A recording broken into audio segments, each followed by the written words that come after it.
What is up, everybody? We are live with the Call of Duty Next Black Ops 7 Zombies and Warzone reveal. Call of Duty Black Ops 7 coming November 14th. Super excited about this, everybody.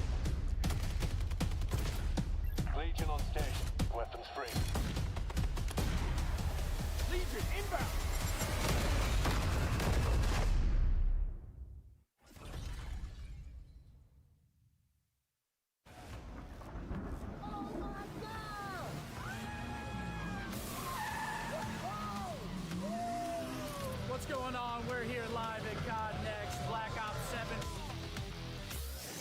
Welcome to COD Next 25. This is crazy. We're living in the future. I've been so hyped for this for so long. Yeah, that looks like a ton of fun.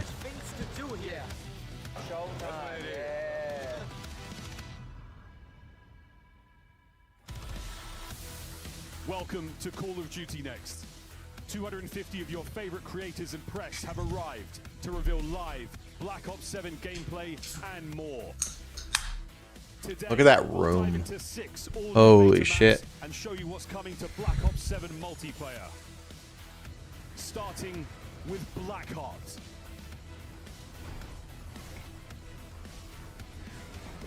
The Forge.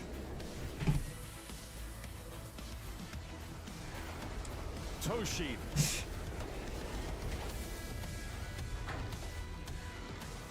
Exposure.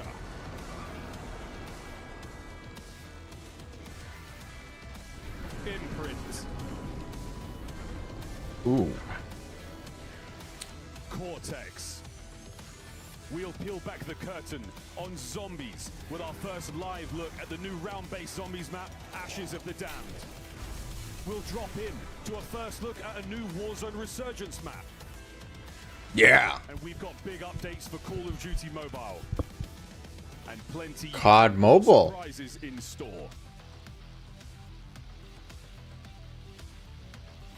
We're moments away from kicking off into live gameplay, but first, some exciting info for our viewers at home. Be sure to stay tuned in throughout the day for a chance to unlock in-game rewards for Black Ops 7. I also have a bunch of beta codes to give away, so Out the chat on either of these streams for more details.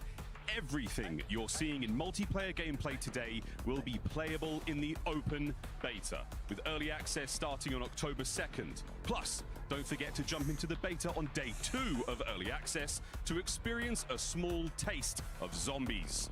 Pre-order Black Ops 7 or subscribe to select Game Pass plans and get early access to the beta. Don't forget to preload starting tomorrow.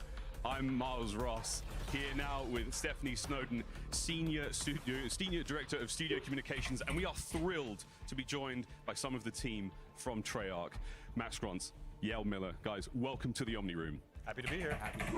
We are about to see Black Ops 7 gameplay here today. But before we begin, Matt, you got to walk us through what was your approach to designing multiplayer for Black Ops 7?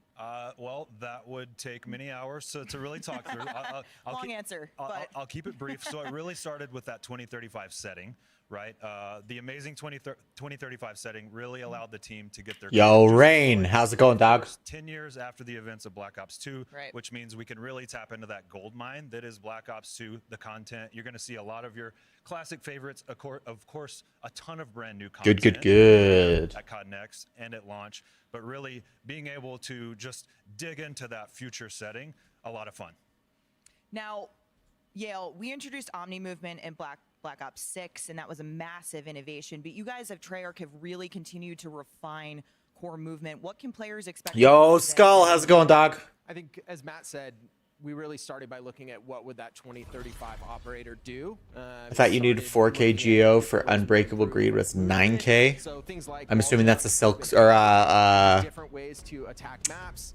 And then also just looking at everything and really refining and building out the most fluid movement we've ever done. And we really feel that leans into everything that makes Black Ops 7 great.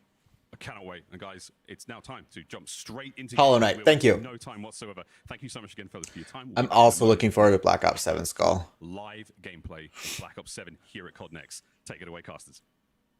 Stephanie, dev team, wow, we could not be more thrilled to get big All right, so this is what today's going to entail: multiplayer, zombies, Warzone, and then they're doing a big mobile update, which I was not aware of. Warzone mobile still to come, but Dream Crazy, we're not waiting, we're not delaying, we're jumping into map number 1. Definitely. I mean, I cannot wait, Shift, as we have so much content here today. Map number 1 coming in on Blackheart, where the guild is extracting resources, and we see a lot of revolving walls. Yeah. That is the one thing with Black Ops. Oh, that's kind of cool. The way the background, they're updating the background to match the map that they're playing. Exterior fights with the wall jumping with the walls. You want to talk about walls, Ellen? Take a look at the walls of the venue. Everything lit up, projections are hot, and we're That's so going cool. into Hey, Scump. with the king. If you don't know, I was going to say you're about to know, but Scump, not the greatest of opening starts. Now, let's talk about weapons and all the UI elements just to kind of start. Blackheart, a map that you're going to be seeing a lot of quick, frenetic action, but the thing that we want to keep an eye out for is what weapons, what field upgrades, what are the things that these... I hope ranked also Yep, is and good. he has a sub in his hand, right? I don't know, Rain. Why don't 16 new multiplayer weapons, 30 in total. why don't I plan for like maybe a month from now, tops? Tops. As you can see, Scump, he I'll is do a out grind. of his mind, but this is an exciting one to see as the duality of the perks. We're going to see a lot, probably tech mask, right? Just kind of just utilizing the stopping stuns. Yeah, it's going to be interesting, I think, to see, you know, for those that are avid fans of the Call of Duty franchise, you hear the devs talking about how this is a spiritual successor to Black Ops 2, but it's in a reinvented, new, nostalgic way that ties into the old while still building on the new. I think, you know, for those that really enjoyed Omni movement from Black Ops 6, you're going to be able to still feel that thrill, that surge of adrenaline kind of bouncing through the map, but the big thing is this jumping mechanic. And as we start to go from player to player, creator to creator, you're going to see some players have really honed in to what exactly they can do off that wall jumping. And of course, here at Call of Duty Next, our official CPU and GPU partner of Black Ops 7 is AMD. So make sure you check them out if you're looking to improve and optimize your PC at home. I love that you point that out because yes, that's the base thing, right? We increased the base speed and now There we go. not having tack sprint. So we saw some of these players, right? They're not using that. Yeah, TTK is pretty quick. A little bit more clunkiness coming in the UI here, but dexterity being a very big factor when it comes to moving faster. Yeah, loadouts, perk buildouts. It does feel like this year. I appreciate that, Rain. I appreciate that. What you're going to do. I know that there's been a lot of conversation surrounding some of the elements in movement, talking about obviously the Omni movement still carrying over from one title to another, the wall jumping, but also keep in mind just the Campaign camo's kind of cool, We'll Skull. talk more about that throughout the day, and we'll get a couple of in-hand looks to kind of see what that looks like, the tack sprint versus not really having that in this game. But I will tell you, when we had a chance to play just a couple of maps yesterday, the game feels really smooth and really consistent. I really like this UI. We were seeing from last year. The M8A1, a gun that we have seen consistent. I was getting murked with this one as it is at Symphony's using it quite well, a two-burst weapon, but this being very, very powerful. We'll see a lot of players probably using this, and as you can see, of course, I should make another channel where I troll people. Official gaming hardware and peripheral partner of Call of Duty. So Hey, shout out to Corsair. I just used their RAM and I will say the Peacekeeper, and another weapon power that supply I'm and- curious to see in terms of that kind of more main style AR. Are you that person that Mr. Beast tipped you a bunch of money? Amelia, I am not, but if you want to go tell Mr. Beast to tip me a bunch of money, that'd be Those long amazing. content creators, whether they have competitive experience or just a lot of in-game experience, watching them use that Peacekeeper has been really, really enlightening. I think it's really got a level of balance built in with the draft that you're talking about. The SMG versus AR feels very neutral right now. So, well, if you're looking for an honest take, don't go much further than Legion stream. He'll give you every emotion, reaction, and feeling he's got.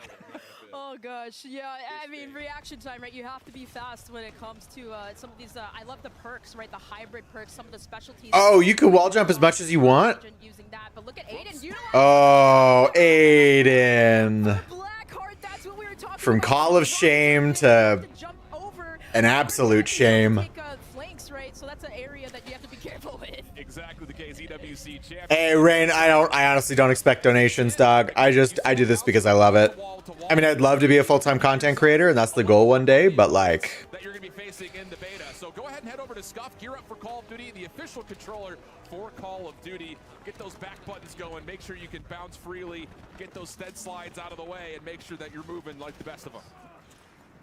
Wow, the movement looks The best. sweet. The rest, Aiden utilizing that wall jump feature. Oh gosh, bounce. And even utilize that to even kind of like jump pink over situations. But look at how quick. I know things about Warzone that I can't talk about yet. Once we get there. Catering to pub and comp players, right? Yeah. You're gonna see a blend of everything. And we're going to talk a lot about the map design. And It does from epic. the designers themselves later in the show, but I think one of the things that Rain, new COD every year. recognized nearly immediately is the reinstitution of a lot more of that traditional kind of 3-lane style map. This one in particular is exactly that. It feels, you know, in a way that you can get from lane to lane very quickly. Black Ops 4, yeah, this is Black Ops 7 now. Decent POIs where you find a lot of the engagements that you're going to get. And like you mentioned, it's not small, it's not large, it's just that perfect little middle ground of building in that balance of finding good engagements while at the same time still being able to feel like you can finesse your life and extend possible score streaks like we're seeing here for Anna. In Call of Duty history, the maps is the most important thing, and I think for these players, they're looking at, like, do we see 3 lanes? Like, you know, do we see kind of like height advantages, disadvantages? And, well, even just to kind of the central drill area, there's a lot of fights that do take place that are close range in here. And, yeah, something like the Peacekeeper, having that weapon that you can take medium to long range fights, but also close range. Peacekeeper's a good one, and the Dravik has been a sub that we've been seeing quite often. Ah, FIFA kill. This is quite the lobby right here. Legion, Swag on the other side, getting FIFA down, but you know that FIFA is going to bring some energy. And yeah, he's trying to bounce from wall to wall. That's gonna take some finesse to get used to. I really want you guys at home to lock into it. 3 jumps is about as much as you're going to be able to pull off, but it does decay over time. That first jump feels like you're on a pogo stick. The second one feels like you're just on a little bit of a grab boot type situation, but the third one... I do enjoy COD Zombies, assuming that I'm playing with people that I have fun playing with. That's a key. To kind of finish off on her lobby here. And I will say, I think as you've seen so far, our show is really dynamic. And this year, it takes place in quite the exciting venue. And to tell us more, we've got Lottie down on the floor. Yeah, right? Cam skin's pretty sick, eh, Mitch? Creators joining us live in Las Vegas in this massive projection-based room. Now, of course, they're going to be streaming their individual POVs on Black Ops 7, so you can go to their streams, catch their POVs, see what they're up to on the game. But now, we had so many epic creators that we wanted to bring to Las Vegas, we needed a second projection-based room. Second projection-based room. Holy shit. Right now, what's it like on your end of the pond? Lottie, this is an international fiesta in this room. Let me tell you, the LATAM crew, they are sniping heads. I got Portuguese being yelled at here by 9X. The Brazilians are going crazy. But I gotta say, this venue, this thing is nuts. After the show, we're gonna be renting this out for the Code Bowl because everyone knows the Call of Duty Endowment Bowl number 6 presented by USAA is airing right after this show. You know what, Chris, I love Code Bowl, and I've got to say, you guys at home, you're lucky because you get to watch the US, UK, and Canadian military esports teams duke it out with your favorite creators. Let's go, Canada. And of course, to get their hands on that coveted Code Bowl trophy. And also giving away Call of Duty Black Ops 7 beta codes and Black Ops 6 in-game rewards, revealing the Endowments new pack in Black Ops 7, all while helping veterans find high-quality jobs. Now, I have to ask you, Puckett, and put you on the spot. What team are you rooting for this year? I mean, it's Black Ops 7. We're in the future. It's a no-brainer. I'm going Space Force. They already launched 1 trophy. Let's get another one. Let's get 2 satellites up there. What do we think? All right. I'm liking what I'm hearing here, Puckett. We'll have to see. Cross your fingers for the space team. But we're going to head back into some more Black Ops 7 action. Enjoy, folks. Lottie, Chris, thank you so much as we jump back into Blackheart and back on board with T-Dog. T-Dog! I talked to him a little bit yesterday after they did their tech chest, and he's just like, brother, I don't know what it is about this game, but I feel like I'm him.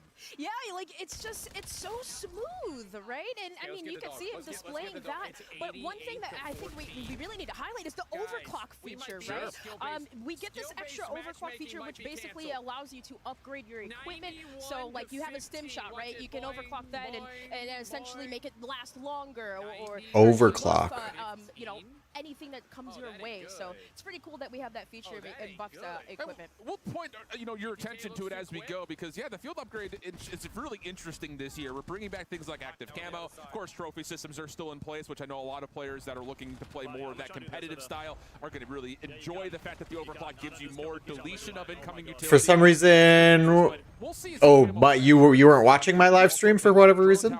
Weird. It's just a lot of extra flair that I think that is building upon, again, some of the core successes that we saw for Black Ops 6. And how about this? One of the score streaks, the Gravekeeper in play, or Gravemaker, pardon you. You can see through walls with this thing and actually still shoot through them. So cold-blooded might be important for some of our perk masteries. Damn. Oh yeah, the perk masteries and all the combinations that you can utilize, but that is so amazing to see that in action for the first time really here at Call of Duty Next. Big Cartier kind of just going around this drill yet again. This is devastating. You don't want to fall off that ledge, but Alan, I'd love that you point that out. Only 3 boosts essentially-ish that you can utilize, but still going on with that stim and slaying out. Wow, stim shots going hard.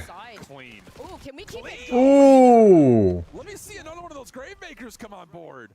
Let's stick here, Ops team, because we're seeing some gameplay right now. And I'll tell you, we're going to see some pop-off moments with the movement. And there again, just a little jump, and then you find yourself near a wall. You can essentially boost yourself a little bit higher.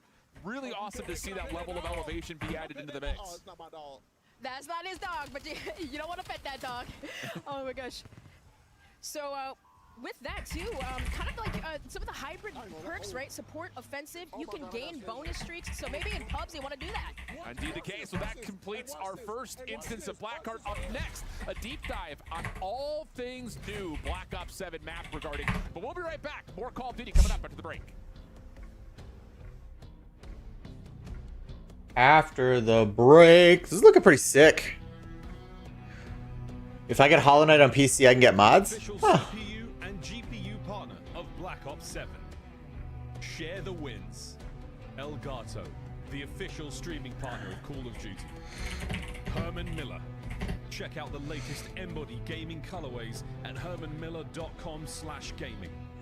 Xfinity customers get early access to the Black Ops 7 open beta.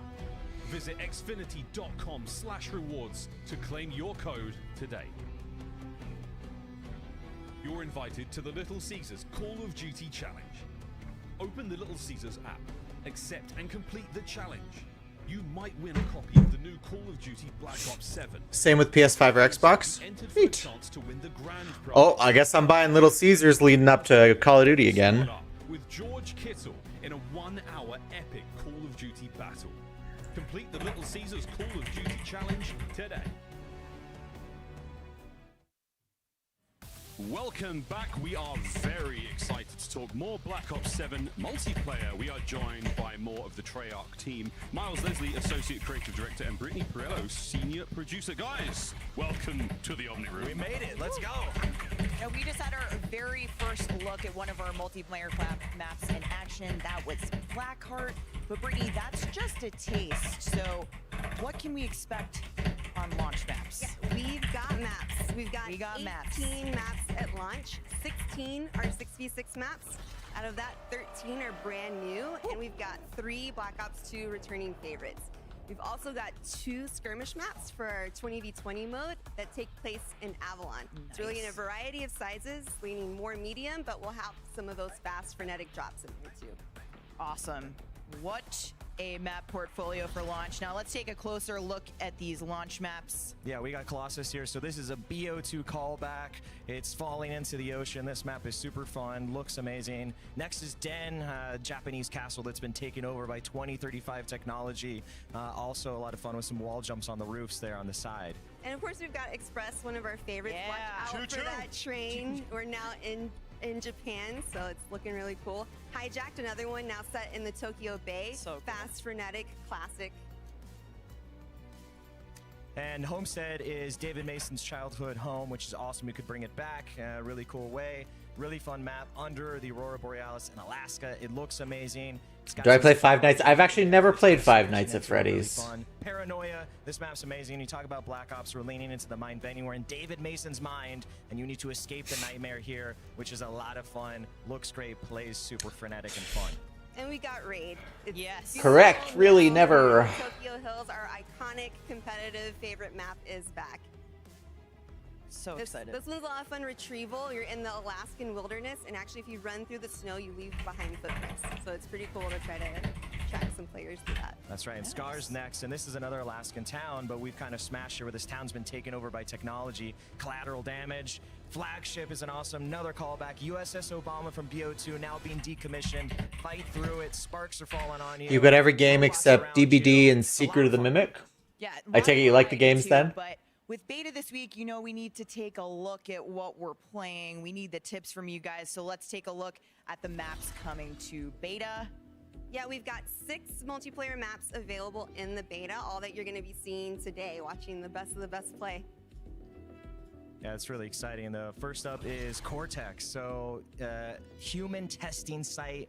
People in tubes are going to fight around, use it as cover. Very frenetic, very fun. Lots of cool Overwatches, my side versus your side gameplay there. Blackheart, which you've seen, of course, this Avalon offshore oil rig. Ties to the campaign. It's got a rotating center and some really unique wall jump opportunities. Careful with the wall We've got jump. the Forge here. We've R&D facility, cutting edge technology on display, and you've got some cool dynamic cover in the middle here.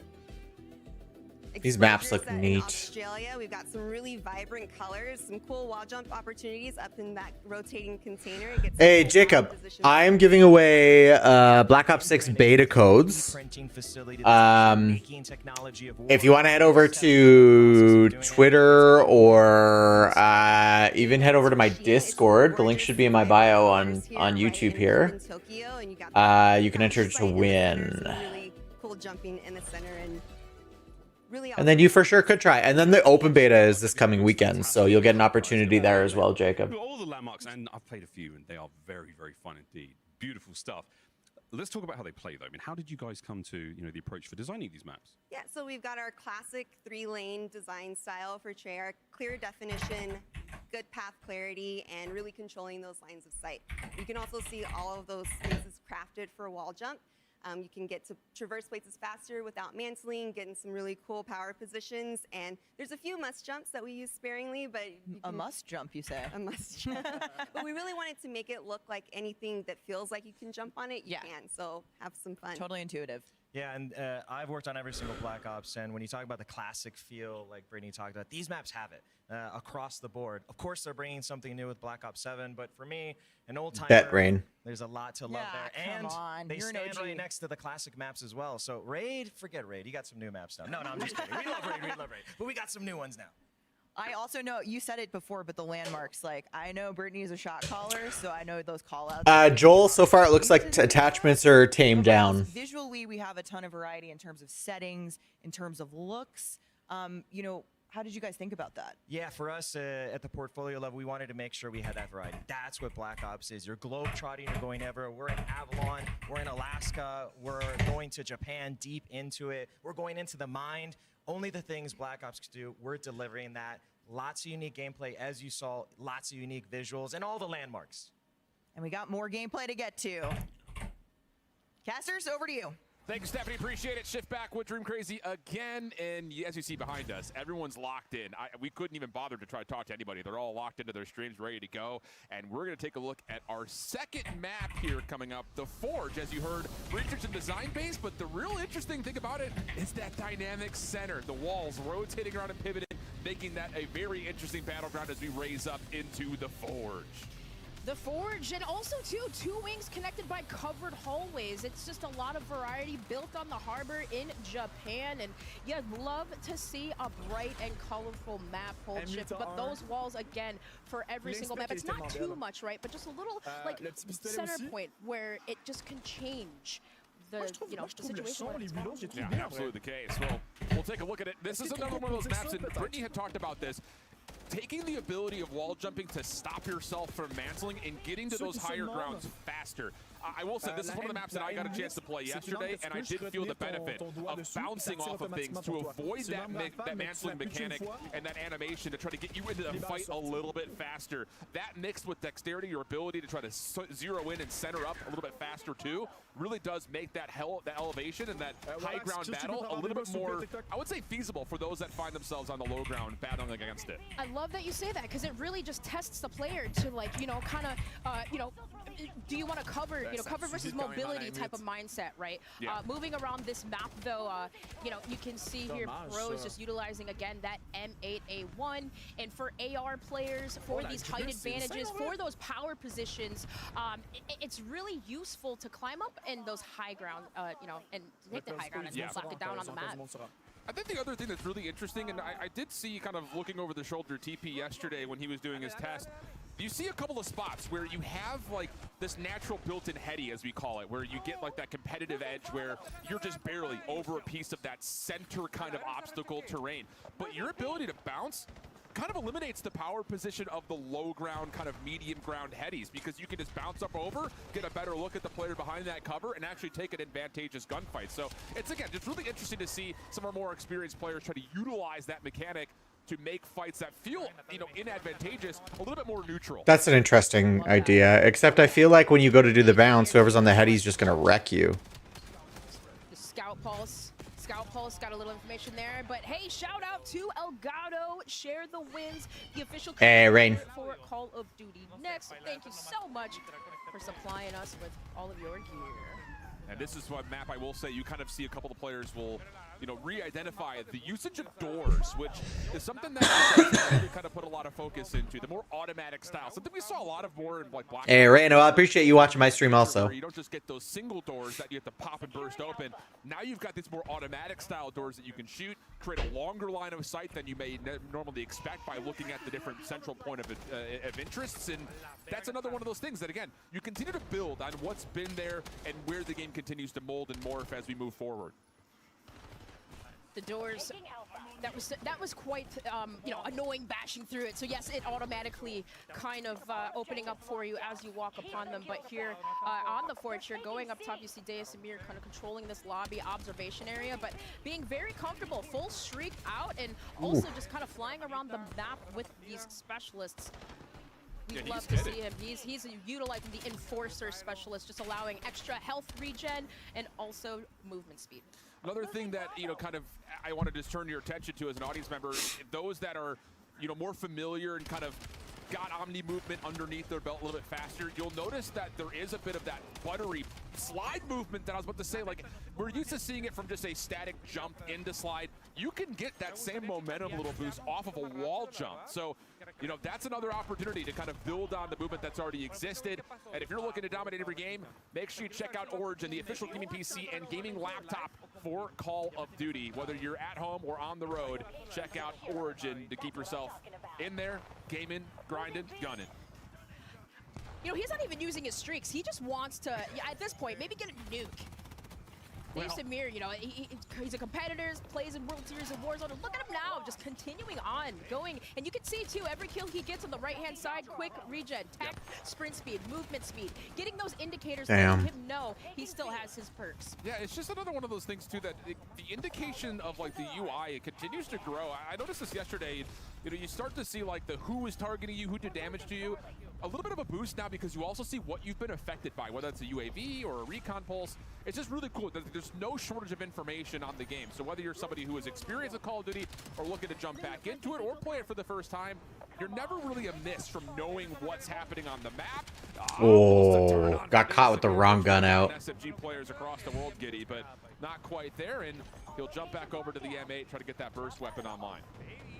That's where maybe how do you take him down, someone who has Enforcer? Maybe that, and I love that you know, you mentioned that Call of Duty is so good for like countering, you know, streaks, perks, countering equipment, and we love to see that. So maybe utilizing, for if you're the enemy team, right, like maybe recon, right? You can see when you spawn up, you can see, you know, the direction of where players are coming from. Yep. Utilizing other perks, classes to counter a player like this that you just literally flying around the map. Well, we got a little bit of a comeback effort here from Amir's team.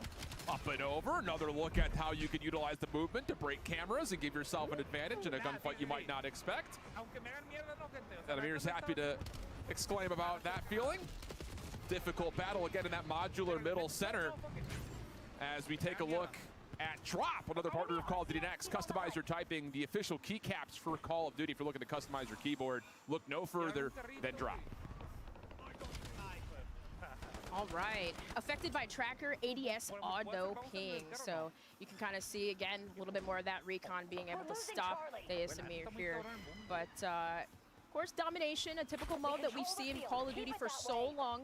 Yo, Rain, welcome back. Here on the Forge, as this is a really fun map. Just again, kind of utilizing rotating cover, wing-to-wing transitions is what we see Amir doing. A lot of that cover versus mobility. Yeah. He's really utilizing mobility. 100%. Yeah, this is an interesting map, I think, again, just to kind of highlight and showcase. Whoa! Whoa, What's happening over here? Whoa, we can't, no. Hey. Whoa, whoa! This is not tactical play here. No, okay, there it is.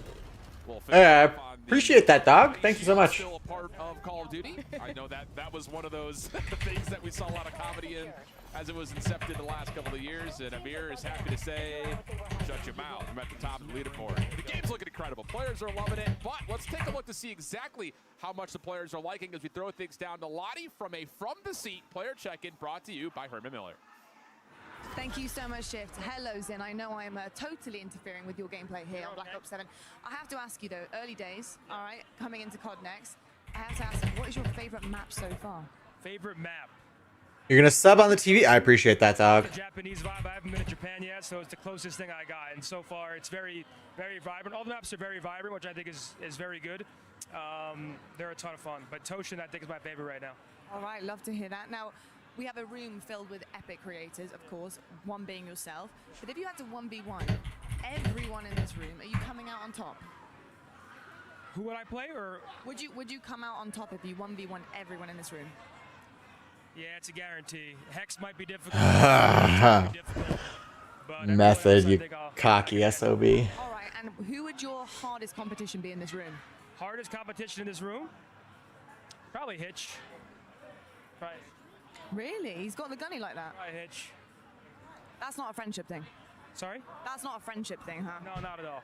Okay, not at all. And how? Really good. He's just really good. I'd love to hear that. How are you finding Black Ops 7 so far? Are you loving it? I appreciate that, Rain. Thank you so much. What we're allowed to say, but they showed us a lot of cool stuff that I think everyone should be really excited for. Like for me, maps is the most important, and so far I'm loving what I'm seeing. The M8's a ton of fun to use, right? Very nostalgic, and I feel like it's actually very well balanced. SMGs are fun. I love the wall bounce too. It adds for some, playing against Shotzi might be a little difficult, but it's fun. Zin, thank you so much. You're such a good sport. Back to the game, back to the lab. Thank you very much, Zin. That has been your From the Seat player check-in brought to you by Herman Miller. Lottie, thanks so much. Zinni doing maybe a little bit of, a little green wall service right there. But it does look like they're enjoying the game. And I will say, again, talking to players of all sorts and kinds, they are really, really loving it. And by the way, every single player here at COD Next are currently sitting, or should I say lounging, in Herman Miller chairs. Herman Miller is proud to be the official chair partner of Call of Duty Next. And Ellen, you got more about the sweepstakes. I mean, yes, you at home can enter for a chance to win custom Herman Miller chairs by entering the sweepstakes on the official Call of Duty X account and using the hashtags on your screen. Go get yourself into one of them. They are comfortable, but we're going to go to a short break. But when we return, more Black Ops 7 action.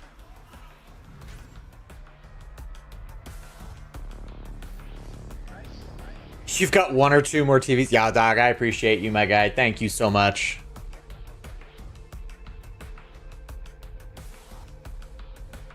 Change your game. Scuff Gaming, the official controller partner of Call of Duty. Yo, thank you, thank you, thank you, thank you. Skull Candy with a follow.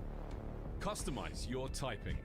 Drop, the official keycap partner of Call of Duty. Hey, Rain, that's what I need right now, my dog. 1,000 subscribers. Monster. Of Call of Duty. Sponsor me, please, Monster. I'm here with Pablo, Senior Game Designer here at Treyarch. So we're going to be talking about weapons today. I don't know where we even start. What have you got in store this year for us with Black Ops 7?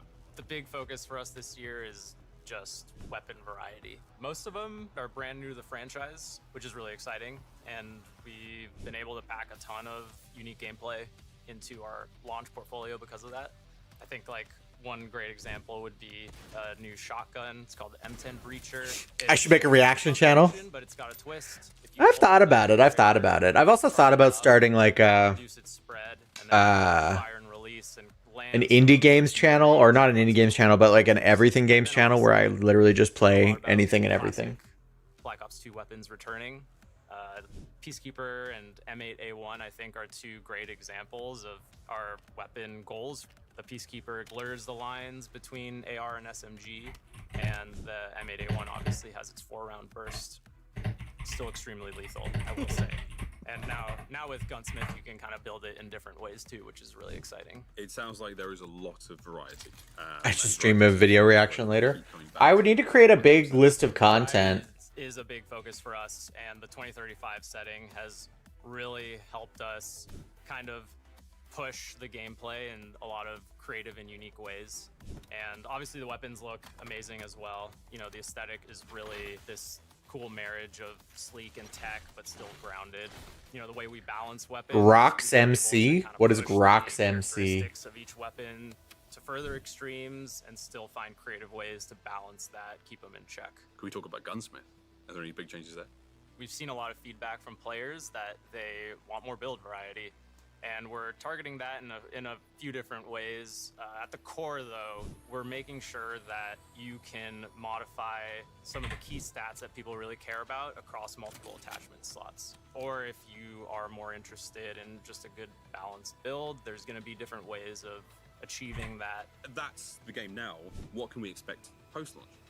We want to keep this momentum going into post-launch. So on the weapons front, more iconic, classic Black Ops 2 weapons returning, but a lot of attention into bringing more brand new weapons to the franchise as well. On the attachment side, we're really excited for the return of attachment rewards and weekly challenges. And most of those are going to be for a specific weapon. They're gonna totally change the way you play with that weapon, sometimes in absolutely wild ways that no one I think will expect. But then we're also making sure to bring global attachments each season that are going to be able to go on most, if not all, weapons in the game. Pablo, there seems to be a lot to get through once we got our hands on BO7. Hey, I appreciate that, dude. Let's dive in. Can't wait, but for now, it's back to Next. Thank you, Miles. That was Pablo Ortiz talking weapons. As we just saw, there are so many ways to customize your playstyle in Black Ops 7. We're back with Matt and Yale, but guys, hold on. We've talked weapons, but let's take a look for ourselves. Pablo already walked us through some of these weapons, but Yale, we're in the armory now. What are you most looking forward to playing with in the beta? There's so many great guns, but for me, probably the Dravic 45. That's mine. That's my pick. We had a bunch of pros out, and they all played, and they definitely gravitated towards that one. Yeah. And it kind of validated one of my favorite weapons. The M10 Breacher is awesome if you're rolling shotguns. Also just the weapon prestige system, all the attachment stuff that we're doing, prestige attachments, just so many ways to customize. It's great. Yeah, and speaking of what's coming to beta, Matt, let's talk about Overclock. This is a massive innovation coming to multiplayer in Black Ops 7. How's it all going to work? So overclocks we're very excited about. And it really You know, I need you to get into my Discord, Rain, so that you could recommend properly. The more agency. So with overclocks, every piece of content throughout lethals, tacticals, field upgrades, and score streaks, you will eventually unlock 2 overclocks. Those are modifications to those things, which you can then apply one of those overclocks of your choosing.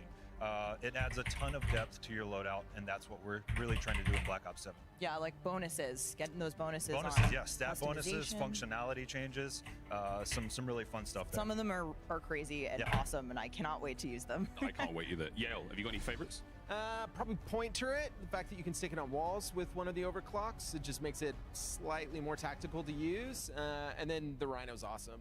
Like, it is a beast and Even the super stimmy. powerful. Yeah, like even things, you know, maybe undersung, you get to that extra little ways to extra tweak them. buff.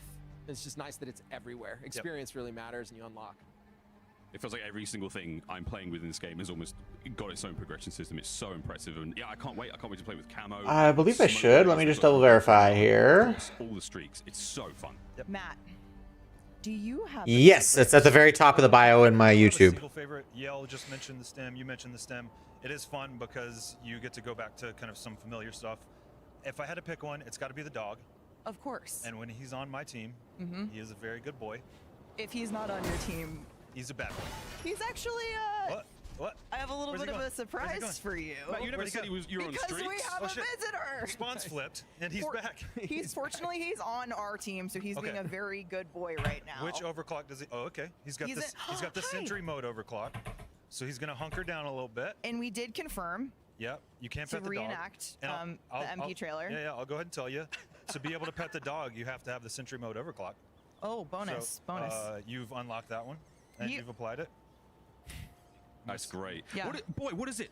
Are they capturing B? Down by the railroad tracks? They're capturing B down by the railroad. Go get him! Go get him, boy! Go get him!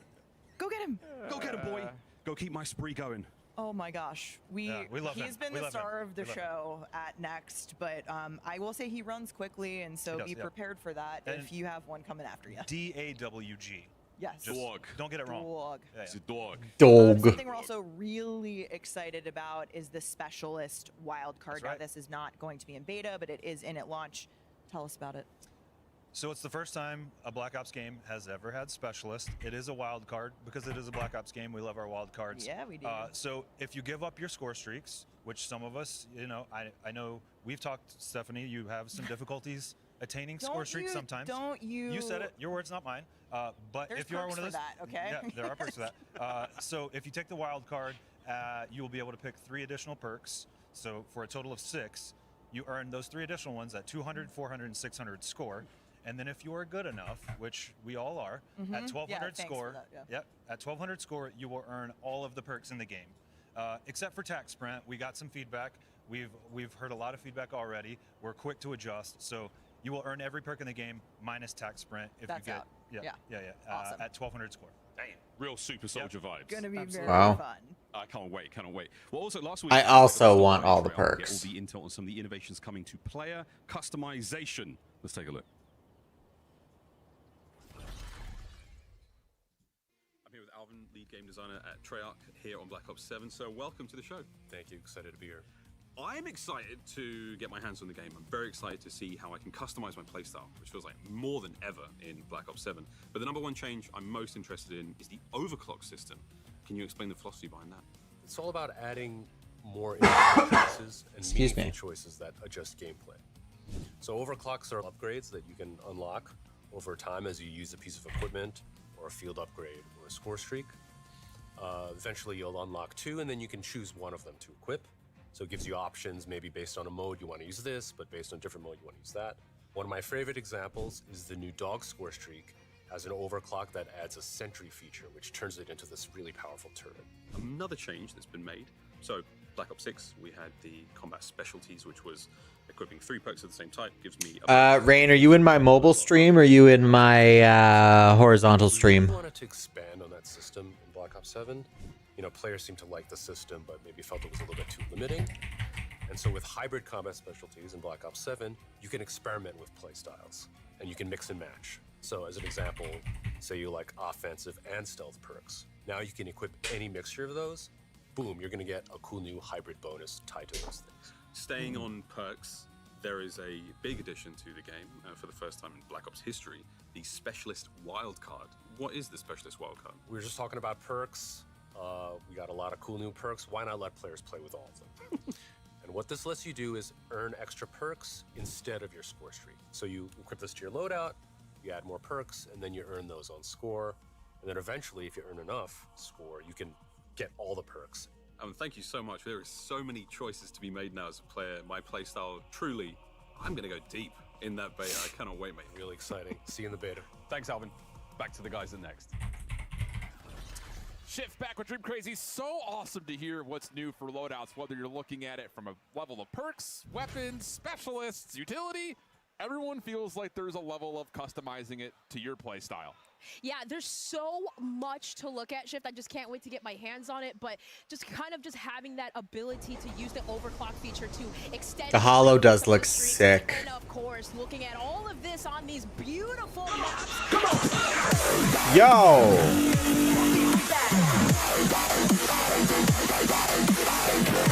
Thank you so much. But those ARs, they've been dominant here today.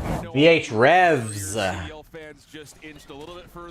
Rain, I have donations available on Twitch only at the moment. I don't have enough watch hours on YouTube yet. About halfway there. Yesterday on this mode particularly, and just, you know, I gotta get into my little CDL roots right here. I think this map is gonna be viable. It feels super awesome. The points are dynamic. They feel like they're really balanced in terms of location, position, how you spawn around them, how spawns. Bits are the currency of Twitch. That's how people donate on Twitch. And on Toshin too, we saw a little bit of VS Recon there, a little sniper play coming into action, which is a very, very, you know, feasible weapon here. But around the alleyway, Aiden does get sniped by one. And well, I love this map on Toshin. It's a lot of mixed spacing that we see here too. Yeah, and I think it's just, again, how you utilize some of these high ground positions, watching over hard points. This is hard P1 right here. You do have those windows that are on the other side. It feels like a power position, but the thing about it is you can bounce off that destroyed train, still get a look into that location, and try to at least battle up against it. So it doesn't feel as dominant as other high ground positions had in the past. I think there's also just a really good balance and design of talking high ground to high ground. It just, everything feels very level and neutral when it comes down to how power positions would normally feel versus how the Omni movement can be combined with the wall jumping. Yes, in the park and like market areas, you see those windows which do promote a lot of you know, upper level fights, and then, you know, lower level things. So a bit, each bit nets me 1 US penny. Getting set up into those power positions, we see Aiding kind of cleaning up the rest of this hill time. He does fall to a nade, but nonetheless, Scout Pulse, I want to point that out. You know, you could basically use that as an advanced UAV if you overclock it twice. Yeah, that's the other fun thing about it, you know, just kind of hearing the inside information about it, but seeing it in application is different. You know, the overclock system is going to allow for players to really customize their experience, not just in how they build their loadout, but how it affects your team and just the lobby in general. As you're seeing, the UAV reveals are coming through right now for Aiden with a Rhino in play. So in terms of a possible comeback, this is looking pretty decent, going from 1 to 2 pretty smoothly and having an idea of where the spawns are going to be. Aiden's just locking down the OBJ. Well, Herman Miller Gaming is proud to be the official chair partner of Call of Duty Next. Shout out to Herman Miller. It's just how they break it down, right? That's that way. It's it doesn't need to fluctuate with inflation and whatnot. But yeah, you know, I think the other thing that we talked about a lot, you know, with the players yesterday, the creators yesterday, with how different the maps look aesthetically, there is still this innate ability to very visibly see your opponents. You know, I was talking to Brittany quite a bit. The game looks good. About the map design philosophy and kind of experiencing The movement really is really interesting to me. Atmosphere while still trying to make it feel immersive, and she was very specific in talking about we want to be able to really see the different sight lines that a player can have. We don't want to really clutter things with too much high ground, too many windows, too much stuff that's on the ground around you. Enough to make it feel dynamic and you have options in terms of what you play through, but not too much to where you feel like you can't see your opponents, as Aiden is tracking everything right now. But those, I love that you point that out, because the derailment structures, right, as Aiden was shooting at an opponent, you could see those broken structures really do work as vantage points for cover. So Brittany, yeah, it's a great job at just kind of like mixing the two, and with the vertical sight, the vantage points all around these alleyways, there's just so many ways you can cover too, as well as those open mixed areas. Yeah, I think that the other thing is, you know, a lot of these maps, when we look at 3-lane based maps, which again, there is an inspiration towards a lot of this. And as we get equipped for precision, Hamilton is entering the Call of Duty franchise space, the special edition khaki field automatic. I will say we had some time to talk to the Hamilton representatives, and wow, it's cool. I actually have the watch on right now that was used in Interstellar, the Murph watch. Very clean, very comfortable, so make sure you check out Hamilton for that limited edition if you're looking to up your wrist game. But getting back to the point, you know, again, you've got these central POIs, especially in a map like Hardpoint. You see those interest points immediately, but how you connect between the lanes Feels really smooth, really fluid, and again, doesn't feel like you're held back by trying to take these tight routes to get from place to place, which I love.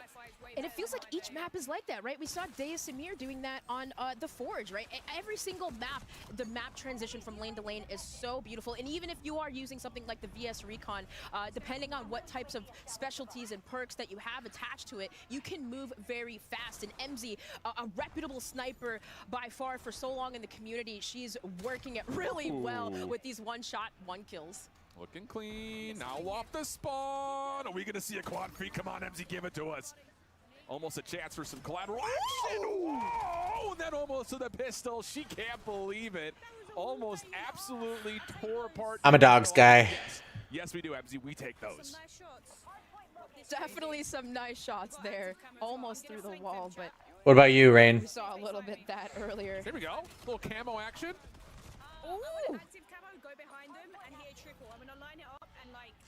Kind of hearing the hearing the strategies on that one. She knows exactly what she's doing here, but they are dominating right now. Another one goes down. Gosh, this is a sniper we have to try when we're on. You know, I gotta just reveal my position here on it. I know the community talks about it a lot when it comes to the competitive side of the esports. You like armadillos better than dogs? I've actually never seen an armadillo in person.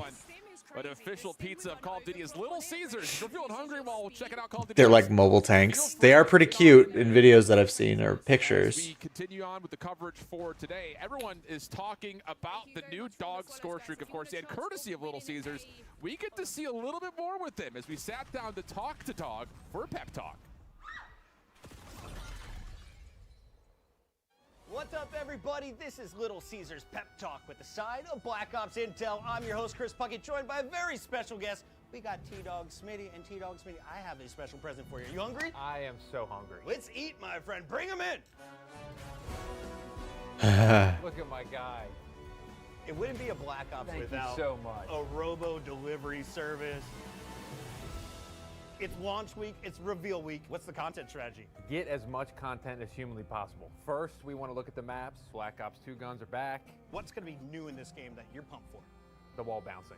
Weapons, I saw the camos are kind of nuts here. The best thing they're doing this year is it's any mode you want. So campaign, zombies, Warzone, multiplayer. There you go, Skull. Campaign camo.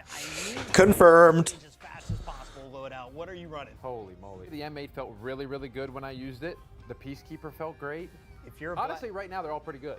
For anyone who wants to become a Call of Duty creator, what pro tips do you have for us? Don't just go live for 4 hours, mindlessly doing random stuff. Have a strategy. Final question. This is the Little Caesars Pep Talk. Where can I find more content from T-Dog Smitty?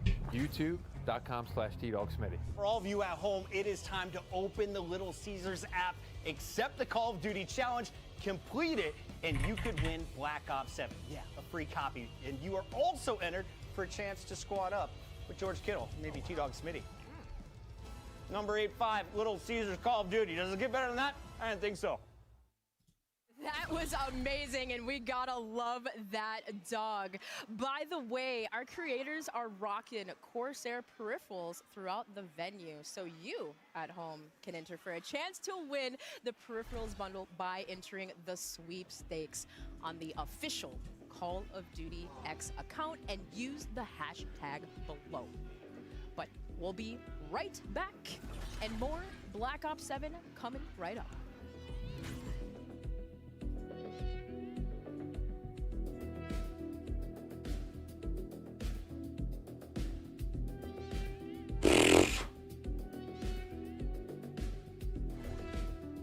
Dominate every game on a big screen TCL QG. Armadillos and COD would have miniguns and RPG. Yeah, absolutely. FreeSync Premium Pro. TCL, the official TV of Call of Duty. Experience the world of Call of Duty with Corsair, the official gaming hardware and peripheral partner of Call of Duty. Operators, get ready to ride the special edition Polaris Razor Pro R and Sportsman XP 1000 vehicles, dropping soon into Call of Duty Warzone. You're invited to the Little Caesars Call of Duty Challenge. Open the Little Caesars app, accept and complete the challenge. You might win a copy of the new Call of Duty Black Ops 7. You'll also be entered for a chance to win the grand prize. A trip to an Activision studio to squad up with George Kittle in a 1-hour epic Call of Duty battle. Complete the Little Caesars Call of Duty challenge today. Welcome back, Black Ops 7 multiplayer. Looking sick, looking slick. We've been joined by Lawrence Metten, Associate Design Director at Treyarch. Lawrence, I know there is a lot of stuff going on with Prestige in Black Ops 7. So firstly, welcome to the Omni Room. Secondly, tell us more. Thank you. Yeah, so we have classic Prestige in Black Ops 7. We have a new journey. Excited to share more about the updates coming to Prestige Master and the icons and things like that as we get closer to launch. But our big story with Prestige in Black Ops 7 is the return of Weapon Prestige. And we're really doing for Weapon Prestige in BO7 what we did for classic Prestige in Black Ops 6, and that's bring back a fan favorite progression system in a way that feels faithful to the way it used to work, but also bigger and better than ever. So Weapon Prestige is bringing an even deeper journey for players with their favorite weapons. Lawrence, tell us how this is going to work.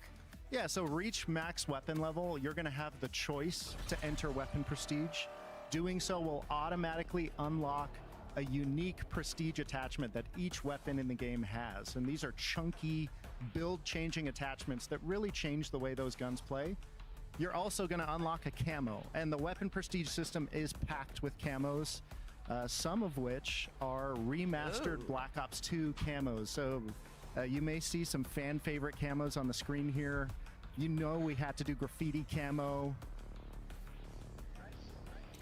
One of my favorites. Oh, it's so many. Oh, it's great. Charms, camos, attachments, Prestige has got it all going on. But Lawrence, it feels like Black Ops 7 is seriously about the camos this time around.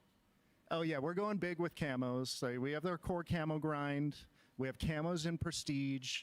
We're going to have camos in our live seasons. So weekly challenges, we'll have 2 camos per season, an animated camo to chase for completing that system.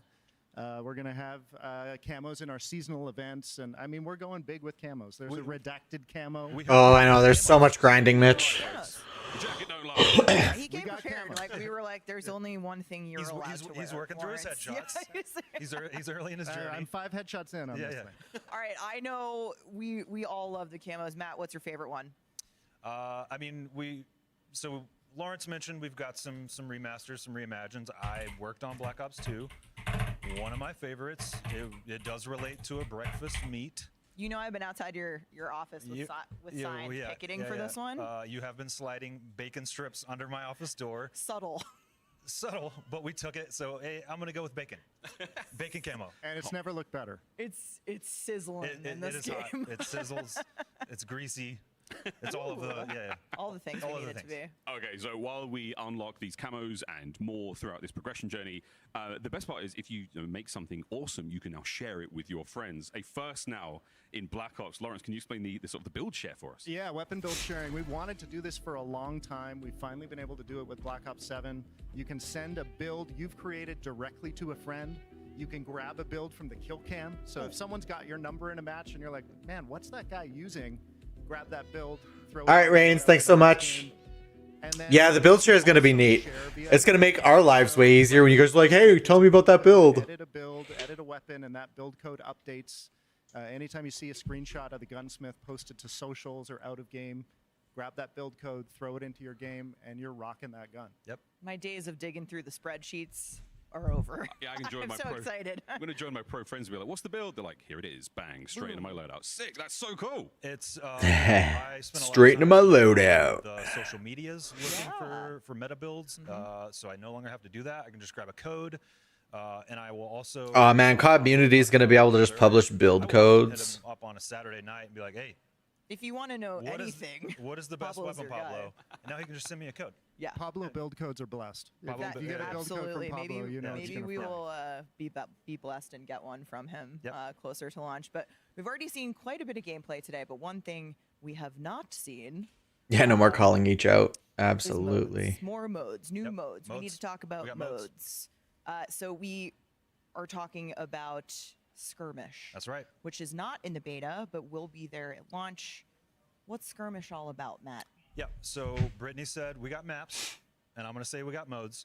Skirmish is our high player count 20v20 mode based on Avalon. We will have 2 launch maps on day 1. We'll have Mission Edge and Mission Tide. They're very different. We've got one kind of skyscrapers, ritzy, glitzy, glamour, wingsuit, grapple all over the place. Then we've got one that's a bit more grounded and plays a bit more like a familiar multiplayer play space. We love our high player count modes at Treyarch. We've taken inspiration from Fireteam. We've taken inspiration from Combined Arms. And we've got something really exciting for day 1. Nice. Really, really exciting stuff. We also have a new mode that we're going to be seeing live gameplay for today called Overload. What's that about? Well, we're going to find out. Back to the studio. My name is Miles Ross. I'm here with Joanna, lead game designer on all things modes here in Black Ops 7. So tell me about modes. What do you and your team do? My team focuses on designing game modes here at Treyarch. There's one mode that we would love to talk about, a brand new mode called Overload. What is that? It's a 6v6 objective mode. You have 2 zones, they have 2 zones. Your goal is to secure the overload device and pick it up and capture it in one of the opposing team zones. Once you've secured the device, you have an outline on you to indicate that. Appreciate that, Mitch. Thank you. By bringing the device to one of the zones, your team gets 1 point. Your goal is to get 8 points to win the match. And it's been great working on this mode with our partners at Binox. What happens after I score? Does it respawn in a set position or is it random? An overload device will spawn in one of those 3 locations. The rotations of each spawn is predetermined for each map. Excellent. This sounds like a very competitive mode. Oh yes, it is very competitive. It requires a lot of team coordinations and strategies.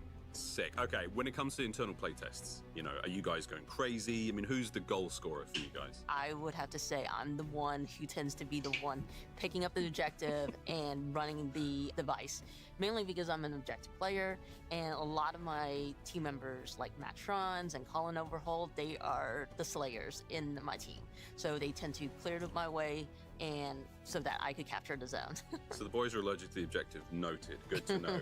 Are there anything within the sandbox of BO7, any new tacticals or anything fun you would recommend using in the mode? I would suggest you equip the new Sight Grenade. It activates hallucination of enemies that are not there. And so when they shoot them, they just burst in red mist. It's fantastic. So if I get hit by a Sight Grenade, That's a neat grenade. Hallucinate, see things that aren't really there. Yes. But I can engage with them. And my teammates just think I'm going crazy and shooting walls. Yes, correct. That's how I know I'm in trouble. This sounds so much fun. I cannot wait to get my hands on it. And we get to play this in the beta as well. Yeah, and we can't wait to see y'all in the beta. Thanks, Joanna. Back to you guys at Next.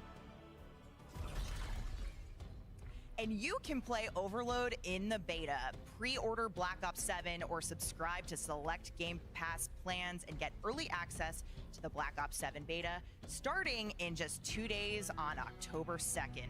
Plus, don't forget to jump into the beta on day 2 of early access to experience a taste of zombies with survival.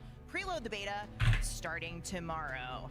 And remember, when you play the upcoming Black Ops 7 beta, you can earn all the new rewards in-game, usable in the beta and in Black Ops 7 at launch.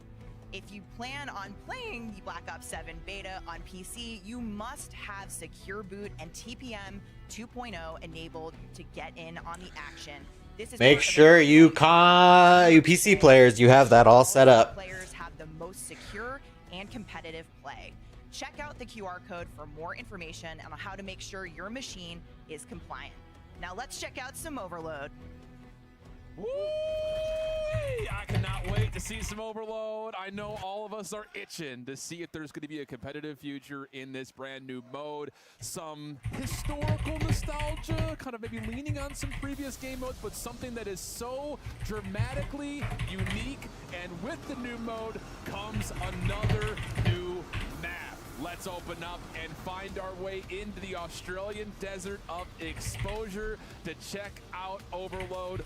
Take me through just this first half of the game that we're about to see here, Dream Crazy. What are we looking at? This map looks wild from a standpoint, but you really do have the ability to work to the sides. We have a suspended guild crate, which allows jumping across ladders to gain higher vantage points. And then you have this like indoor control room, which kind of like acts as a node for, you know, enclosed areas, good for holding exits and entrances. Absolutely the case. Again, some of the keys as we see Simp's team run away with an 8-1 victory. Here are the things that we just need to point to. You saw it in the opening video. The key is to get to 8 total points overall. That gets you a net win. But I think for those that are thinking more on the competitive structure, really the mode is set up into be 2 different halves. You can get 4 points in a particular half. That immediately ends the half and you switch sides, so that way you're not just sitting on one side of the map the entire time. Exactly. It makes it a little bit more fair that way, you know, switching the sides. And then, of course, should we get there overtime, right? We'll talk about that there later. We will. We will talk about that later. But that was just a small look at exposure. We also have another new map for you to get a little bit more of a deep dive on, and that is Imprint. And this is really fun, and I didn't actually realize this until Brittany was talking about it. As you run through some of the snow parts of the map, you actually leave footprints behind. So not only is this a 3D printing-based facility, but Imprint also lends towards that other new mechanic of being able to see some of those snow footprints as you walk through. Now I gotta ask her, do we hear the crunching? You know, does it really get that realistic? But that's something we've heard before. Hopping here on Imprint, this is also another one with an inner facility, right? You got a lot of these fights in the center part of the map, and then also those hazardous drops around the map, but also an inclinator that lifts and control, you know, lifts people up in those upper zone, snow zones. Indeed the case. And this is also an overload mode that we're seeing at the moment. And another thing to point to, that overload device has 3 different spawn points, and you heard Joanna talking about it, per map. They're set locations. But where it spawns may determine what exactly your setup and strategy is going to look like as you try to score, whether that be at the A or the B point. So really interesting dynamicism being brought into this new game mode that I think, again, fuels that competitive spirit. You should take work off early. Yeah, indeed. And yeah, some of the spawn points and the fact that, again, that it does rotate around the map, it really kind of just allows you to set things I'm up so here. excited. An extra shout out here to Monster. Oh, Monster bonus energy. Beast. Head to Call of Duty. Monster This isn't even all of them. to see how you can earn bonus in-game rewards. I'll tell you, I am a Monster fan, and I've been picking up that no sugar white Monster, and yep, there are still beta rewards being pushed onto those cans, so make sure you get you some immediately. Another one of those spots, again, that overload device. Some of you might be wondering, what happens if you fall off the map with the device? Well, there's no like cheese in terms of possession. It'll just pop right back up to where you fell off the map, so you don't have that stall tactic that can sometimes be used to give yourself a bit of a competitive advantage if you find yourself up like Stephanie's team currently is. Yeah, some of the players had a little play test of that and trying to throw it off the map and realize, okay, we can't get set up on reset. We have to play from this awkward position. So that really does force some of these players to, you know, really Yo, Rain. How's Hollow Knight going? So again, keep your eye on it. As that overload device, we also notice that as you either capture it or have it in possession, rather, I should say, or if the enemy does, an outline will reveal your position. So it's something, again, to kind of keep in mind in terms of what am I actually doing? Where am I going? How's my team setting up around me? That level of intel gathering is constantly there as you're playing off of the objective. So that's not unfamiliar, I think, for a lot of modes in the past that are possession-based objectives. So something to keep in mind as you experiment with this new competitive mode. You also see where exactly that next spawn point is going to be for the OBJ. So again, just things to kind of keep in mind as you play. And as you continue to look further in towards the beta, make sure you shout out. Masks are life, I assume. The off-road vehicle partner. Now, kind of you see Stephanie here. They did have a 5-0 lead, and that red team just kind of inching their way back in, as you can see, because you know, with these minute left here, kind of just seeing how much time that we have before the sides are switched, or if should that need to happen. If we didn't already, I know we're kind of jumping into these games that they have started, but you can kind of see there does create an opportunity for teams to come back. Plus, with that Omni movement and you know utilizing it, how quickly they can get around. And you also see just on the UI right here, Stephanie's able to find a nice 2-piece. That yellow outline revealing that, yep, she is indeed being hunted out. Can you get to the goal in time? Sure can. And another kill to go the way of Stephanie for a 6-2 edge in this particular game. Overload is looking solid. I'm loving it. Xfinity, if you are a partner or at least using them as a provider, Xfinity customers can get early access to the Black Ops 7 open beta. Let me say that again for those that may not have heard me. If you have Xfinity, you get early access to Black Ops 7. Make sure you go and sign up, though, at xfinity.com/rewards. Pointing out some of the, you know, extra perks, streaks, equipment that we're seeing in the game here. We do see, you notice in Overload, EMPs being utilized as well. A victory comes in for Stephanie and her squad, 6-2, but you've noticed that, right? EMPs being able to disrupt some of those plays, those push plays with the device. What are you thinking? Just quickly. I just what want do to you love about Overload? I hear you. I'm right there with you. Our players are continuing to jump on in, but when we come back, we'll be talking more about camos and more beyond. So don't go anywhere. Call of Duty Next returns after this. AMD, the official CPU and GPU partner of Black Ops 7. Share the wins. Elgato, the official streaming partner of Call of Duty. Herman Miller. Check out the latest Embody gaming colorways at hermanmiller.com/gaming. Xfinity customers get early access to the Black Ops 7 open beta. Visit xfinity.com/rewards to claim your code today.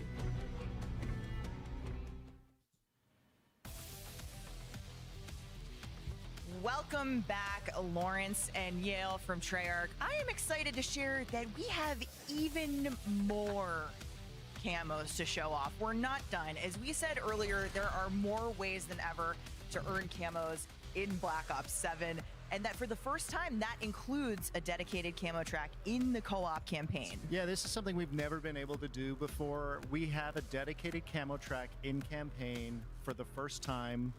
And it's really excited to have 16 mastery camos in Black Ops 7. All new mastery camos. So 4 in each. 4 in each mode. Whether you're playing multiplayer, zombies, Warzone, or co-op campaign, you're going to have a dedicated camo journey and some dope mastery camos to unlock. Let's take a look here. It's co-op. Molten Gold. Yes, these are co-op campaign mastery camos. Literal drip. Molten camo. Molten gold. That looks so good. Moonstone as well. This is awesome. Might be one of my favorites in the game, Moonstone. The Treyarch weapons team has really pulled out all the stops with these mastery camos in BO7. Chroma Flux. I'm loving the sort of star details on the handguard as well. There's so much going on. Guns look incredible. And of course, obviously for all this stuff, like global progression, works across every single mode for the first time. So you can earn this and still be leveling up 1 to 55. It is huge. I had to first look at the co-op campaign mastery camos, but we got to look at the multiplayer ones as well. I mean, I'm going to be playing all of these now. A wonderful time to be a COD player, but these are some of the multiplayer camos that we can be unlocking. Lawrence, Shattered Gold, talk to me. Yeah, the 16 all new mastery camos. Here are the MP ones: Shattered Gold, Arclight. I don't know if we've ever had a shinier diamond. This one got a lot of cheers in the creator room. Yeah, it did.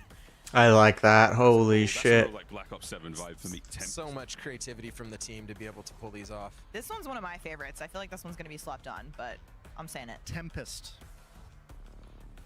Oh, dude, this is great. And I love that you picked a great weapon with a lot of surface area to show off the skin. Yeah. It's very cool as well. The drum mug.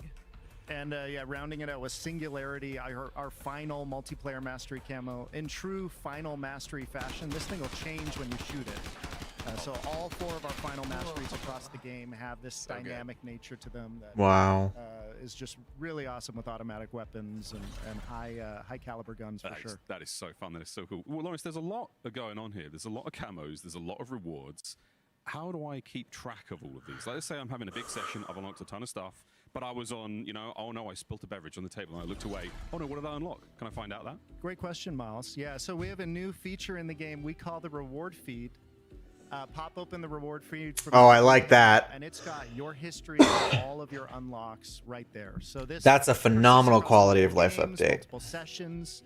You can pull it up, see what you unlocked a few days ago, equip content from here, investigate. To dig into challenge screens and things like that, and really going to help players keep track of all this stuff because there's a lot to earn. That helps a lot. And that was everything from stickers to attachments to weapons. Everything, and you can equip straight from it. It's great. Now, Lawrence, Season 1 is coming in hot right after launch, and it sounds like with weekly challenges returning, there's a lot to look forward to. Yeah, weekly challenges keep the game fresh each week of the season. So the way this works, each week of the season, we're going to have a new piece of gameplay content to unlock for use in your loadouts. This isn't just attachments. We have weapons. We have score streaks in this system. Complete enough challenges, and you'll unlock that week's reward with challenges for all 4 modes. So truly connected game. You can complete these challenges in co-op, multiplayer, zombies, or Warzone. Oh, and did we mention it's got camoed? 2 camos. And score streaks. And score streaks. All kinds of functional gear. Animated camo every season available in this system. We also have another camo if you complete half of the weeks in the season. So a lot up for grabs in our weeklies. I'm looking forward to the final count on how many camos are in this game. It's going to be insane. Of course, we also have to show some love to our Call of Duty esports fam. The World Series of Warzone is live tomorrow at 12 p.m. Pacific, and we also have some really awesome CDL season planned, and with some full details being released in just a few short weeks. I can say for now, friends, get ready for the CDL to return in early December. Yale, ranked play. CDL, early December. Talking about the COD League. Where do we get that? So obviously we're bringing a ton of content at launch, season 1. Big thing for us is just making sure we have the best ranked experience possible. Ranked play is coming in season 2. We've already been playing with a bunch of pros. Season 2. Everyone's getting excited.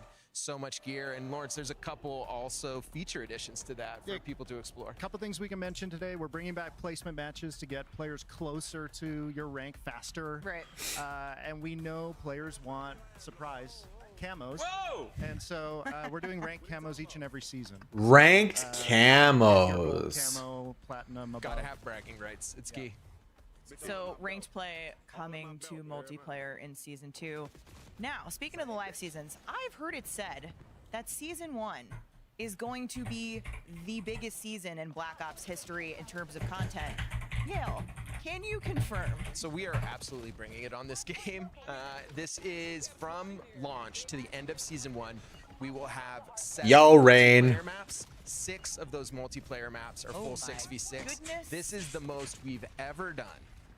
You can expect so much of this. Yeah, and you said too, like a mix of some fan favorites returning from Black Ops 2, but also those brand new maps. Yep.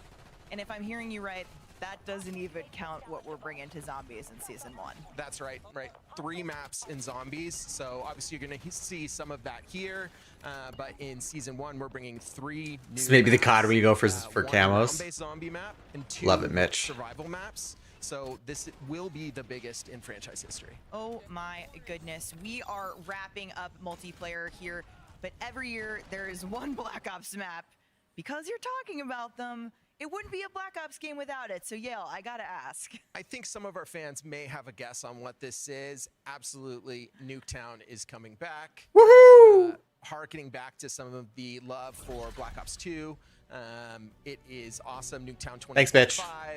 Looks incredible. All the new tech that we have, it's a banger. The it always colors is. are popping. It is super fun, and we are excited for people to get to see this shortly after launch. Yeah, and obviously, like with the BO2 fans out there, I think people are going to be really excited about this version of Nuketown. So shortly after launch. Yep. Shortly after launch, indeed. Well, fortunately, folks, we can all get Nuketown on looks Black Ops 7 good. beta this week, and I cannot wait to play with some of my friends. Full disclaimer, you know exactly who you are. Lawrence, Yale, thank you so much. Coming up at next, we are getting a look at Zombies live gameplay on the brand new map, Ashes of the Damned. Stay tuned. I've been focused on the future, never on right now. Oh my God, this is bad.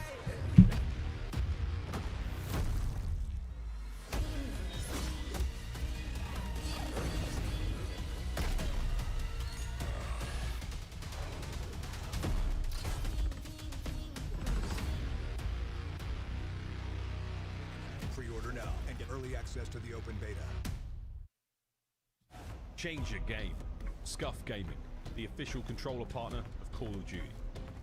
Hamilton, equipped for precision.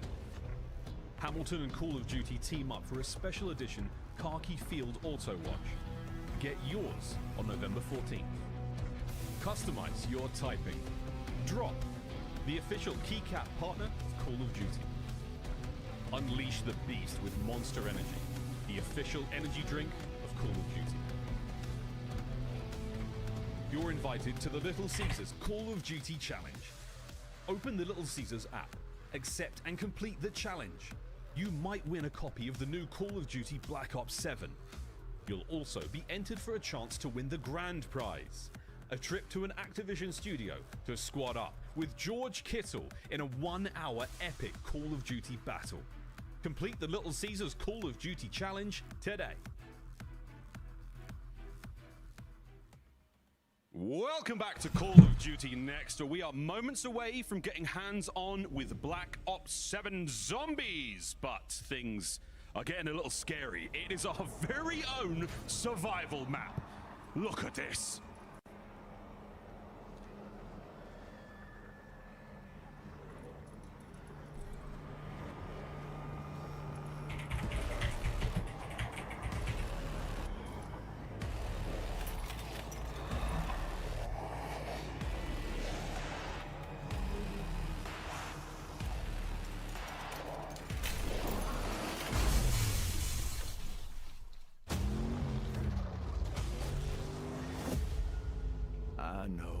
I know.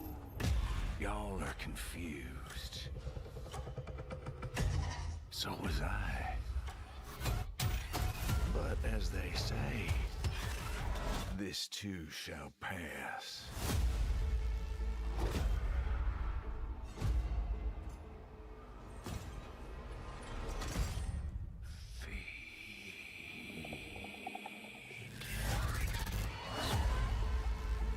Let the carnage begin. Old Tessie and Ted together again. Burn rubber.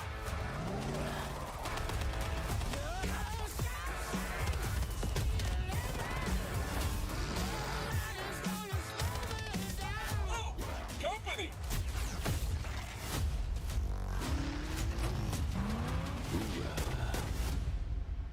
Like mowing a lord of flesh.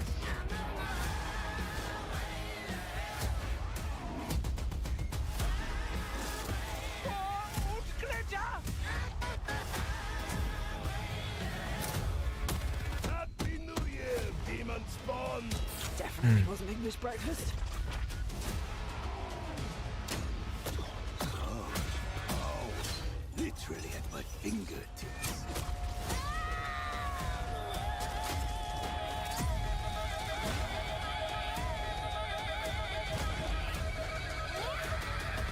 Time to roll out. Well, that escalated quickly. That was a bear? What?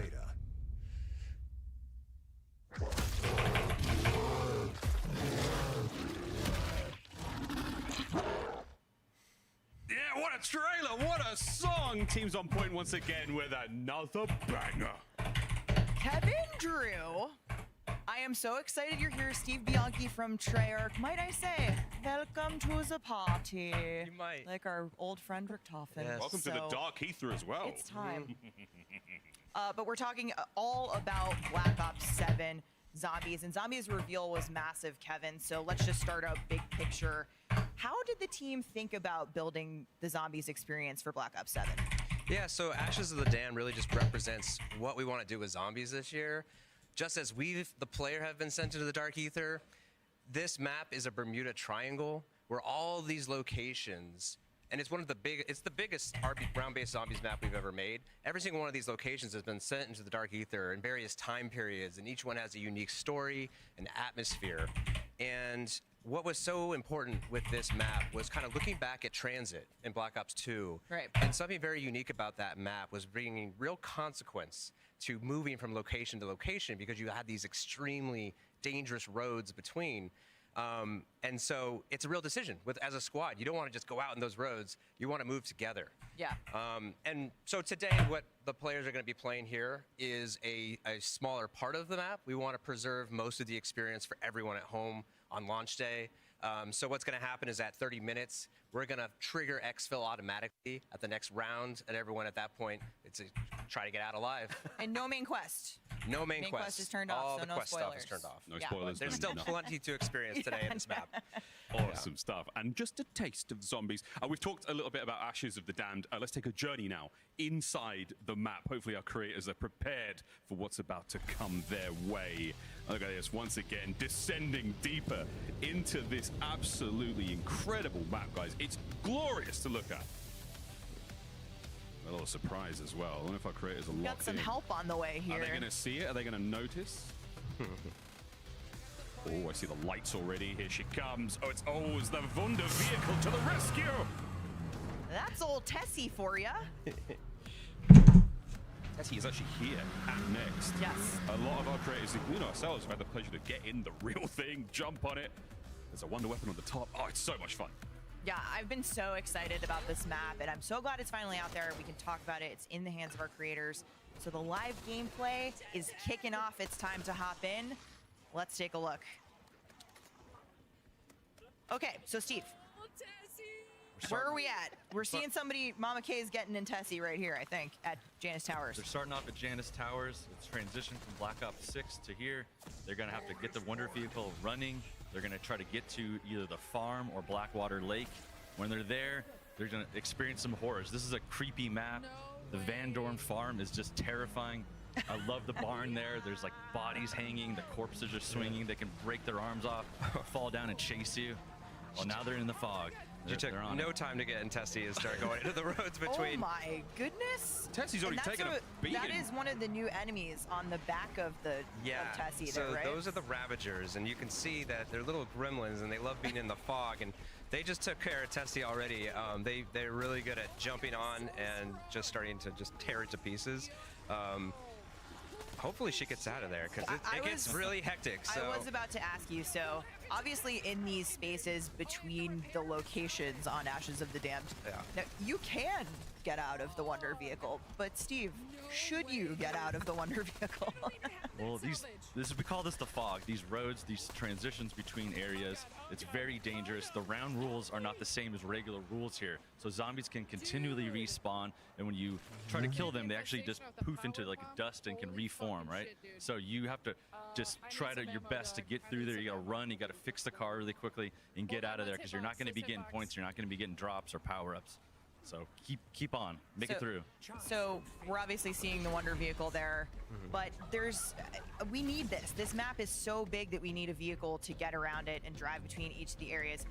Kevin, what does it mean to have old Tessie in RBZ? Yeah, so this is a true Wonder Vehicle, and we call it the 5th member of the squad, because Tessie is so essential to your success in this map. We just saw you absolutely need her to get from place to place, but even beyond that, you're going to be powering her up and upgrading her.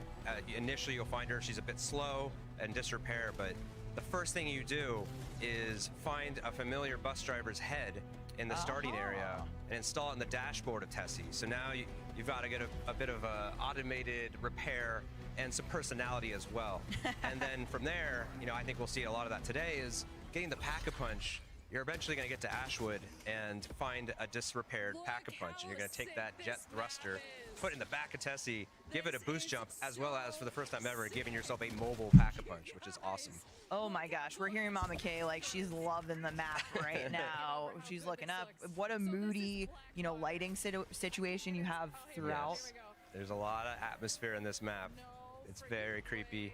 Each space is just very unique. So what is the name of this location? This is Blackwater Lake.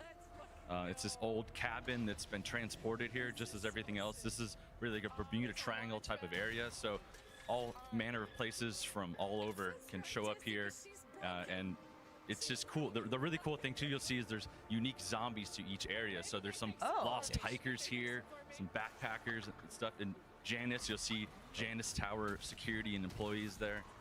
Really cool detail. Okay, so we're back in Tessie.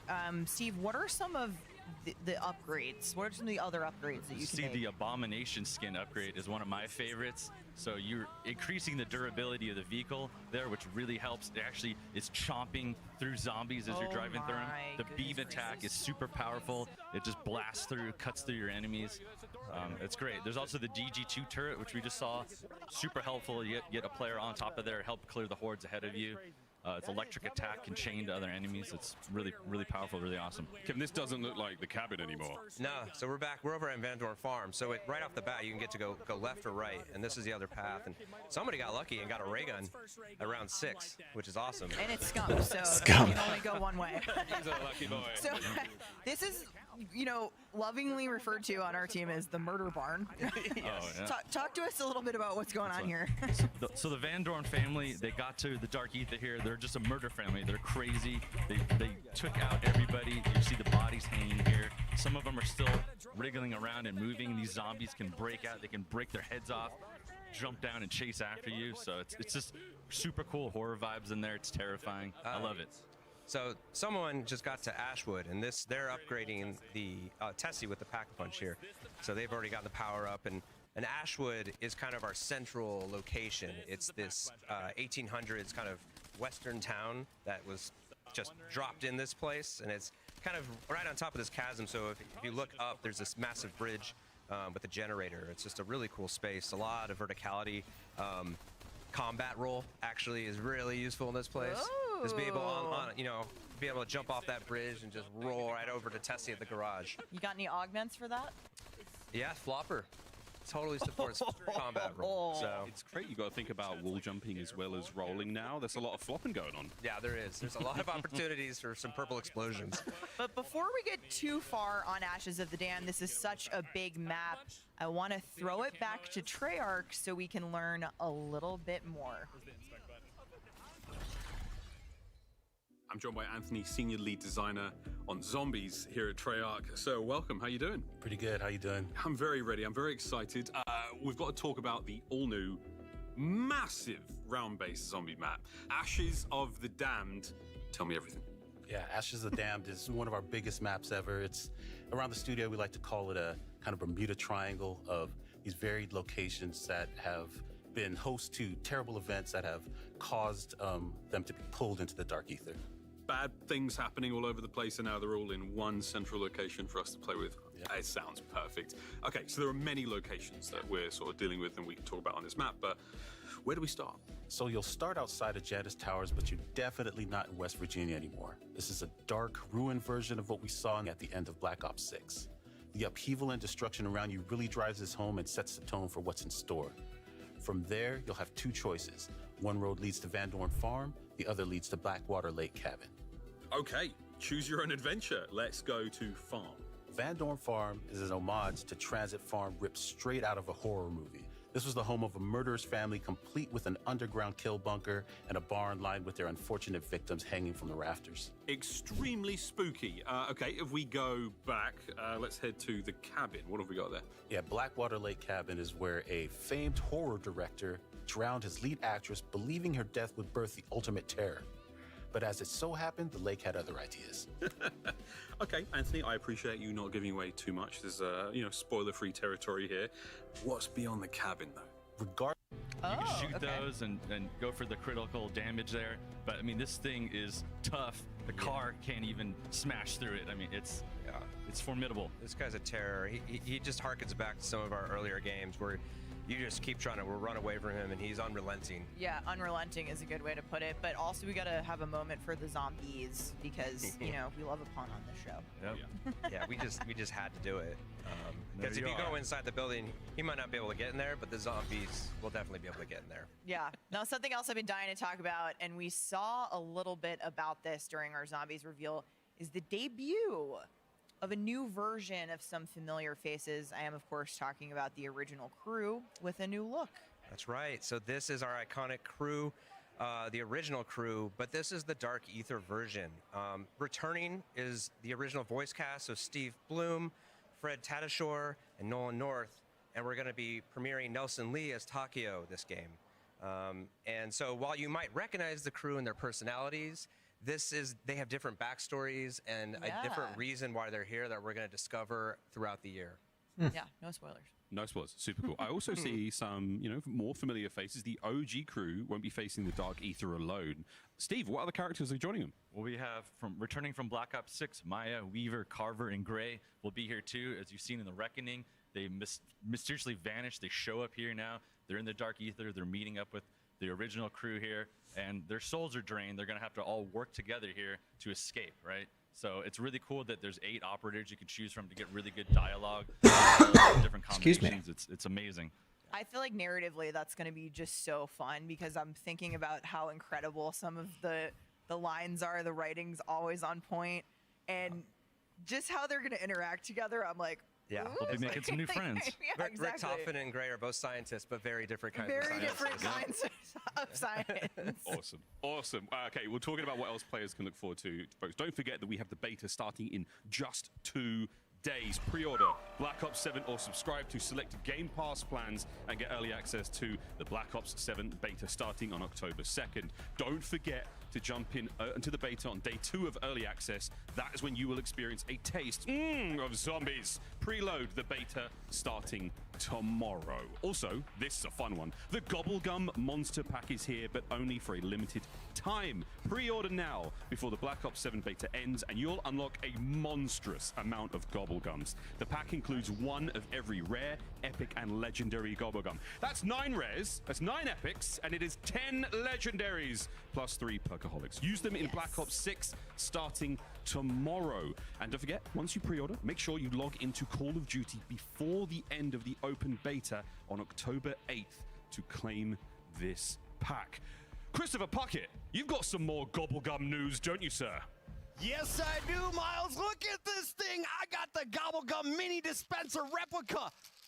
It works. It's functioning. That's right. And for all those Call of Duty collector fans out there, now available for pre-order, it's the new Gobblegum replica dispenser that you could have on your desk. All fans who grab one of these for their collection will also get a Gobblegum machine weapon charm gift with the purchase, and this will be the perfect shelf companion for your Wunderwaffel that you picked up last year at Next. Amazing stuff coming out of our crew, and it is more than just a display piece. This is a working die-cast metal replica standing 12 inches tall. It can be loaded with standard gumballs, adding an interactive touch to your collection. With Black Ops 7 launch around the corner comes a new chapter in the Zombies story. The perfect time to grab a new addition to your Call of Duty collection. Only available on shop.callofduty.com while supplies last, and you can win it right now. You got no money? No problem. Head on over to X and post with the hashtags on your screen, and you'll be entered to win one of the 3 half-scale collectibles. Or simply use the QR code on your screen. It'll take you directly to the post. Easy stuff. Now, let's listen in on how our creators are enjoying this massive map.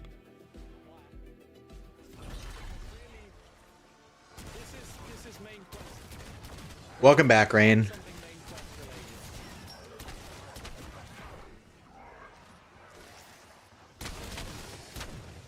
Alright, let's spin the box again. If we can get the ray gun or something, that'd be huge.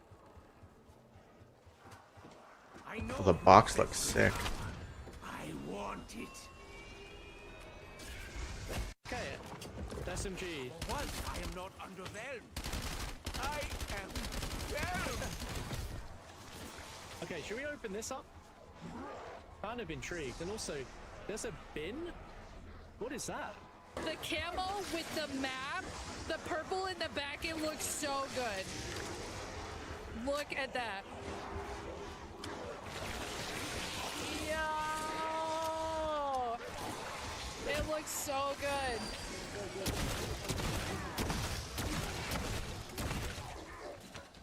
All right, let's keep driving. Okay, we're just coming out of gameplay there, and I have to mention something because we saw one of the first pack camo there on Mama K stream. Yeah, looks awesome. One of our best packs, I think, in years. Awesome. Not the first new thing, though, that we've seen. Something I don't think we haven't seen just yet, though, but it's a brand new perk, Kevin. Yes. Wisp Tea. What is that? So Wisp Tea is, you're trapped here, you need some friends, you need some allies wherever you can get them. We're not There's picky. a lot of these wisps around, and this perk is all about kind of gaining control of one. And so once you have it, you have an ally. And once you shoot enough zombies, you'll summon this wisp, and it will help you kill zombies, but then you can augment it to do all sorts of things. So if you want to be a little bit more defensive, you can make it help revive you. If you go down, if you're playing solo, it's a great ally to have. What's really cool about these wisps is when you augment them, they get different masks and different colors. So it's just very, very playful and a lot of fun. Lots of fun. I'm excited to see those. And you know what else is new? We got a brand new ammo mod coming to Black Ops 7 Zombies at launch. Steve, what are we working with? We have fireworks returning from Black Ops 3, but wait, it's improved. So now it's going to proc and home in on enemies with these rockets it's shooting, which it never did before. And there's also some really great augments like you're seeing here. It'll launch multiple ones, it spin around, take out anything in the area. It's a really good large area of effect here. Great for this map because there's some giant spaces here. This looks so cool. The particle effects are going wild as well. Yeah. In terms of out of the stuff that's returning, what players can expect, the toxic growth field upgrade is back. How's this going to work with this environment, with this huge environment that we're in? Yeah, so toxic growth is one of my favorite field upgrades. It's from Cold War, and it's all about creating an area of denial. And I think, you know, immediately it can serve as blocking down one of the pathways for zombies, which is critical, right? Like being able to just say, I don't have to worry about zombies coming from that doorway for a while is I might clutch. be safe here for a short period of time. But you can use it all sorts of ways, right? You can plant it down if you want to revive someone. As long as you're in it, you know, all the zombies are coming at you and getting taken out. And then obviously this can be augmented as well. It can get bigger. It can brain rot zombies. It can do all sorts of cool stuff. Whoa. Well, speaking of augments, there's some big news because all of the research that we did in Black Ops 6 on augments with the Black Ops 6 crew, it's coming with us to Black Ops 7, right? That's right. It's not like you forgot what you did. Yeah. And now that we're in here, we're unlocking additional, you know, branches of science. Yeah, new science. We're expanding the augments, so you can actually earn an additional major and minor augment for all content, and you can even unlock an additional second minor slot. Whoa! So, in total, 192 augments to experiment with, and a lot of these are pretty big, like game changers with some of the older content. So like stamina up, you can fire while sprinting. You know, there's a Vulture Aid augment that automatically applies armor plates to your armor, so you don't have to manually plate. I'm so excited about that one. One of my that favorites. And reactive plates. Oh yeah, yeah. Is Ether Shroud. Is you create an after image that is like serves as a decoy, so all the zombies attack that while you kind of regather and kind of, you know, re-equip and shoot them. That is awesome. Oh my gosh, so much choice. We have to be seeing some new stuff. You know, we've seen the trailer, we've seen a hint of what may be a new wonder weapon. Gentlemen, let's take a look at the Necrofluid Gauntlet. Steve, what the hell is this? That's a perfect question. What is this? Great question. Yeah, this is an awesome weapon, new wonder weapon for the map here. It is this weapon of unknown origin. It showed up in the dark ether here as well. We don't know where it comes from, but you can harness the powers of it here.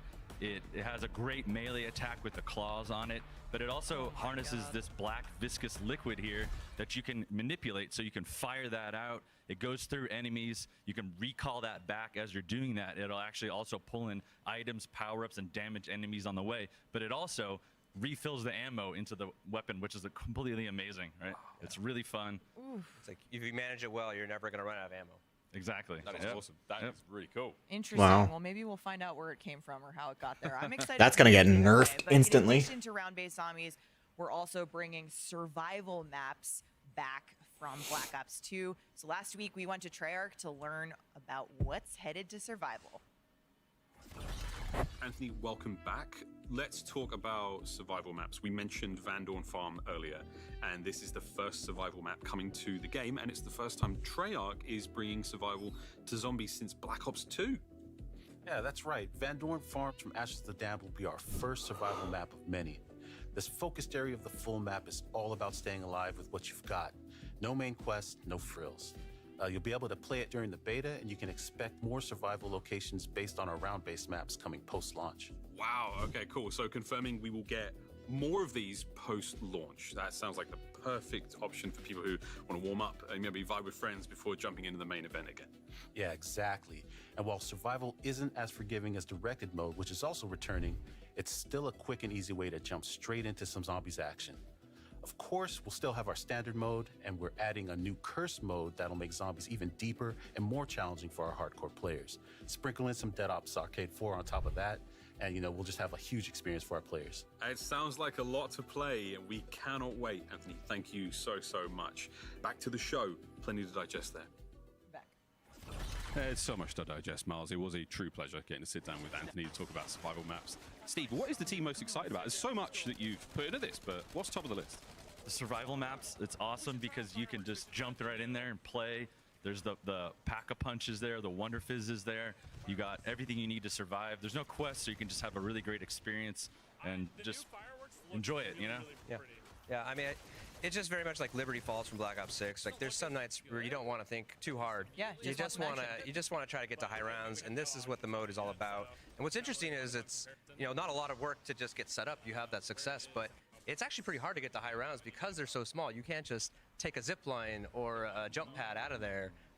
It gets pretty hairy pretty fast. So, it looks really, really intense. I just love what I heard quickly there from Noah J. He has the fireworks equipped. He straight away was like, wow, these are so pretty. And it looks They are amazing in the pretty. map, right? The looks so dark good. map with the fireworks. Yeah. I love But it. I want to ask, is there a round cap in beta? There is, well, only that it gets to 999, and so I kind of challenge anyone out there playing in the beta. How far can you get in the time that you have?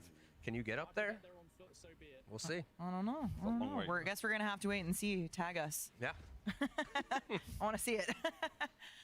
But Yale mentioned it earlier today, but Black Ops 7 is going to have a massive Season 1 with the Treyarch team adding 2 new survival maps and 1 round-based maps in Season 1. Yeah, which is huge. And that new round-based map coming in Season 1 is, I think, one of my favorites of I was all hoping time. you would say that because I'm very excited about it, but I'm excited you're excited. I will describe it as very metal.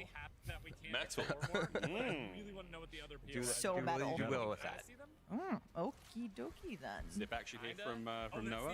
Okay, well, Kevin, there's more to talk about here. There's also Cursed mode. This sounds like something that sort of long-time fans are going to be, really excited to play and they're going to love. Yeah, so last game we introduced directed mode for more casual experience for fans to experience the story.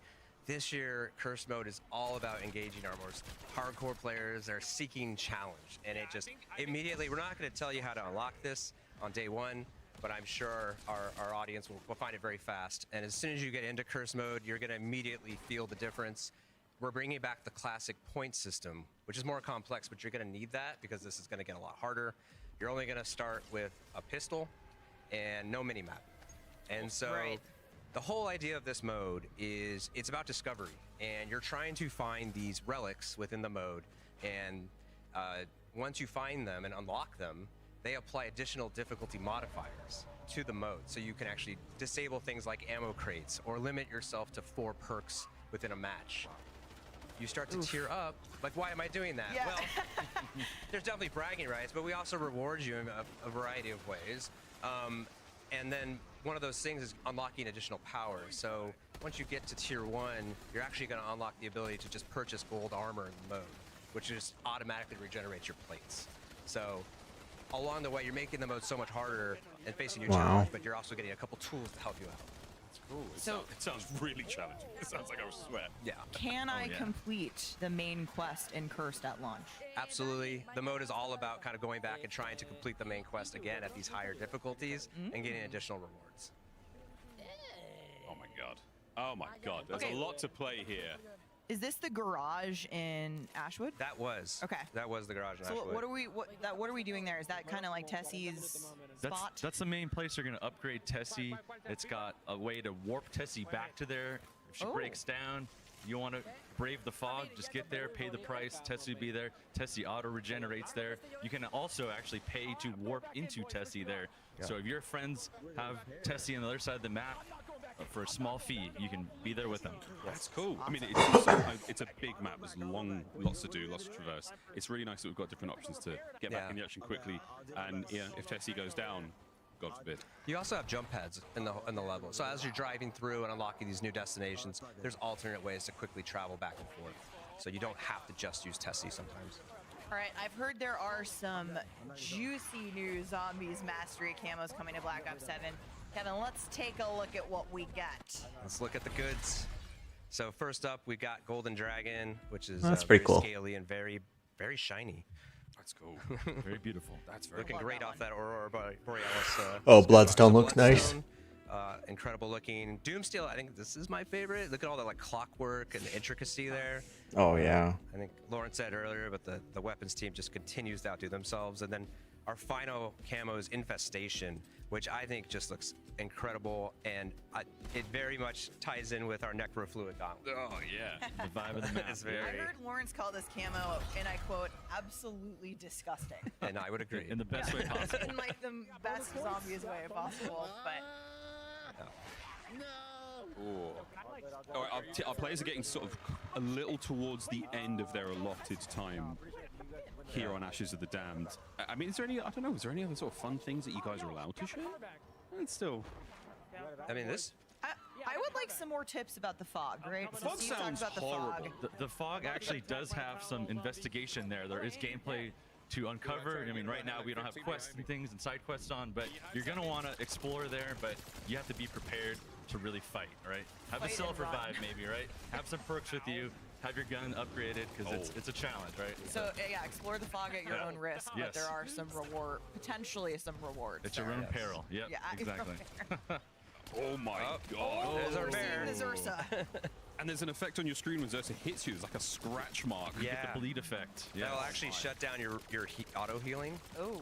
So it gets really scary if you get swiped like that, because yeah. Don't panic. You're gonna have to. Don't panic. Don't panic. Just Do keep not running. Panic.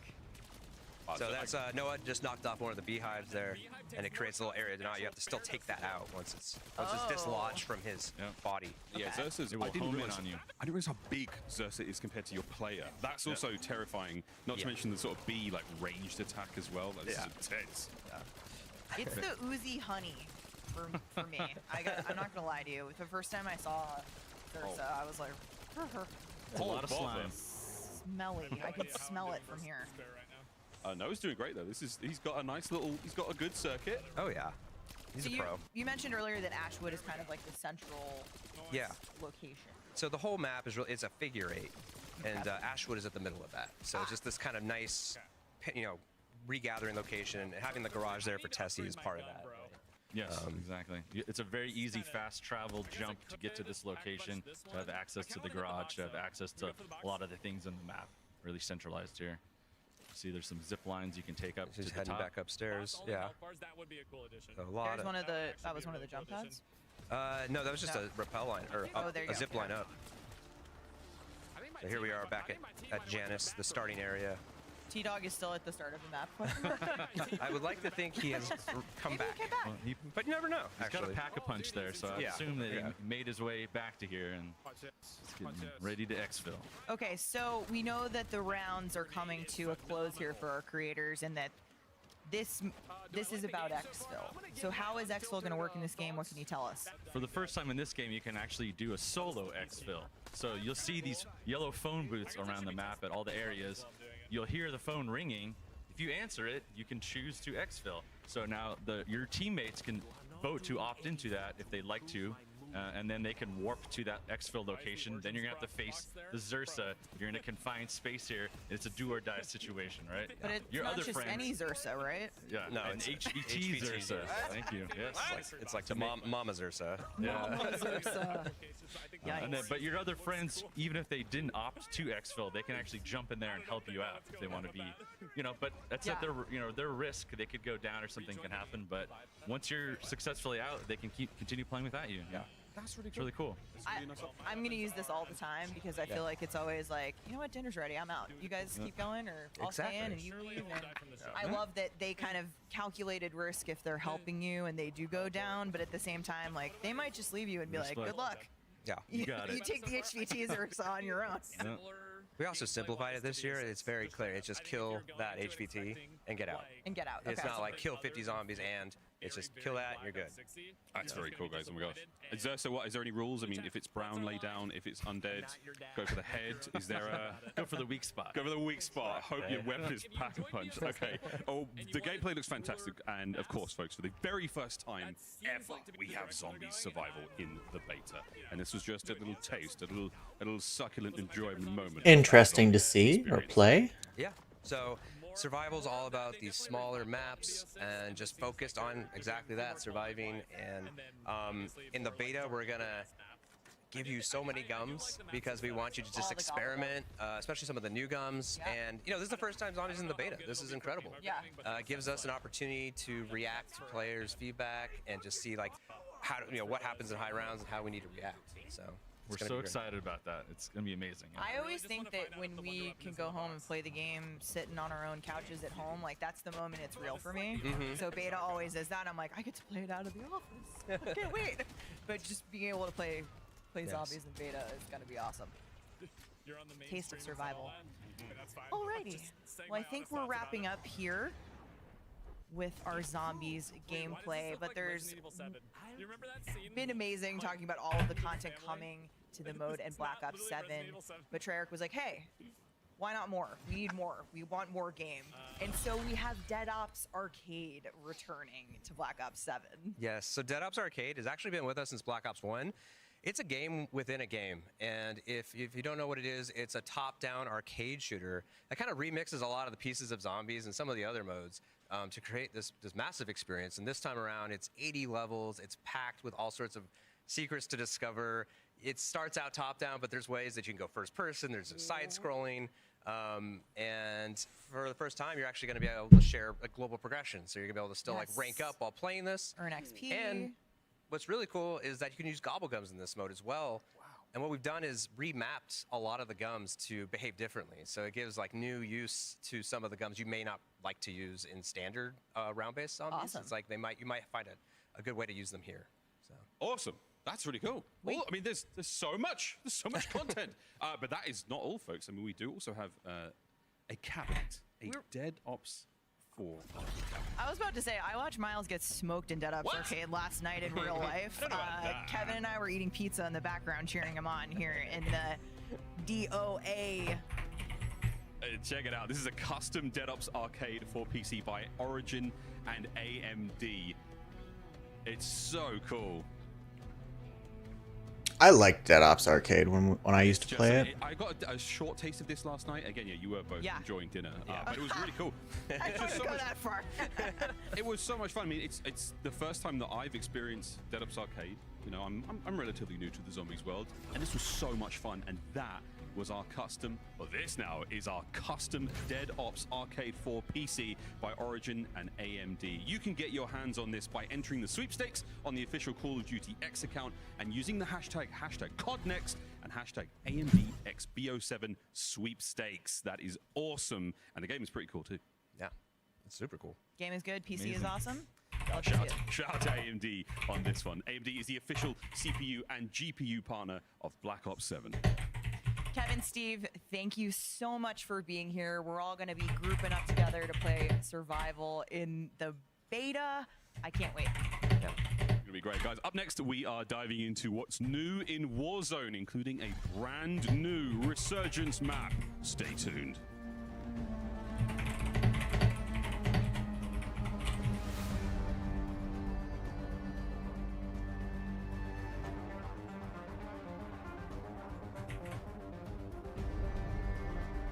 Dominate every game on a big screen TCL QD Mini LED TV with 144Hz native refresh rate and AMD FreeSync Premium Pro.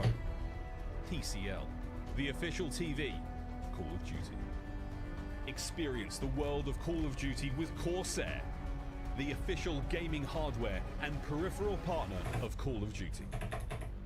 Operators, get ready to ride the special edition Polaris Razor Pro R and Sportsman XP 1000 vehicles, dropping soon into Call of Duty Warzone. You're invited to the Little Caesars Call of Duty Challenge. Open the Little Caesars app, accept and complete the challenge. You might win a copy of the new Call of Duty Black Ops 7. You'll also be entered for a chance to win the grand prize. A trip to an Activision studio to squad up with George Kittle in a 1-hour epic Call of Duty battle. Complete the Little Caesars Call of Duty Challenge today.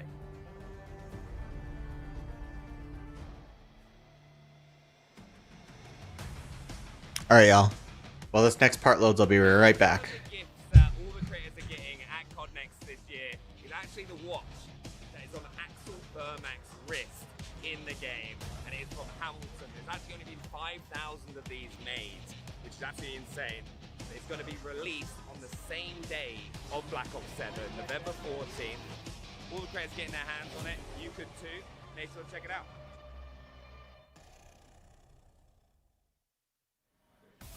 Welcome back, one and all, to Call of Duty Next. We know you've been asking for Warzone news, and today we've got you covered with some special guests.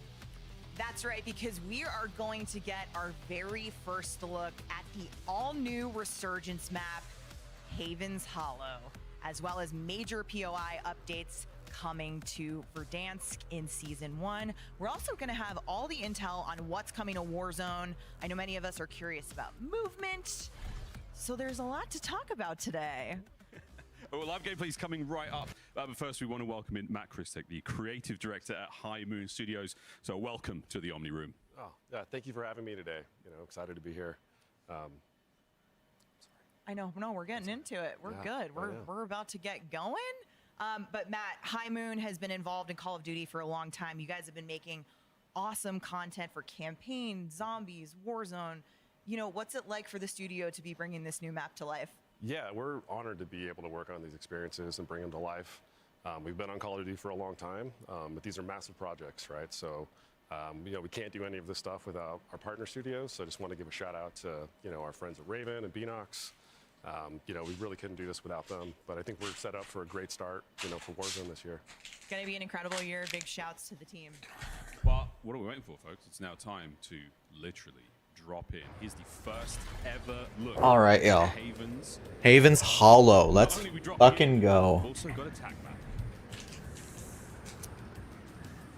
Yeah, Well, we had to drop in to get to the tech. Yeah, look at this. That's how that happened. I wonder how sort of trippy that is for people in the room. That must be awesome. I will say these animations have been on point in the room. I love seeing them on camera. Oh, we've made it. Awesome. Here we are, the first look at Haven's Hollow, our very own tag map. Yeah, so you can see the theme for this. We're inspired by a late summer, kind of early fall setting in the heart of the Appalachia kind of area. We've got this really small town Americana vibe. There's 9 unique points of interest. There's a little bit of contrast between some of the older rustic elements and a couple newer modern ones.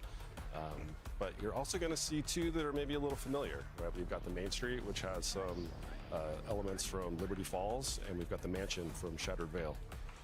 Both have been pretty popular with players. Yeah, and the colors have been popping on this map. I can't wait to see it in gameplay. But of course, one of our most popular maps in Call of Duty, Zombies with Liberty Falls. I'm really excited to see the team bring a new experience there. What made you guys want to revisit? Yeah, people loved Liberty Falls so much. We really liked that setting. We thought we could do more with it. We really wanted to expand on it. And, this is also a place that we've never used in Warzone, so it's kind of a new experience for everyone there. New setting. It looks amazing, like a pre-outbreak. It's all clean and nice. Yeah, it's pre-outbreak. Until we show up. Well, all right, let's take a closer look now at Haven's Hollow. Yeah, so here you can see our Main Street. Right? Yo, Agent, just in time for Warzone. Nice and clean, which I love. How you feeling today, dog? Player visibility. Yeah, that's a big top of focus mind. for us. Lighting, player visibility. I think we're going to talk more about Riverboat here in a second, because that might be Matt's favorite. Yeah, it's a good hot drop. This is like a cool, again, super fun close quarters engagements here, but we still have some nice lines of sight. Yeah, sorry to hear that, dog. We've got the lumber mill here. It's got this big industrial interior floor. Kind of cool playable elements all over the rooftop. Lots of ways to kind of sneak in through the upper sections. The coal depot, this is kind of at the crossroads of a few POIs. Interesting. This is the most modern of the new POIs that we have here, the research center. It's got a pretty risky buy station in the central courtyard in the middle of it. Awesome. This looks like it could be quite a fun loot area as well. Yeah. I'm still seeing traditional doors. Taking a new pass on and reimagined for Warzone. My guy, the Z-Rex. Z-Rex, there's a new ascender in here that goes through the big skylight up to the rooftop. Cool. The ponds. You don't try to pull your chute here because you're just going to break your ankles because it is shallow it's only water. ankle deep water, Ankle folks. Deep, yeah, we're trying to have a little minimal water gameplay in this map. And the train station on the outskirts, this is a good place to kind of regain. Yeah, I love the looks here. I know the call outs are going to be great. No, this is pretty average. November is the usual launch date of most CODs. This one comes out November 14th. Yeah, so it's definitely smaller than Fortune's Keep and just a little bit larger than Smaller than Fortunes, larger than Rebirth. We talked a little bit about Is it just me, or did that map just look like Area 99 size reskinned? I really like the riverboat. It's called Haven's Gamble. It's kind of a tight, multi-level space. Really good for grabbing loot. It's got an easy buy station that you can access up on the top. It's also pretty. So, Mitch, they did pull two Zombies maps, two POIs from Zombies maps into You this. can sneak on there. There's lots of zip lines and ladders and lots of risky routes. Which I'm not against. Being someone who doesn't really play Zombies, that doesn't bother me. To find out what the hot drop is. Right, well this is it folks. It is now time for the action. It's the gameplay premiere of the brand new Call of Duty Warzone Resurgence map coming to Season 1 later this year. Haven's Hollow, Dream Crazy, I hold shift, let's do it. Do it indeed. 2 rooms full of creators hunting for that illustrious first ever Haven Hollow win. That's always the key. Someone's looking for that X bait. Being able to post that video online, huge. And with the drop, it's not just time for us to drop in for the first time. It's also time for the TCL Power Hour. Dream Crazy, this is fun because starting right now, our creators are trying to complete. Yeah, so watching this stream, you helped me with you at home to win a 77-inch Hey. TCL QD LED monitor. Which are you looking forward to here, Dream Crazy? Already, I'm looking at the you help me with views, which helps boost my like, standing. But then you, as long as your Activision account is connected, will get perks in game just for watching. Exactly, they are playing for, and for you at home to possibly be walking away with like a 27-inch monitor. You can enter by posting on X, including the hashtags that are listed there below. Make sure you also snap a shot at that QR code. But the TCL Power Hour starts now as we're dropping into our first look at Haven's Hollow. And again, you talk about resurgence, you talk about your ability to try to get high eliminations, but at the same time, valuing the timer of when you can be brought back. And just, again, look at the map. It's just the colors, just absolutely vibrant in this late summer, early fall setting, not to mention what the actual POIs bring to the map themselves. 9 POIs counted yesterday, and Research Center being one that has a buy station right in the middle of the, research, obviously the center. And yeah. Okay, good. They kept floating loot. Get your loot, get your cash, and be able to get picks early as teams are landing in late. Adrian, easy pickets for him. Ooh. Get nice little MXR out of the initial Slowish TTK. Feeling like it's time to find one of his first kills. Help is starting to come back through, though. Decent turn, but shut down, and that'll put him in a little bit of trouble as Booyah and the rest of the squad will try to regain, stay alive, and again, hunt for that first win. Nothing more important in COD Next than being able to boast that you got the first ever win on Haven's Hollow.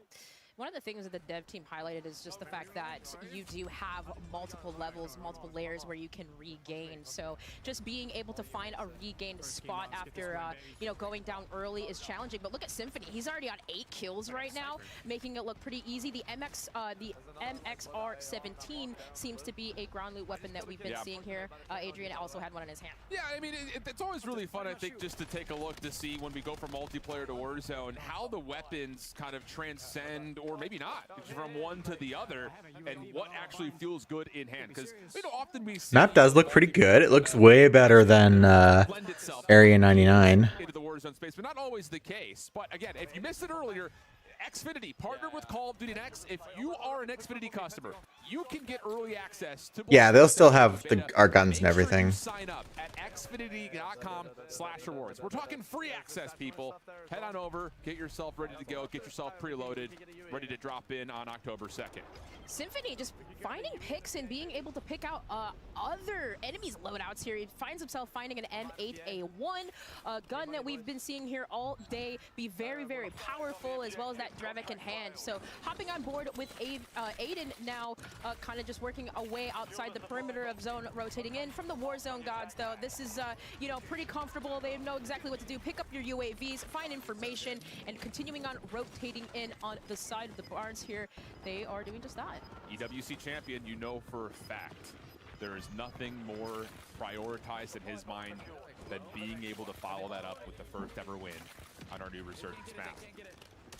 And yep, they've got a little bit of a bait here. Ooh, those guys got friggin' fried. Coming through for them, and now you're in a position to. This team is in the healthy spot of possibly winning this lobby.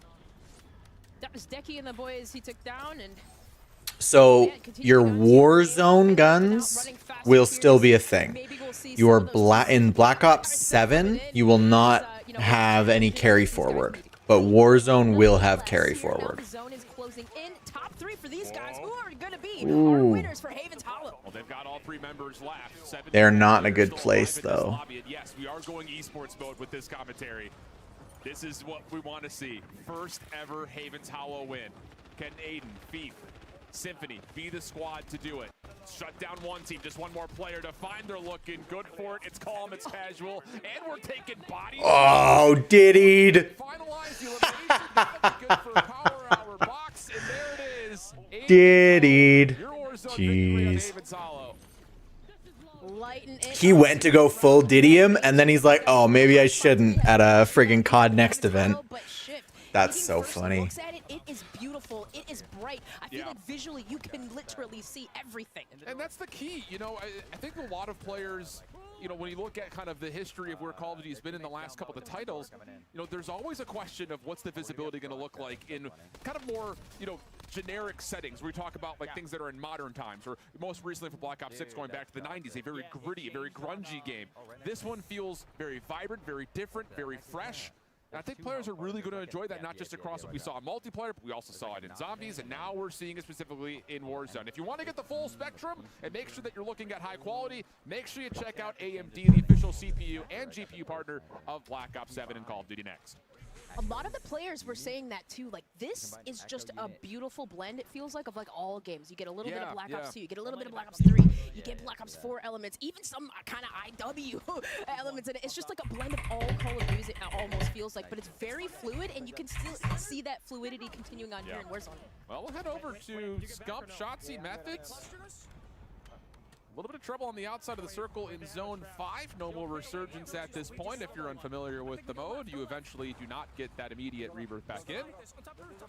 Oh, and a little bit of trouble here working their way back into Zone, trying to play the slow side of the circle, see if they can find a way to come through as, how about this? Leonard Fournette finds himself teamed up with the majority of Team Falcon, Soka, and Shifty in the mix with him, trying to carry him to a win. Peacekeeper in hand too, being able to take down Scump. Oh, Scump did slide away, but still does get pinched by Shifty there. And there's the habit. Leonard, Hisoka, and Shifty also win this other game here of Haven's Hollow, displaying it and winning it around the chapel side. You love to hear. Happy cheers. All right, he's feeling himself. That's the Falcons energy right there, though. Yeah. That's the Falcons energy right there. Leonard's having himself a good time. I'm sure we'll see him in the beta. And, you know, I just want to throw a little shout out into the mix, too. You know, talking with the devs and hearing them, of course, here across the show. This feels like there's a different level of, like, aura and pride surrounding every element of this COD Next. I like that the Zombies operators don't look too wild. Releases, talking about the content depth that we're seeing not just on launch, but especially building even further into Season 1. I mean, this is going to be a really fall into early winter for Call of Duty fans. I love that you said that, Shift, because you know I've been gleaming about it. The fact that we have global progression across the board with this content. Like, it doesn't matter if you're playing Warzone, if you're playing campaign, if you're playing multiplayer, you can level up your favorite weapon, even if you're playing Resurgence here. So, kind of on the research side, we see FIFA, again, looting around. It just looks so pretty, so beautiful. But for most of these players, you kind of see them finding a lot of success outside the perimeters and rotating in. And there's something about finding your first Warzone victory. I think that every single game, Agent. That's got to be the goal. Like, seriously, every game I'm like, this will probably be the game that I'm like, this is the end. Nah, it's never going to be the end. And, ooh, Redman's actually showing up in the proximity chat, so we may have a couple of Goliaths in the Warzone space facing off. Well, I'm excited for Battlefield to be able to compete with COD this year. It's got a long way to go. It's got a big update cycle that it needs to go through in order to get approved to be like the next game. Those opponents, as you see outside the research center. If you're wondering, the research center is far east of this map, and of course, prepare for battle. Corsair, the official gaming hardware and peripheral partner of. Hey, shout out to Corsair, my new RAM and PSU. Power supply unit coming in clutch to save my PC build. We're not giving anyone anything. Like we're locked in here. Are you stream sniping? Yeah.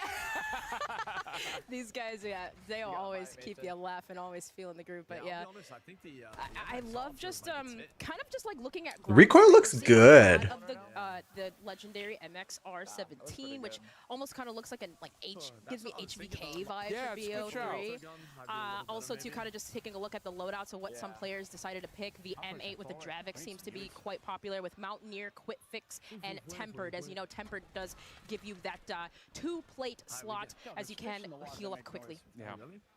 So some early ideas in terms of what weapons in Black Ops 7 may become viable in the Warzone space. What's your feelings kind of looking at this map? I know that, we're coming off of a lot of exposure in content surrounding Rebirth Island, whether it be from EWC or just other events that have been happening in the space. But you kind of heard the devs talking about the fact that, we really purposefully, with the intention of using water, really not using water. Yeah, there's water elements, but they're all shallow. We're not seeing that same kind of swimming around regain style, so it really forces you to play inside the Ooh, bounds. FIFA got caught.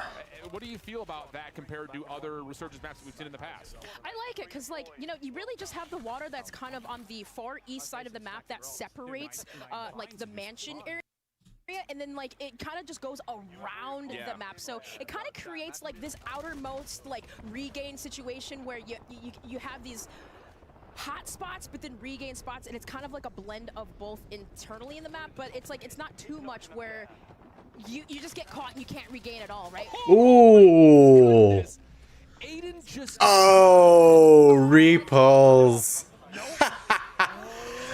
Oh, Aiden got diddy backed.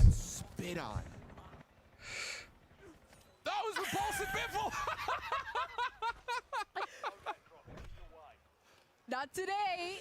You even saw the head shake too. I mean, I cannot believe what I just saw. He had every advantage in that gunfight off the mantle. But again, Omni movement a little bit different. And now a chance to move deeper into the central POI for Repulse, Biffle, and Shamu. He's with, I think, Hex on them. I believe last year these were our first winners too. Oh, good so call. it's kind of serious to see Repulse beating for it. That was Matt Cracks that he just took down. And another one. Is that Big Daddy Hex? That was Big Daddy Hex. That's the boss. Ooh. Wow. How dare you do that to him? Breaking his arm like that. This map does look good. This is COD Next. This feels like Vondel lighting on like an Ashika aesthetic. I'm liking this. I'm liking this. Rebirth Island in the past, where you could deep dive, try to regain, wait for your teammates to jump back in. It's going to force you to play inside the map from really start to finish, which I think also builds towards a more frenetic pace. You heard that word be used a lot by the devs. A lot of these POIs are very chaotic. You've got a lot of central points that you can fight over, but also on the exteriors, places like train station, places like coal depot, are going to force a lot of teams to continue to fight even when they're not at full strength. Those buy stations really make a difference too, as far as where you're regaining and what teams could be holding them down or locking it in. Repulse able to get some information. UAV you can see on the map, being able to locate enemies as it's pretty much an advanced UAV we got going on here. Yeah, they got advanced right now. Yeah, so you would feel like this POV is going to be a fun one to watch through the foreseeable future. Trying to single-handedly hunt down a team of 3 in front of them. Smokes are out. Hunt is on. Looks like this could be a third-party situation as well. And, well, no need for it as Repulse is just doing it all himself. So, again, you're seeing some of the most experienced Warzone players really just running and gunning. Oh, he got that visibility through smoke before Repulse did. But, the other thing about this map that, especially coming off of taking a look at maps like Rebirth Island, which is currently one of the big favorites for Resurgence, is that you do have levels of elevation, but it's hilly. It's not like these dramatic inclines where you see zip lines are necessary.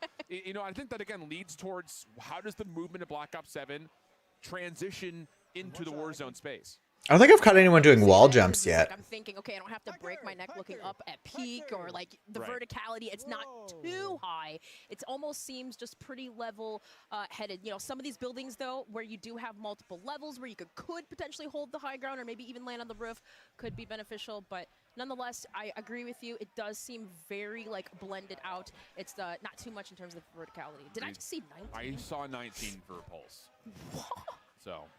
These guys 13. Are holding nothing back at the moment. He's only got 13. Fun stuff. And we're going to start to seek another late game situation. And like even just looking at him on the drop in, like yes, you've got these central areas that are going to have a bit more clutter, a little bit difficult to kind of use that kind of more floating UAV style, but the map it feels open. Like there are a lot of transitionary spaces that you could get caught on. So one of those things you got to be a little bit more cautious of as we head on over to Teep, playing with Isaac and Crowder. These three boys were vibing yesterday, very close to one another in their setups during the tech test. For some reason, I can't say the words tech test together. It's going to be a tongue twister. Oh, shots on, I believe that was that Chrissy down below. Napalm strike, you see coming inbound, but I love the fact of kind of like this utilization, right? You mentioned that open area and rotating out. I feel like that's where we see players use a lot of stim shots, smokes, using those utilities to get across. Yeah, and that's familiar, right? And that's kind of what we've been talking about a lot through COD Next, is how much of the game feels familiar but uniquely different. You're going to start to see, like, yeah, the things that you've been building over the course of at least the last year in Warzone will still apply. It just comes down to how can you utilize new movement techniques, and maybe even more so, again, with tac sprint being a thing you have to really perk into. It's going to change how you like your loadout creation is going to look like. But I don't know. It feels like looking, especially at our most experienced players, it feels like they're already locked in, and there's no stranger to what they're already seeing in the gameplay form. Correct. I think we saw TP there a little bit with the LMG, the MK. 18 being one of them, but another elimination we got here, using a body shield. Oh my god. We're seeing too much of this tactical plays here, but nonetheless, you kind of see that big game bounty going in, and I think the boys are going to go towards Rida there, who you can kind of see the big game bounty running away. Yeah, they're on the way. You heard the calls. They're hunting. Oh, they're on my level. I think especially knowing that early circle days, you were going to lose the resurgence timer here in a moment, but you've got a 3v2, and yeah, there goes Joe, there goes Brett, looking for the last. Oh no, Ryder!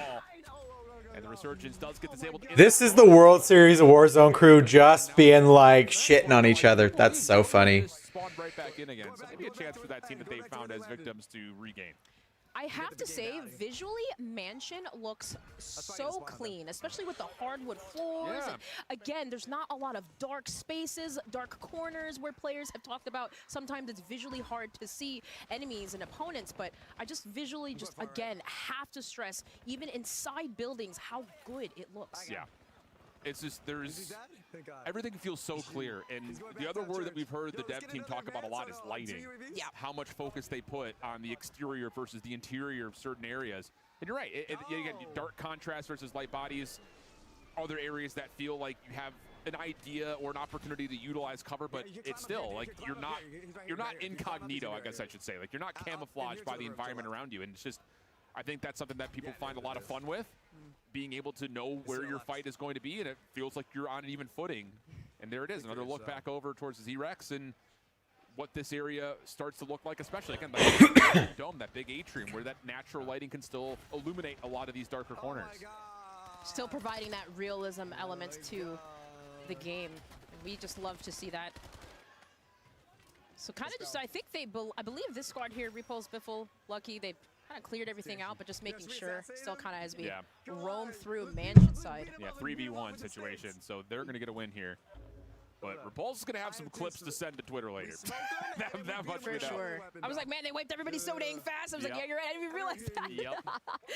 One player Oh, wait, left. they're going for the dedicated melee kill. This is part of the TCL Power Hour.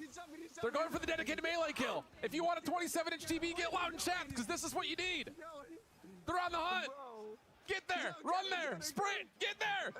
Biffle, do it. Do it, Biffle. Do it, Biffle.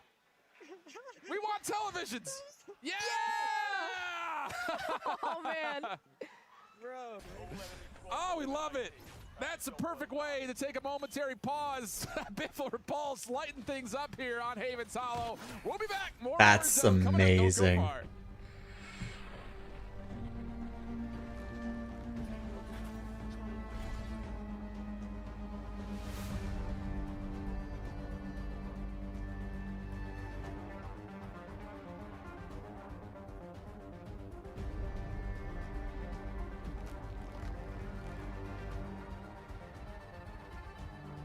AMD, the official CPU and GPU partner of Black Ops 7. Share the wins. Elgato, the official streaming partner of Call of Duty. Herman Miller. Check out the latest Embody gaming colorways at hermanmiller.com/gaming. Xfinity customers get early access to the Black Ops 7 open beta. Visit xfinity.com/rewards to claim your code today. You're invited to the Little Caesars Call of Duty Challenge. Open the Little Caesars app, accept and complete the challenge. You might win a copy of the new Call of Duty Black Ops 7. You'll also be entered for a chance to win the grand prize, a trip to an Activision studio to squad up with George Kittle in a 1-hour epic Call of Duty battle. Complete the Little Caesars Call of Duty Challenge today.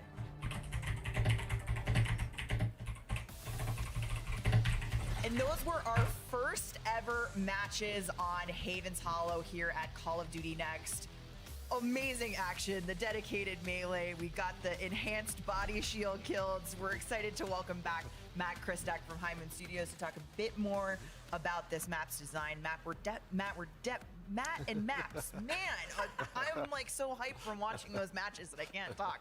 We were screaming back here, but we're definitely getting that small town, sense of Americana on this map. How did you guys think about building Haven's Hollow for Resurgence? Yeah, so first and foremost with Resurgence maps, we really want like a fast-paced, high action map, good flow, really interesting routes. I keep looking in the Caesars app and I don't see the challenges either. That players want to engage with, and we really wanted to have a good balance between our power positions, just our cover density, and just spots for people to regain. Yeah, and let's not forget that Rebirth Island was also based on a zombies map. Shout out to Mob of the Dead. So this is something that we've tried before, and players have really enjoyed it in the past. Excited to see what you guys have cooked with this. Yeah, Mob of the Dead was great. Yeah. We know those zombie fans. Got them zombie fans. But now we got the Warzone folks playing it, so we're getting back into a little bit more live gameplay in just a second, but I have a few more questions for you, Matt. I know there have been some key areas of focus on this map. What can you tell me about what is going to make Haven's Hollow really stand out as an experience? Yeah, I mean, first and foremost, when you look at it, right, the visual, it's bright, it's colorful, we've got this amazing foliage. It does look really good. Yeah, we're really focusing a lot on player visibility. And also like the power spots we're really trying to curate. So like every tree that's on here, we've hand placed, to try to curate those long lines of sight. There's a really, intimate focus on just like the cover placement, the density, just the flow kind of going through these spaces to make sure that it's easy for players, and just, again, just promoting all those different play styles. So I think for me, where I'm looking at a game as a player, I'm watching these streams, I'm thinking about how I would navigate the map, like going from cover to cover, and it does feel like Darkness! All over the place, which is really, really cool. Yeah. I'm definitely seeing all these features, and I'm having a lot of fun thinking about Darkness right on top of the old Steamboat. Beautiful. Ooh. That's enough for us for now. Let's get back over to the casters and back to the game. You out in the studio, appreciate it. Yes, we have 250 creators today across 2 epic project map arenas, and we find ourselves right in the midst of the TCL Power Hour. We've already kind of kicked things off, but just as a reminder, our creators are trying to complete these 9 challenges while being in the midst of all the chaos, all the frenetic energy of Warzone. And with these 9 challenges, again, come 9 Let's opportunities friggin' go. to win a 27-inch TCL QD LED monitor, and we've already seen a handful. We've seen the dedicated melee, the combat expert that came through, and the vehicle elimination that you wanted to. So yes, make sure you post on X, include the hashtags listed, and also scan that QR code to get entered for a chance to win the 27G64 monitor from TCL. Sorry we didn't necessarily get to see the vehicle kill on our POV, Valen. I know you're looking forward to it. We still have a lot more challenges to go, and we're going to jump on board with Crowder to see if his Warzone gameplay looks as good as his golf swing. It's still okay. If it's free, it's me, right? But plenty opportunities. We'll go ahead and see Crowder getting overloaded there. I think that was Benny, Essential, and Zyro, but I love this map, and I just love the fact that they talked about really catering to all different types of play styles. Yeah, and it's just like one of those things that we kind of hinted towards it. I will say it's fun to see that kind of extra level of depth being provided by the dev team, talking about the things that we're just automatically noticing. Like I think you and I as commentators, we often take a look to see how does the map kind of flow? What are the players able to do, like, without hesitation, without obstacle hurdling? And it really feels like this map has provided a lot of fun and again, just a lot of open visibility to allow these generic moments to kind of come through. And again, if you're watching these guys fighting for their Warzone win, you need to get yourself a scuff. Gear up for Call of Duty with the official controller of Call of Duty and Call of Duty Next. Get those back buttons, get those interactive triggers, get all the things you possibly need to not end in second like Teep and Co just did. All right, switching on over though here. Hey Scuff, if you wanna convert a mouse and keyboard player, sponsor me. Got picked up. Or 8-Bito. I use your mouse and I use your keyboard. If you want to keep me a mouse and keyboard player, sponsor me. Just kidding. Really over on the southwest side of the map. Ooh. All of these different POIs, again, are just so freaking beautiful, Alan. I can't get over it. I'm just literally mind blown right now. Tell me how you really feel. It's just every tree being placed strategically to allow players to get into that flow state. We love that. Yeah, they really do. Oh, goodness. A little bit of issue right there, but Isley Gaming able to find the elimination. You can capture your gameplay, share the wins with the official creator gear of Call of Duty. That's Elgato. Elgato got a stream deck, got a capture card. Elgato's so good. Not just record, but also live stream and just enhance your overall gaming setup. So make sure you check them out at Elgato. Big shout out to our friends there. All right, so what do we got nearby? This is how to see that echo unit go down. Creating a little bit of a deploy, but Yeah, Elgato shit's good. all these buildings here, just kind of like looking around, you know, again, just you can kind of see on the main street. And I'm saying this, obviously I've seen a lot of different POIs. I haven't played this, but it doesn't look like every building is the same. Duality of it being open. You got the buildings on the side. Hey, Khaleesal. Khaleesal? Yeah, Khaleesal. That come with Resurgence. I think the inherent question always is about I recently started following Khaleesal. chaotic. Am I going to feel like I'm just lost completely? Right. And I will say, like, again, like the ability to connect these different POIs has felt really seamless. Just watching players transition as the zone forces them to move, but at the same rate, being in that more downtown Main Street feel, yeah, you still get that up close and personal kind of jump scare style combat that you want to see, and keeping that balance between movement versus actual interactions. And if you want to dominate every game, make sure you check out the official Bunker Busters. for Call of Duty. That's Amazing. Origin. Scan the QR code right there to learn more about how you can get your hands on one. As we continue to see if this group of three can find out where exactly this team is that's around them. Again, that high to low, that multi setup around the riverboat can be difficult to track down players, and that's where Movement Kings will really shine.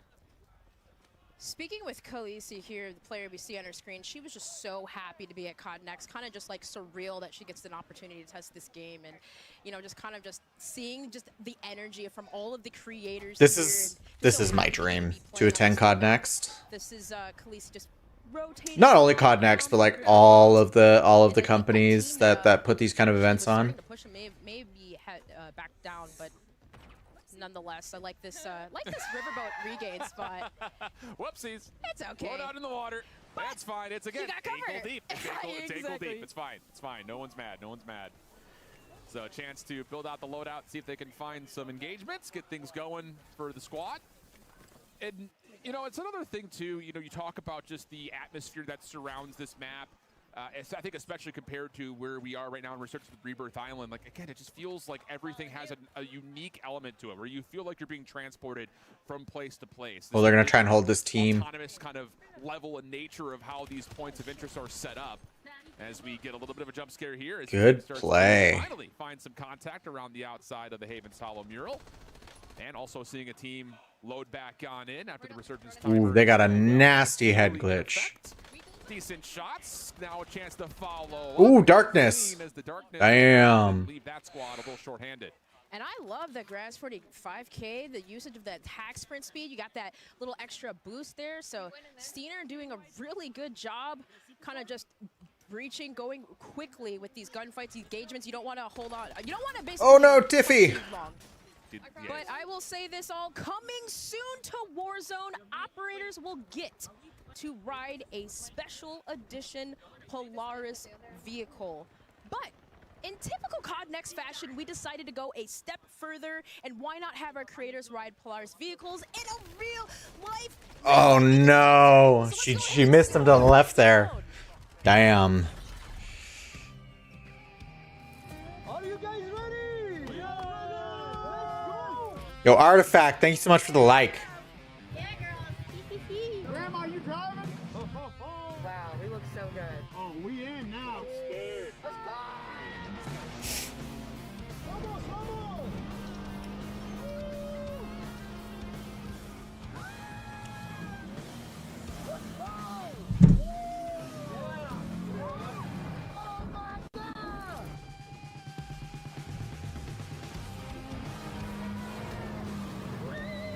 We good, you got it. I survived.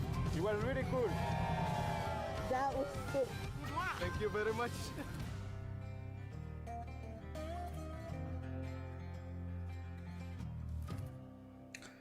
I want to win that Polaris. I don't have literally anything to pull it with, but I want to win it. Tons of fun. Fans of course, those that like to go off-roading, you need to get in there and enter for a chance to win your very own Polaris adventure by entering the sweepstakes on the official Call of Duty X account, and of course, using the hashtags right below. You want to get out there. You want to give yourself a chance. We're going to take a brief step out and come back with more action from Call of Duty Next. Do not go anywhere. We'll be right back.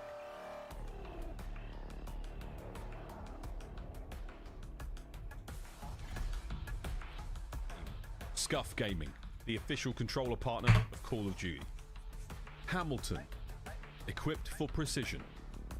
Hamilton and Call of Duty team up for a special edition Khaki Field Auto Watch. Get yours on November 14th. Customize your typing. Drop, the official keycap partner of Call of Duty. Unleash the beast with Monster Energy, the official energy drink of Call of Duty.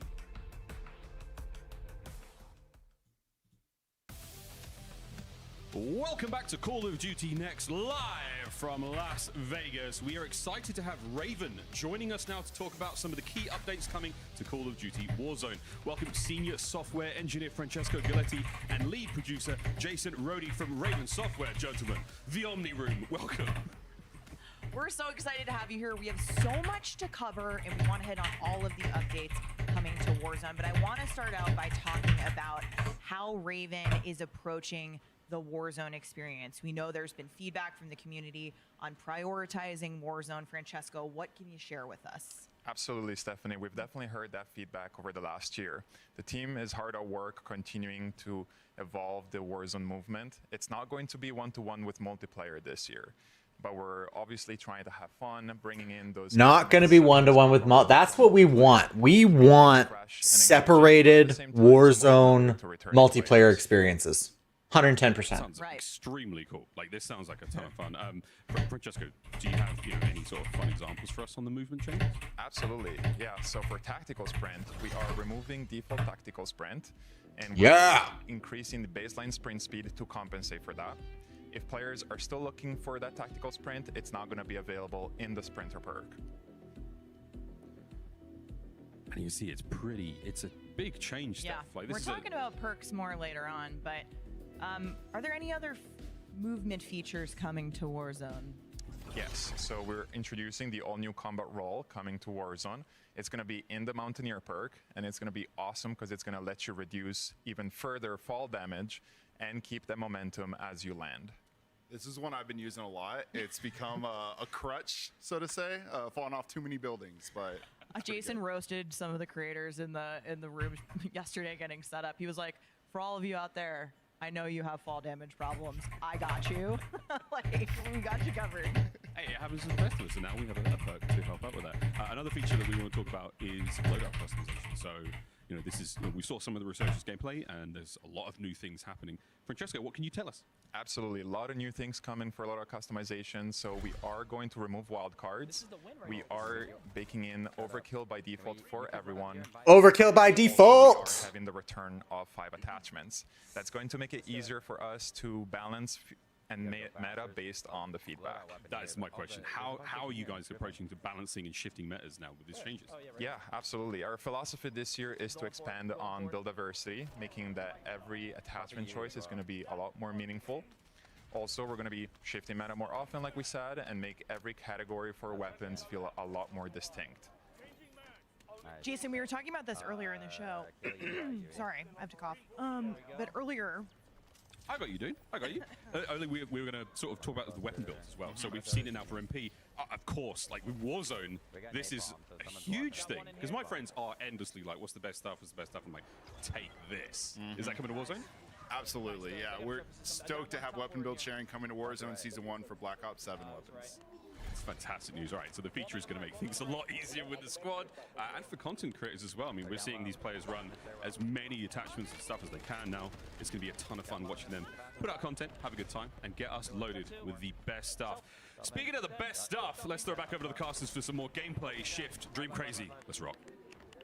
Absolutely. Thank you, Miles. Thank you, gang. We're pumped to continue on with our TCL Power Hour. We've already seen 3 crossed off, and I know there has been some dedicated, intentional action trying to get this done. And we are able to cross off another one of, well, another 2 of the TCL challenges. Again, our creators are trying to complete these 9 challenges while being in the middle of Haven's Hollow. Once these 9 challenges are completed, there will be 9 opportunities for you at home to win a 27-inch TCL QD LED monitor. We're jumping back into the gameplay, but before we do, scan that QR code. Post on X, it includes the hashtags COD NEXT and, of course, that longer TCL one there to make sure you are properly entered to have a chance to win. Because I'll tell you, we were floating around when they were in the dev studio, and I would hear people saying, like, what do we got? What do we need to get still? Because these guys, they don't want to just win. They also want to get this TCL Power Hour completed. I think we only had 2 more left, too. We have an Echo unit and a C4 elimination. We got those. We got that. Sorry, guys. I will be back in like 2 easy as well, we're coming on here with a probably a quick win, maybe a streak. Only 1 player left. His pros is trying to pin him down, but oh no. Oh, they're in a little trouble. This is down to 2v3 situation with his teammate flying in still. So PA's being tossed down. No gas mask right now. And now it's just down to a 1v3 situation. Oh, pros, what do you got for us? Oh, it's not looking good. Down to the last couple of plates. Gas is chewing them up. Shots coming in. Pros, nowhere to go. Not quite able to get over the finish line by the look of it. 1 teammate floating back on in, but it's only a matter of time. Unfortunately, not able to find the Warzone victory here, but so close. So close. So close. I think you even saw him trying to use his tip shot to get away. Italian Co. Oh, there we go. Feeling good about that first win. No way! What? Sorry, guys. I just felt I felt a weird blast of heat, and I had to go check to make sure everything is okay. It was just my PC getting warm. That's the VS Recon 2. We've been talking about that sniper, even seeing it in Warzone, how strong it is. And these players are getting ready to load up. 200 plus FPS. What do you think? Everybody's on 5090s. I really, the one thing I'm also anticipating, as the devs did talk about it, right? We have overkill permanently. Yeah, I'm glad you brought that up, because one of the things that at least I'm kind of locked into, what I'm noticing is how clear in the UI when you see players with their loadouts, you can see what 5 attachments they're going with. So not only can you get the ability of being able to share your loadouts across your communities or across your friend group, by using the build share that we've seen introduced for multiplayer. Love to hear that it's coming back into Warzone, because I'll tell you flat out, as much as a meta follower I am when it comes to multiplayer, whenever I jump into Warzone, I never know what's going back through. But speaking of drop, you can also get your drop on by customizing your typing with the official keycaps for Call of Duty. Checkout drop there as we drop on in to see what loadouts Sophie, Bella, and Chrissy are able to pull for this particular drop. Not to keep using the word, but to keep using the word. Yeah. Let's see where we are going to land. And this one, it's the Homestead, which is pretty, like, I feel like the only, like, central most, like, POI here. But kind of just taking I'm watching them also on my Xbox. Nice, Agent. Nice. Right here at the stables, the barn, you can kind of see it's a quick loot, and you got a buy station nearby, and also one into the northwest area too as well. So maybe we can catch some enemies rotating over. Little echo usage right there from Sophie. Again, just kind of utilizing some of the different utility points that come in with Black Ops 7 across the board. We haven't really seen too much of it, but I want to see some more sight grenade usage. I know when Miles was first telling me about the sight grenade, I was like, brother, I will be absolutely debated when I get affected by it. I'm shooting everything. People will be looking at me like I'm crazy, but I'm excited for that little bit of new deployable utility coming into the game as well. Oh, we already got our first body shield here. Let's go. Okay, this is happening way too much here today. These guys are having so much fun. I will tell you what, but kind of just taking a look at the elimination there. It looks so good. I'm so excited. You know, I saw his post on X earlier today. He was posting a Black Ops 7 like sniper montage and coming soon. It's a happy 18th birthday because he was looking cracked out. But if he's getting body shielded, I might have to go delete. You gotta just hear them talking, yeah. All right, so having enough money, of course, to get our loadouts here. The XR3 Ion, a sniper, another one that is going to be featured here in the beta. So much. And I have to say again, like, I just love the clarity, and it's kind of like the unsung hero of like developers, like just shouting out the UI UX directors that are involved. Like, it's just everything is so clear. Like, what does she have in her Peacekeeper? Now you can see it. So great stuff as we lock. Yeah, the UI looks amazing. Sophie Snaz with her Herman Miller gaming chair. Proud to be the official. Oh shit, they're all sitting on Herman Millers. Make sure you check out Herman Miller gaming. God. Your setup and game a little bit longer, a little bit more comfortably. As Sophie locks on another elimination. That's Scump that gets it might not be the OG Peacekeeper, but it's probably similar. Out of it. Ladies are frying. And I love the decision making that they're choosing here. Like, quickly take that engagement. I mean, take a laugh, take a video, and laugh about who you just eliminated. But you can see they're kind of quickly going towards the mansion side, because if you notice behind them, there's a little bit open area. There's a street side, so they just kind of want to get into that cover. And switching on board here with Legends 6K over by the train wreck side. Again, just a lot of situations where you can move fast. We've got an ATV we're seeing here. Smooth pickings. Yeah, it's just, again, like another element where we talk about the map being a little bit bigger than your normal resurgence, so you get the ability to throw some vehicles in mix. And don't lose time, don't lose track of time, rather, while you're inside of this new resurgence map. Shout out to Hamilton. Equipped for precision, Hamilton is entering the Call of Duty franchise with a special edition khaki field automatic. That is a limited release, so if you're a watch guy or girl, make sure you get your hands on one of those limited editions. Again, we've been wearing them. They're comfy. They're sick. They're awesome. But that's at least it for now. We're going to head on over to break. When we come back, we've got way more when it comes to Call of Duty Next. So stay tuned as we continue to reveal more at Call of Duty Next at the backside of the break. I'm so happy with this launch so far. That chair that they're giving away is a $2,000 Canadian chair. LED TV with 144 Hz native refresh rate. An AMD. Oh, you've played with Legend? TCL, Sick. The official TV of Call of Duty. Experience the world of Call of Duty with Corsair, the official gaming hardware and peripheral partner of Call of Duty.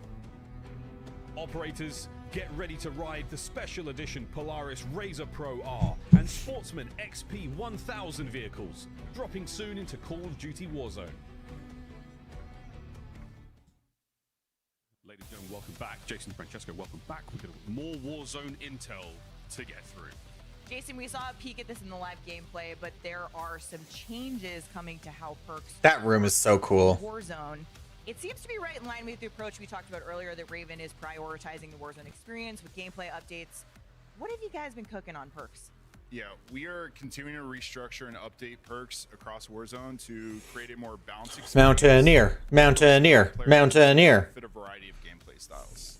I miss my good Mountaineer so much. We have the tack sprint going to the sprinter perk. We talked about that earlier. That's also going to be bringing in some elements of gung ho, which is really exciting.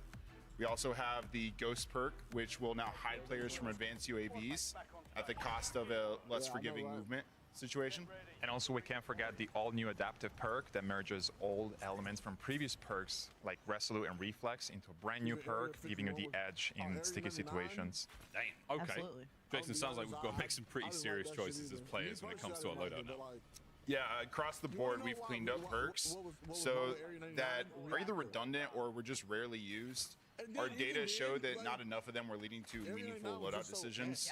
So when it comes to looking at those perk categories, we are looking at like the tracker and survivor perks going to slot 3, or the alertness perk going to slot 2, and we believe some of those perk categorization changes are going to lead to more impactful and balanced loadout decisions.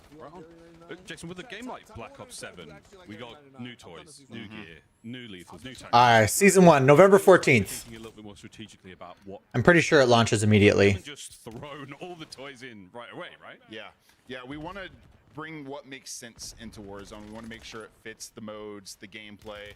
The first thing we're bringing over is the needle drone. So the needle drone will be replacing the impact grenades. It is still an impact explosive, but it's providing a little bit more utility for players. They will be able to do manual control and detonation. We had drones like this before. Yeah, you can get some fun moments out of it. We also have the pinpoint grenade. You can consider this one sort of a snapshot 2.0. It will shoot out tags that'll be longer duration, multiple pulses, and if you're one of the unfortunate people who gets tagged, Magic missile. Yeah, magic missile. The timer, or am I gonna be vulnerable, take out the tag, and try to get to safety? Choices. As players, we love it. Francesco, what's your favorite tactical? I gotta go with the Phantom Signal. It's the first tactical that's Warzone only, and it's gonna cause up to 3 enemies in a 40-meter radius to emit directional sound. It's gonna create a lot of chaos in the battle and some really cool moments. And scrambling the HUD, right? Yes. Yeah. Well, okay, go. All right, Jason, let's talk about field upgrades because there are some great ones coming. Yeah, we have to talk about the Echo unit. It is creating a hologram that mimics the operator in almost every way. Their skin, their stance, their weapon. It's a upgrade to the inflatable decoy in a lot of ways, and it will get you. It has gotten me many times in our playtest. I've seen it getting people, here at Next already in gameplay, but Hmm. I've heard the Warzone teams talking about how there are more opportunities for counterplay in this chapter. What can you give us some examples? Yeah, the teams really want to go after more intentional counterplay, right? So starting off, we have the smoke grenades, which will extinguish the fire from a Molotov, and we also have stems, which will remove the effects of concussion and flash grenades. So Smokes exterminate Molotovs? So you can't just Molotov into a smoke anymore? Will it extinguish my own Molotov? Awesome. I want to know what's in those stems. What are they doing? Great updates coming, folks. Holy shit.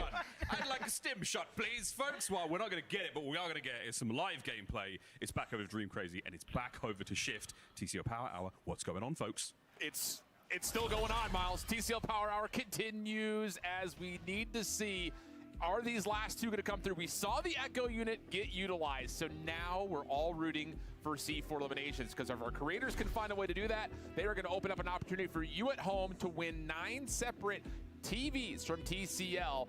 By posting on X, by including those hashtags, by scanning that QR code, you will enter for a chance to win. 27-inch TCL, friends. It's free. If it's free, it's Ellen. And I'm a sucker for a sale. There's no better sale than something that's free. So we'll see if our creators can find one C4 elimination in the next little bit to get our TCL Power Hour completed. Free, it's me, but holy smokes. Are we talking about smokes that negate Molotov damage? That was an amazing segment. That's such a crazy thing. To Warzone in terms of tactical and utilities, using a stim to basically remove the effects of a stun. Absolutely amazing stuff. And it's not just like the thing that I've really found inspiring, like hearing from the devs, whether it be behind the scenes or in specific, like the segments that they're built into. The strategy with stuns are going to be to throw 2. You'll throw 1 and throw it again immediately after. This is, I think, an effect that comes with the ability to look directly at what you just did in this last year for Black Ops 6 and say, you know what? That perk, a little redundant. That perk, not all that well used. This ability, this could be better, and then immediately be able to affect it. And I just love that ability. I wonder what the audio's like. Rubber band and come back to what the community has said in the last 365 and come out with something that feels fresh, new, and just absolutely unbelievable. So, as you start to get ready for the beta, make sure you stay hungry. Little Caesars, the official pizza of Call of Duty, as we see another Warzone victory. Mitch, are you referring to specific individuals? That's last team. It's like these players are getting so locked in. It's just you don't even realize sometimes you just want to go around the map and fly around, get into that. Oh, damn, that was the game-winning kill? Holy shit. Intentionally placing every single tree even to make it perfect for our players. They are listening to the community feedback. Yeah, some people won't like the map. Out with a really great product. And so far, I think it looks good. I won't really know until I'm Call of Duty next. So we're going to take a moment to check out today's top plays. till I'm ready to go.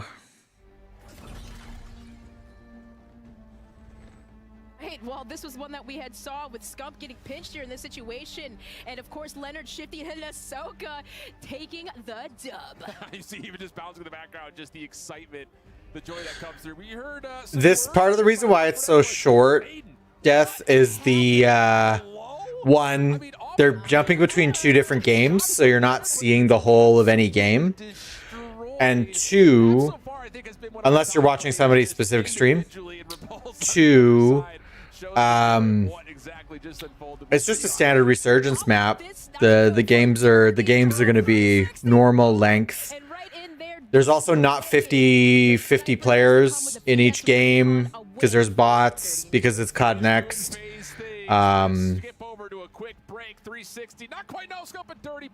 So it should be standard length games. The map is slightly bigger than Rebirth, but smaller than Fortune's Keep.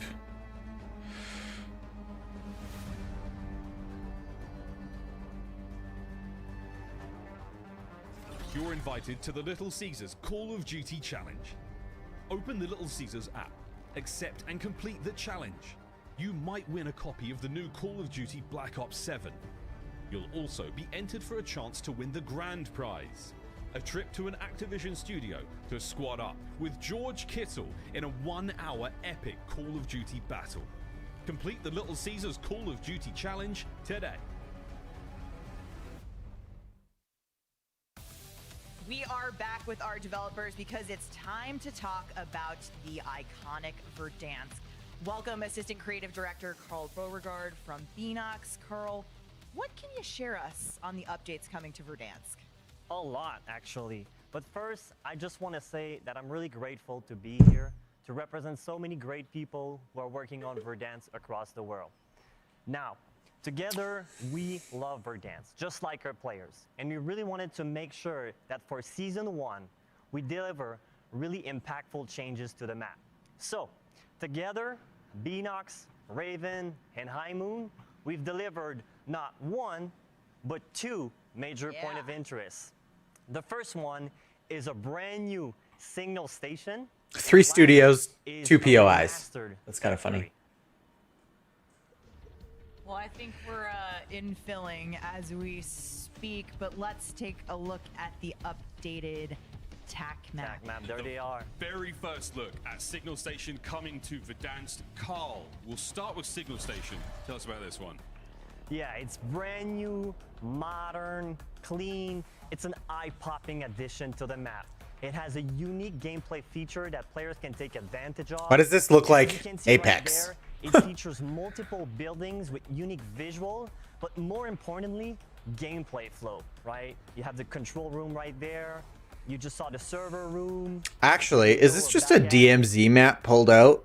Like, why does that kind of look like a DMZ map? To the north section of Verdansk. I was going to say, I mean, like the map, it looks great, and I love the addition. Those pieces look like from... Yeah, exactly. So what was the map before? But it's also isolated in the north, right? And so we wanted to breathe life in an area that hasn't seen much action lately. So that's why.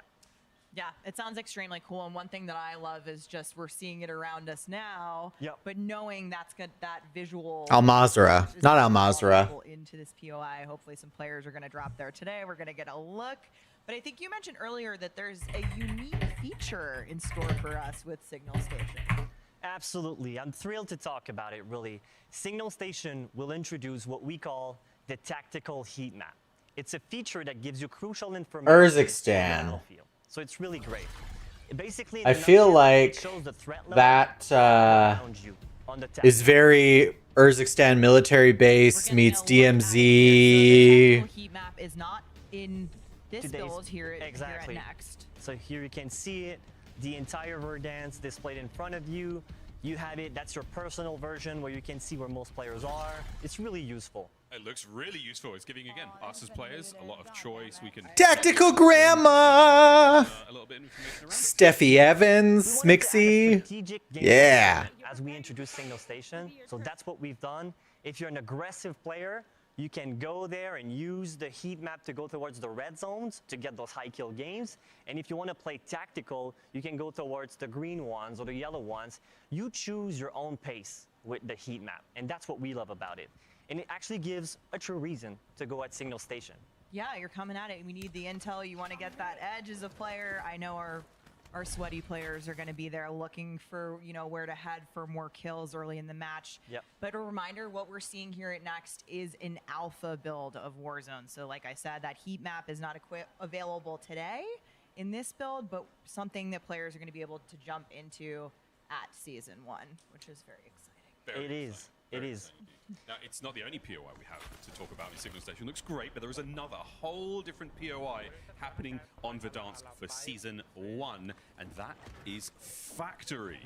Carl, Factory sounds cool as well, Steph. Yep. Yeah, we are very excited to welcome back Matt Christek from High Moon Studios. Matt, some people might be a little bit familiar with Factory, but what's new here? Yeah, so the POI you remember from Verdansk 84 is coming back. We've updated the theme, but we've purposefully kept the layout the same. So it's now manufacturing rocket components. There's improved lighting. There's Welcome back. Numbers on top of all the buildings. You can kind of see it from infill.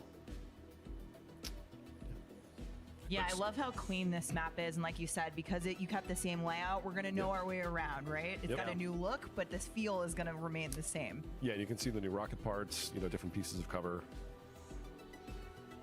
It is really cool. This does feel just like, it looks like the layout looks perfectly like 84. I've got some very strong memories of the rooftops of that factory. Yeah. That looks great. Yeah. It looks like some of our players might be dropping in there live. Hopefully. They're close to Signal Station right now. It's right behind him. Oh yeah, I see it on the right there. You see the dome? Yeah, exactly. We're getting ready to drop in. Good old noisy butters. We love butters. We love butters here, but again, are we going to go factory off rip? We're going to check out Signal Station? Yeah, I'm sure they will. Surely, guys.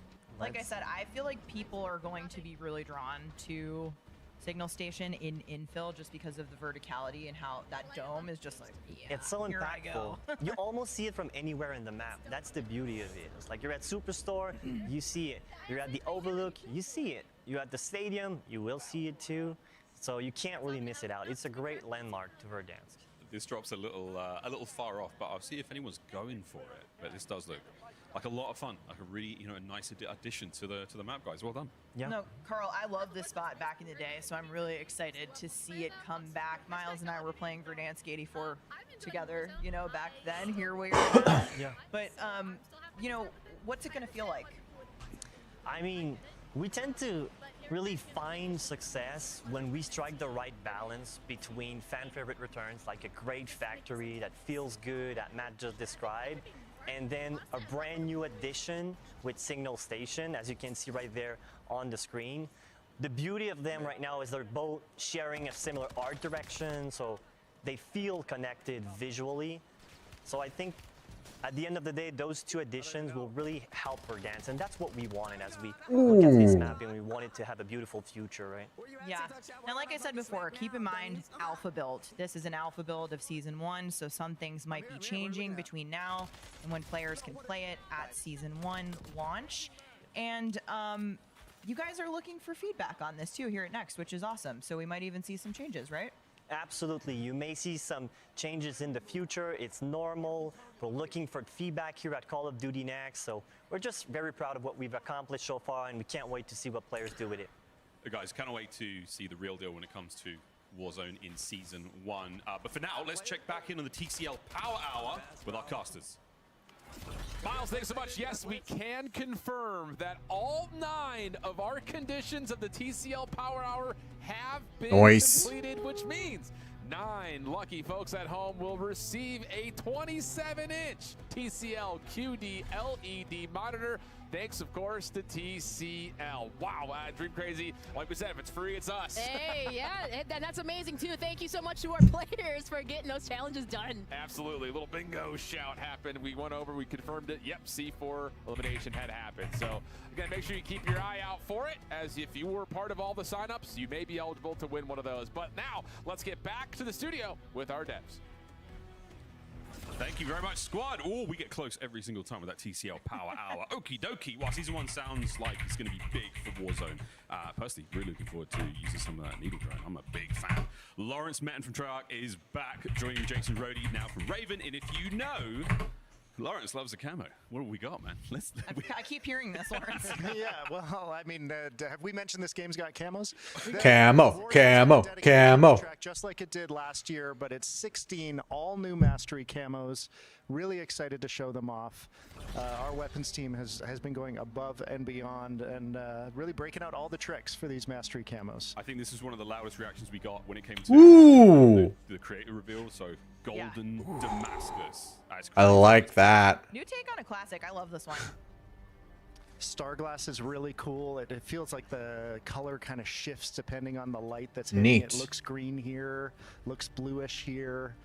Really cool. It's a really nice two-tone vibe going on. That's really fun. And Jason. Absolute Zero. Beautiful. Absolute Zero looks fantastic. No sleep till Absolute Zero. No sleep, not necessary. Love that translucent barrel, but Ooh. Apocalypse, this is mean. Gnarly. And I mean, like all final tier mastery camos, wait till you see this thing when it gets fired. Wow. High caliber guns, super fun. Automatic guns, fun to fire with. And this one changes as you play and as you shoot. This looks amazing. This looks fantastic. But what about camo tracking, Jason? Got an MP in Warzone? Yeah, I'm stoked to have challenge tracking and the camo hub coming over to Warzone with launch of Season 1. Awesome news. Now, Lawrence, tell us about global progression in Warzone, because I think this is happening, and I think players should be really excited. Yeah, I mean, we've mentioned it leading up to this moment quite a few times. This is a truly connected game. Wherever you are playing, you are progressing. We have Classic Prestige in Warzone. We're going to have Weapon Prestige in Warzone for the first time. Weekly challenges in Warzone. A calling card, 100%er grind. All of your favorite global systems are going to be in Warzone starting with Season 1. Hell yeah, they are. Jason, I just want to hit quickly on playlists too. We know the community is always, asking what to expect. So specifically for What's up, Rain? Tell us. Yeah, with new Resurgence map, we're stoked to say that we want to make sure players are able to play what they want to play. So we will have both Haven's Hollow and Rebirth Island available across all squad sizes in a rotation playlist at Season 1 launch. Sick. Jason, for the competitive folks among us, can I ask about Warzone rank play? Is it happening? I think I can tell you that Warzone rank play will be coming alongside multiplayer in Season 2. Really excited to share more about what's coming to both Warzone ranked and MP ranked as we get closer to Season 2 launch. Well, thank you so much, Lawrence, Jason, Carl, Matt, Francesco. There's so much to look forward to in the upcoming chapter of Warzone. Oh, man. This was sick. So cool. Like, Warzone Season 1's going to be insane. There's so much going on. But, Steph, we're not done. I see that there is also something we have to talk about. There is a small secret you want to share with the community. The rumors are true, Miles, because I do have a secret that I would like to share with the community. Because remember back in June after the Black Ops 7 confirmation, you and we did an episode of the COD Pod. Yes. Yeah. Yeah, where we go? Shout out to the COD Pod. Shout out the COD Pod. No, straight. First up, like, comment, and subscribe. Like, for real. Check that out. But there was a shot from the teaser that got the community, let's say, you know, pretty excited. I have been. So I was sponsored to do this, Rain. I was sponsored to host this watch party. A shot from the upcoming Black Ops 7 co-op campaign, right? Yeah. So that's the truth. This is campaign gameplay. Yeah. This is Avalon. Yeah. But what if I told you that two things can be true at once? So I am happy to officially confirm that we are bringing a bold new experience to Warzone in the spring, inspired by the original Blackout. Yoo! On Yes. Shut the front door, Blackout, baby. Let's go. Incredible memories of Blackout with my friends. I do know where you were going with that one. I punked you. I'm so sorry, but I am so excited to talk about this. And I'm not even done with announcements because the Warzone team is bringing the heat. We have a refreshed take on Rebirth Island coming to Resurgence in early 2026. And we're keeping the home of Battle Royale fresh with more updates coming to Verdansk in the spring. Okay. And with the arrival of our new experience on Avalon, we'll be running both the classic Battle Royale experience on Verdansk and this new mode on Avalon simultaneously. So we're giving Warzone players more options on how they want to play. Okay, this is a lot. This is a lot of stuff. Stay tuned for more information on these in the next year. I can't wait to see what the new Blackout looks like, folks. Spring 2026. It is going to be a banger. Up next, though, we have got Call of Duty Mobile live from Las Vegas. Don't go anywhere. The official CPU and GPU partner of Black Ops 7. Share the wins. Elgato, the official streaming partner of Call of Duty. Herman Miller. Check out the latest Embody gaming colorways at hermanmiller.com/gaming. Xfinity customers get early access to the Black Ops 7 open beta. Visit xfinity.com/rewards Wow. to claim your code today.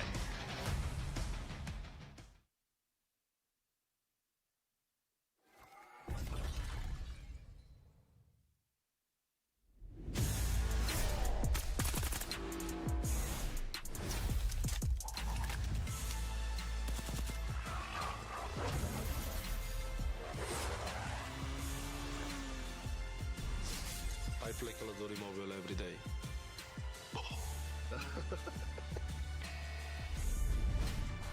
Congratulations to Call of Duty Mobile on 6 amazing years, and I look forward to seeing you all in the game next season. Happy 6th anniversary Call of Duty Mobile. 2 more years of victories and staying legendary. Happy 6th anniversary to Call of Duty Mobile. Because if it hadn't launched in 2019, I don't know where I would be today. Wow. Feliz 6º aniversario a Call of Duty Mobile.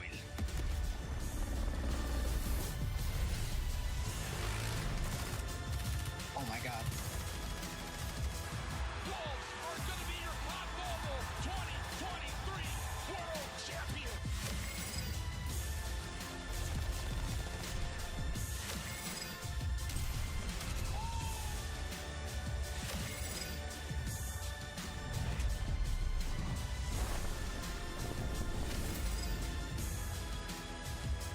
Ladies and gentlemen, we have a fully maxed out the Mythic Sophia character skin.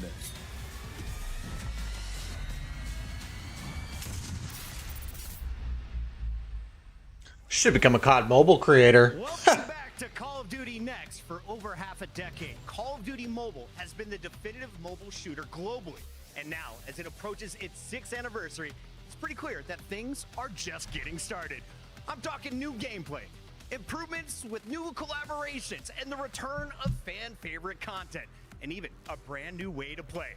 All this and more is coming up today. But before we dive into the future of Call of Duty Mobile, let's keep up with the good vibes going as we have iHeartRadio helping us out to celebrate 6 years with the official radio station on the free iHeart app. Not only are they bringing you the songs and sounds that level up your game, iHeartRadio is helping us reward players with $1.5 million worth of COD points. Some serious money, guys. Now, here's the deal. See that code below? Scan it right now, and you'll stream the official radio station on the iHeart app. Each scan of the QR code and each view of this stream counts towards the progress bar down below.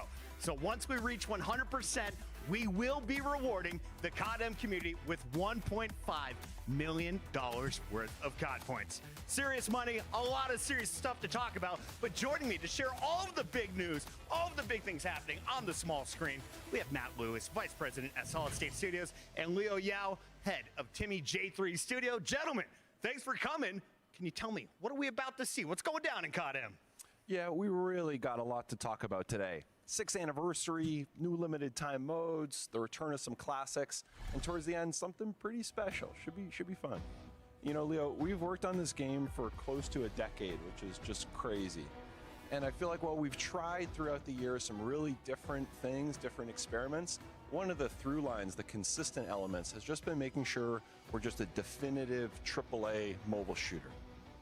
Yeah, to me, the core of Call of Duty in general is movement and gunplay. Early on in development, we spent over a year perfecting the feel of firing so many play tests. But we need it to be perfect. An AK needs to feel like an AK, a kilo needs to feel like a kilo, and Orden should feel like an Orden. Getting that Call of Duty feeling right off mobile, what took years to perfect.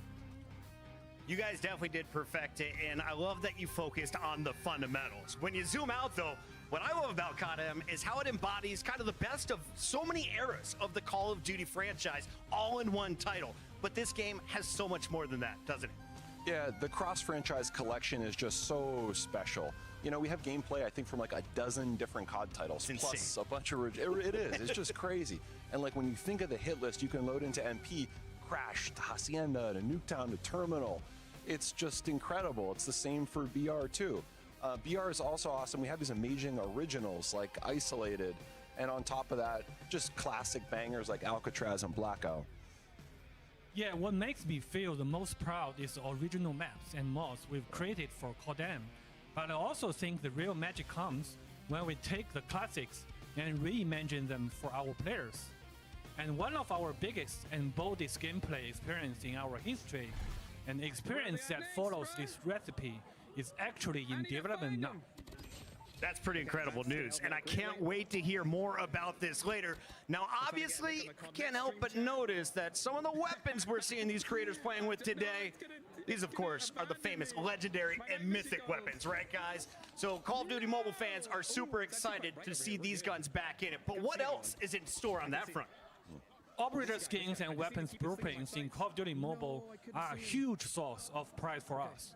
Behind the scenes, Timmy and Activision have an incredible teams of artists constantly working on new content.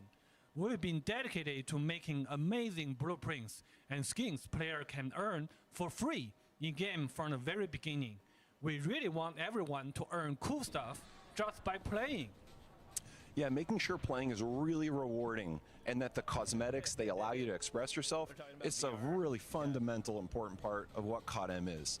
We get a lot of love, especially for the mythic and legendaries, and we're super pumped to actually be bringing back one of beloved mythic operator very soon. Wait, so it's not just a skin, a mythic operator returning. Any teasers, any hints here, Matt? Not quite yet, but soon. Soon.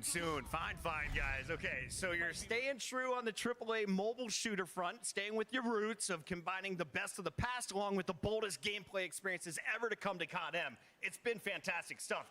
But can we dive a little bit deeper into the upcoming season of Call of Duty Mobile? I'll see you on the other side of this trailer, ladies and gentlemen.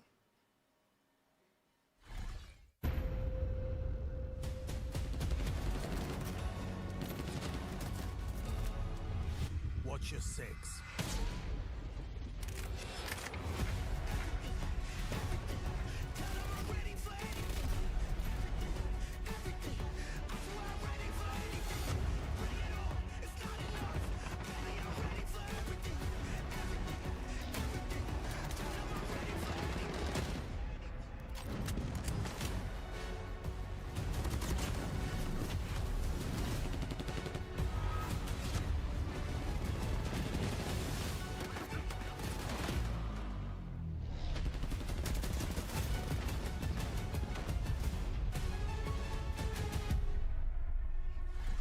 Oh, that's got me fired up. We are now joined by Elizabeth Burr, Senior Director at Solid State Studios, and Jeffrey Gullett, of course, the co-head of Call of Duty Mobile at Solid State Studios. Hey, guys, welcome to the show. How are we feeling? Awesome. Glad to be here. This has been so much fun, and we've got a lot to talk about with the new season coming up, so give us the scoop. What are we looking forward to?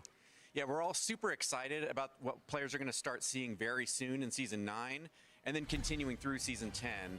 We've also got some officially celebrate our 6th anniversary for Season 11, but we wanted to extend the celebration by bringing back classic maps and modes that delivered meaningful gameplay changes. For example, the Battle Royale map Isolated at Night, which hasn't been in the game since 2021, is making a huge return.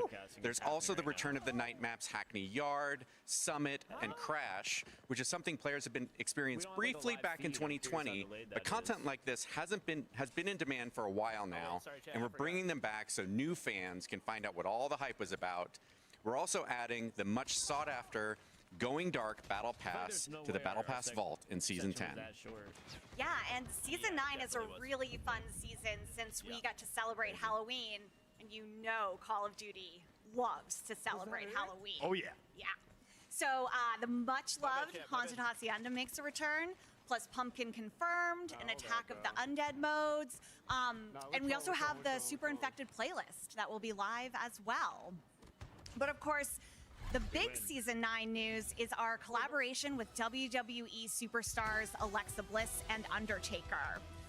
They're joining COD as original operators, so they have their own voiceover, and we incorporated our motion capture technology to emulate their celebrated moves. We also have the Extreme Rules limited time WWE mode, where players can become Undertaker or Alexa Bliss and use their signature finishers to take down opponents.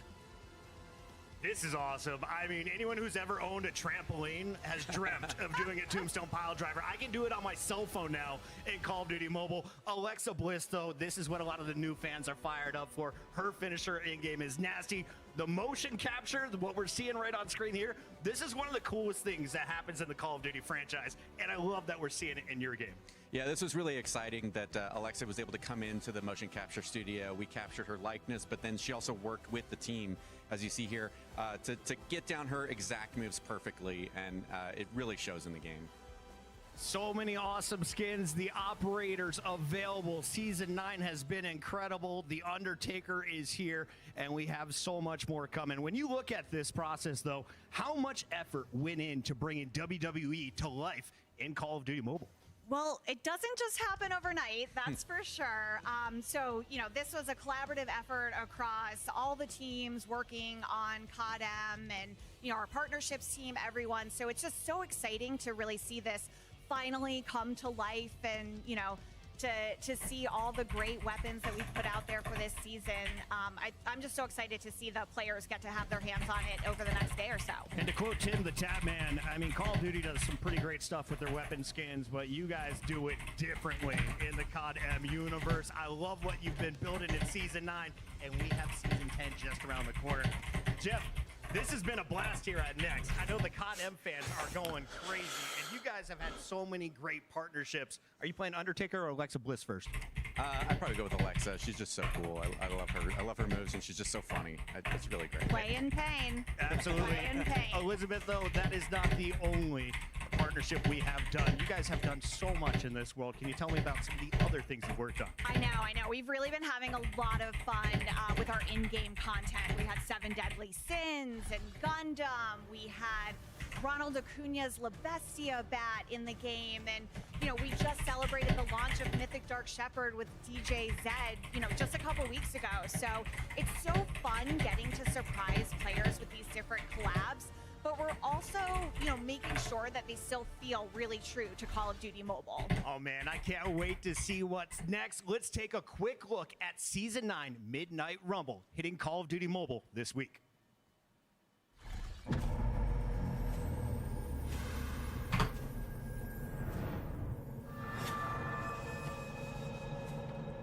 Well, look who it is.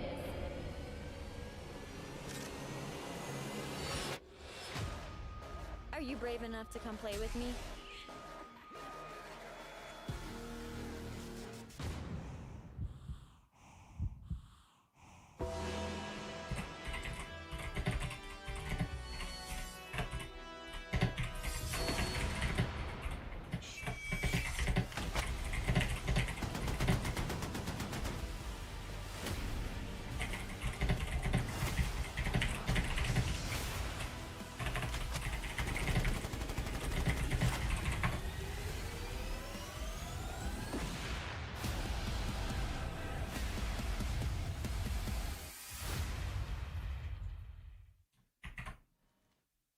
I don't know about y'all, but I am ready to rumble after that one. And I hear there's one more surprise that we have in store for the fans for Season 9.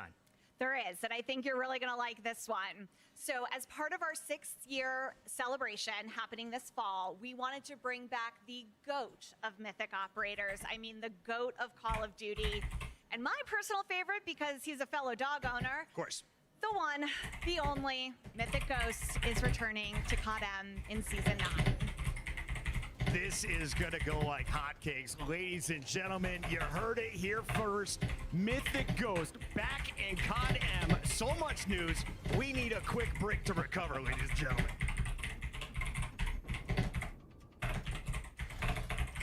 Stream Call of Duty Mobile Radio on the free iHeartRadio app for the songs and sounds that level you up. Every station star and every next broadcast view helps unlock $1.5 million of COD M COD points for the entire community. So lock in, get listening, and level up together. Eligible territories only while supplies last. You're invited to the Little Caesars Call of Duty Challenge. Open the Little Caesars app, accept and complete the challenge. You might win a copy of the new Call of Duty Black Ops 7. You'll also be entered for a chance to win the grand prize, a trip to an Activision studio to squad up with George Kittle in a 1-hour epic Call of Duty battle. Complete the Little Caesars Call of Duty Challenge today. Stock up on COD points. The Call of Duty mobile web store has everything you need. Score extra every time. Get bonus COD points with every purchase. Don't miss out. Log into the web store using your Call of Duty mobile ID and snag your free gift. No purchase needed. Visit the Call of Duty mobile web store now. Welcome back. It looks like that iHeartRadio progress bar is filling up fast, and I am loving the energy from the Call of Duty mobile community today. Okay, so Jeff and Elizabeth, I've been a long-time COD M fan, and I truly love the way this game plays. It sounds like you guys have got some other exciting improvements to share with us, though. What do you have in store? Yeah, we're constantly making improvements to the game to ensure we're delivering the best possible experience for our players. And over the past couple of years, we've been remastering some of our most popular multiplayer maps to improve performance and enhance the graphics. And we've also been implementing new first-person weapon handling animations. Some of the latest weapons like the Ram 7 and the MG82 already feature these updates, and we're rolling these out to all the weapons over time. And player movement is also getting a big overhaul, as well as everyone should notice more fluid and natural movement across the board. All of these improvements enhance the player immersion, which is why COD M continues to set such a high bar for graphics and visual fidelity. And we're also always looking for more ways to bring COD M to more people around the world, because that's, you know, the beauty of mobile. So on top of everything Jeff just mentioned, we're continually looking to open more servers for more regions. COD M looks we've good. done this recently in Africa, which has led to not only more people playing, but led to us launching our first ever live Africa E-Cup esports tournament. And now we have a team from Egypt joining the COD M World Champs. That was fast. Did not take them long to get involved. Let me tell you that. And I can't wait for World Champs. It's going to be even more competition starting just around the corner. But earlier, we talked a lot about the importance of quality and handling of weapons in the game. But this is Call of Duty. So everyone wants to know what weapons are coming soon. Well, we're maintaining our current cadence of adding new weapons as well as adding in a few surprises. So the classic Sten machine gun is coming in a few days to Season 9. Nice. And then later in Season 10, the Einhorn revolving shotgun is being added. Plus the SO-14 marksman rifle from the recent Modern Warfare 2 is going to be coming in Season 11. So that's weapons covered. But let's chat a little bit about the operators. We heard earlier Mythic Ghost is coming back. But I have a feeling that's not all on that front. I know, it's never not just all. We got more. So as Leo mentioned, the level of work and creativity that goes into our Mythics is incredible. We recently launched Mythic Dark Shepherd and have been overwhelmed by the response from our players. And you can bet that after our re-release of Mythic Ghost, you'll hear more about a new face coming to the Mythic roster. More Mythics in the Mythic roster. Well, Jeff and Elizabeth, thank you so much for coming out here today to give us all the scoop on our favorite things in Call of Duty Mobile. They say seeing is believing, so let's throw it to our casters to check out what the mobile creators are up to. Yes, please. Ellen, can I share some testimony? Let me preach for a second. COD Mobile, keep doing what you're doing. I will tell you flat out, friends, if you're a traditional COD player, you need to get your hands on the mobile version. The art design is unbelievable. The nostalgia that comes with the legacy and weapons and maps and modes is right there. And around the corner, like they were alluding towards, do not miss Call of Duty Mobile World Championships. It has been unbelievable the last handful of years, and this year is shaping up to be one of the most extreme championships that we've had. So get yourself energized, unleash the beast, and head to Call of Duty Mobile, or Call of Duty.monsterenergy.com to see how you can earn bonus in-game rewards across all Call of Duties. Let's take it into the action. I got to get off my little pulpit here. Elizabeth and Jeff did such a great showcase of what's coming to mobile, but my goodness, the mythic weapons, the operators, everything looks beautiful, Alan, especially the refined of the maps right there. It was just looking beautiful. Absolutely the case, and I will say, just the mobile creators that we have here, yeah, you can see exactly how intense the gameplay can get. It's just, it blows my mind every time I have a chance to watch players like Vague and Noah and those guys that are here lock in, use 4 fingers, and have movement that is right there along the same caliber of what you see like in the CDL, for instance. But if you're looking to kind of get yourself more off the rails and maybe off the road, check out Polaris, the official Call of Duty off-road vehicle partner of Call of Duty and Call of Duty Next. Every time you're talking, you always give us the shouts. It's like beautiful. It's perfect. I'm here for you. And yeah, hey, you got to get locked in. And I will tell you what, and looking at the new skins here and loading into Horde Point, which we know we do love the Halloween themes. And this one too, the refined raid coming into the mix, as you'd mentioned. It's such a beautiful thing to just be able to load in COD Mobile, get a feel of those legacy maps, and now we got amazing skins coming with it. I think the thing that was really impressive, and this is an organic, moment here, friends that are watching, the fact that they were able to show that kind of side-by-side, that slider of what they've done to remaster some of the maps and make them feel more improved, whether that's by some of the visual things that just help it clean up, or more importantly, get that improvement into the graphic quality that a lot of people always look for when it comes to a AAA mobile shooter. So really good stuff. And of course, if you want to see the action better on your own screens, make sure you get yourself a TCL. Experience next level gaming on a TCL QD mini LED TV. You can save up to $1,200 on a big screen 98-inch TCL TV right now. Yes, 98 inches. They actually have one out in the creator lobby. 98 inches is not small, I'll tell you that much. It takes over the room. Oh man, taking a look here, you mentioned that the fluidity, right? Promoting more engagements, but kind of just getting into that. Once again, we mentioned Call of Duty loves it, flow state, and right around here, the Square Center on Raid, you can kind of just see a beautiful display of that. Yeah.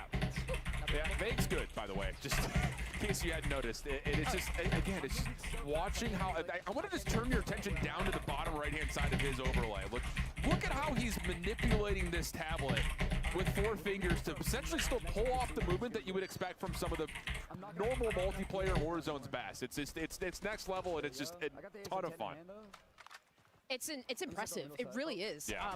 It's just so unique. But just even being able to, I mean, you can even hear him talking about a nuke. He's done it before. He'll do it again, I'll tell you that much.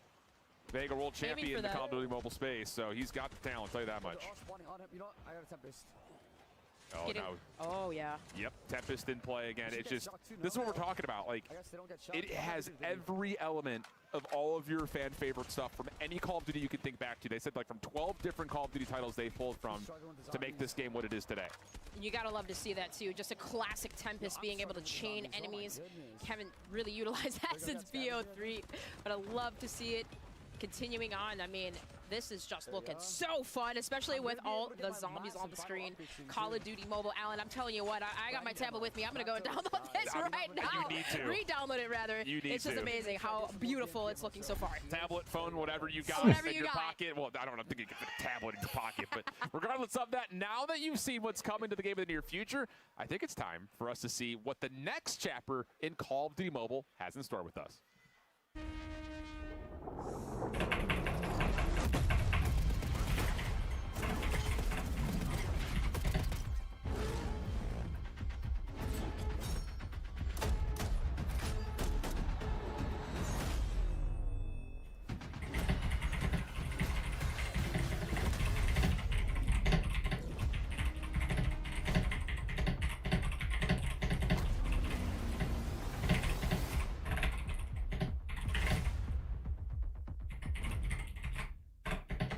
Oh boy, well that trailer is gonna get a certain group of the community talking. Gentlemen, this is gonna have fans so fired up. We welcome back Matt and Leo to the show. DMZ Recon is coming to Call of Duty Mobile. What should we know about it? Yeah, DMZ Recon, it's inspired by Infinity Ward's amazing DMZ mode from 2022's MW2. And our goal here is to give players our take on the extraction mode experience. And the core of that experience, it's just combat. DMZ's combat is the best Save in us. any extraction game on the planet, period. There's still rumors that we're gonna get DMZ again next year, or in 2027. These are different beasts. DMZ for me, it just nails that PvE experience. It has really engaging mechanics, things like boss fights. But yeah, I don't understand why this would be the play. And map design that's very. I've never thought about let's go play an extraction game on They just provide a PvE experience that's on unrivaled and ridiculously PC. fun. Our DMZ Recon experience. Here's the thing, Savis, even with GTA coming out, it's not really going to take a big chunk out of Call of Duty. The gaming communities in general, yes, but Call of Duty itself, a lot of COD players aren't GTA players. Into making world-class mode. Matt talk about some of the areas we're developing on that come from DMZ. And that could be part of the reason maybe why they're focusing so much on the mobile. It's a reimagining Because mobile players are not at all GTA players. deep on progression, and we have a full set of system earning Imagine if GTA flops. That'd be wild.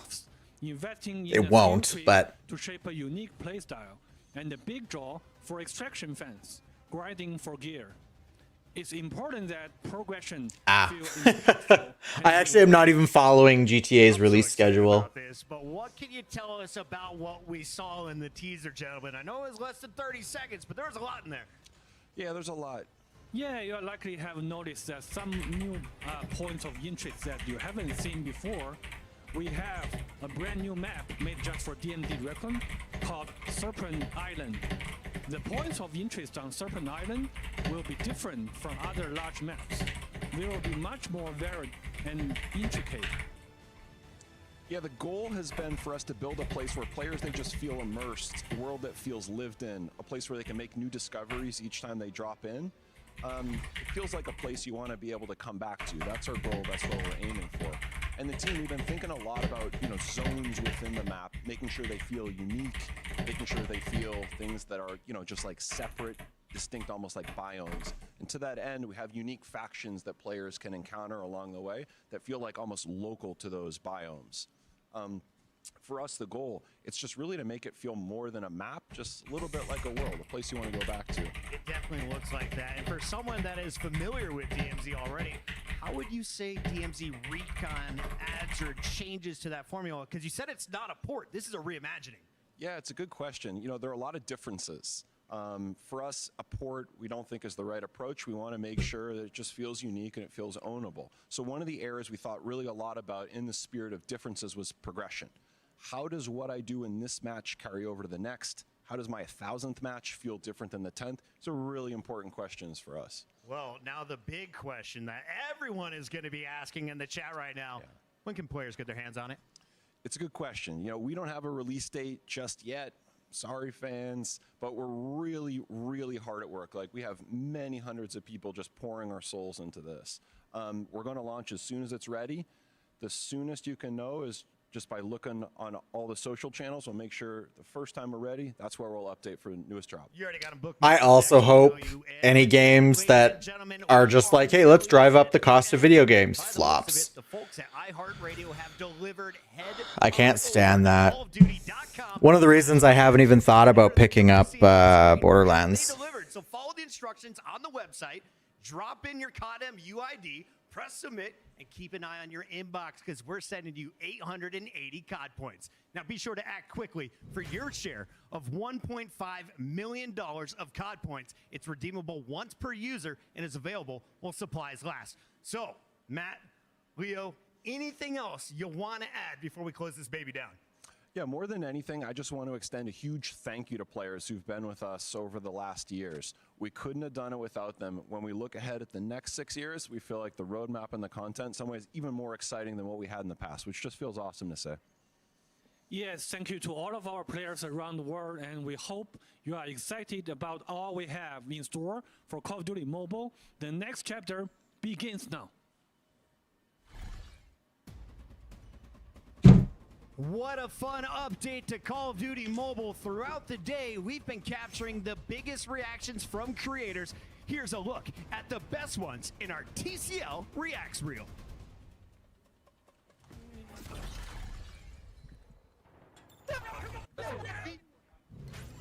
Oh, we had some good moments with the King establishing dominance. This was my favorite duo, the one controller, two bros. They were taking faces. If you're looking for some surprises, though, look no further than the T-Dog Smitty. Destroy. Yes. Top of that bomb. Yeah, shout out to my guy Reballs and the whole watch party. They are here in Vegas celebrating with us. Biffle and the crew got involved in Warzone with some dubs. Very familiar to seeing that screen. Oh, dedicated melee finishes. We saw some huge finishing moves. We saw some big wins. First there on Haven's Hollow, of course, and Repulse electric. That room was deafening. It was so loud, so much fun, and a big shout out to all 250 creators who made it out here, Miles. The best reacts, though, who does it belong to? Who knows, man. Well, at the end there we saw Repulse, and he is our TCL Reacts Reel winner. He will be receiving a 98-inch TV, courtesy of TCL. Damn. Look at the size of that thing.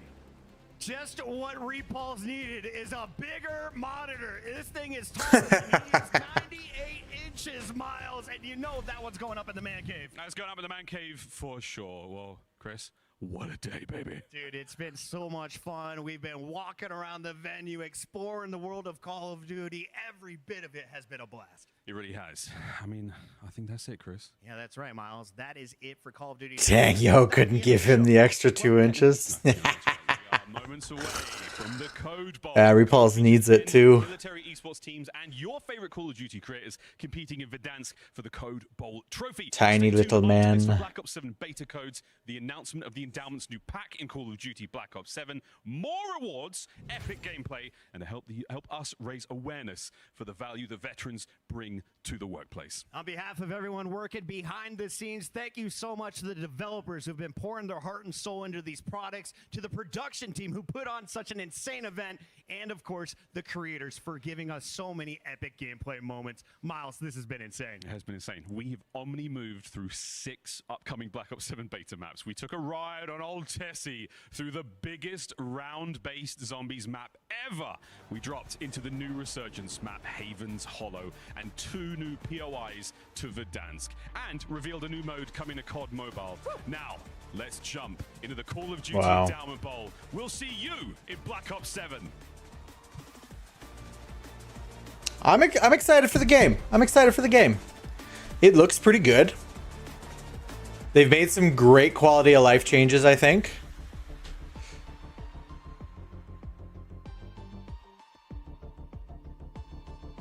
It's gonna be interesting.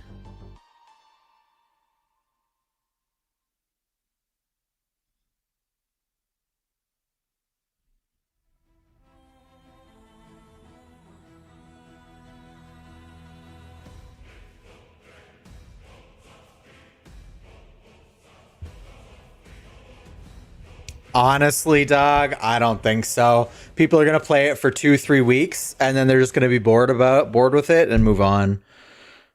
It's an unfortunate part of Battlefield, but like, I don't know, dog. I'm not sold on it. I would love for it to be a thing, but I'm just not sold on it. Next is over the Endowment COD Bowl. I've been sponsored to stream that as well, so I just need to check here if I'm going into another stream or if I'm good to just keep this one going. Give me un momento while I figure that out.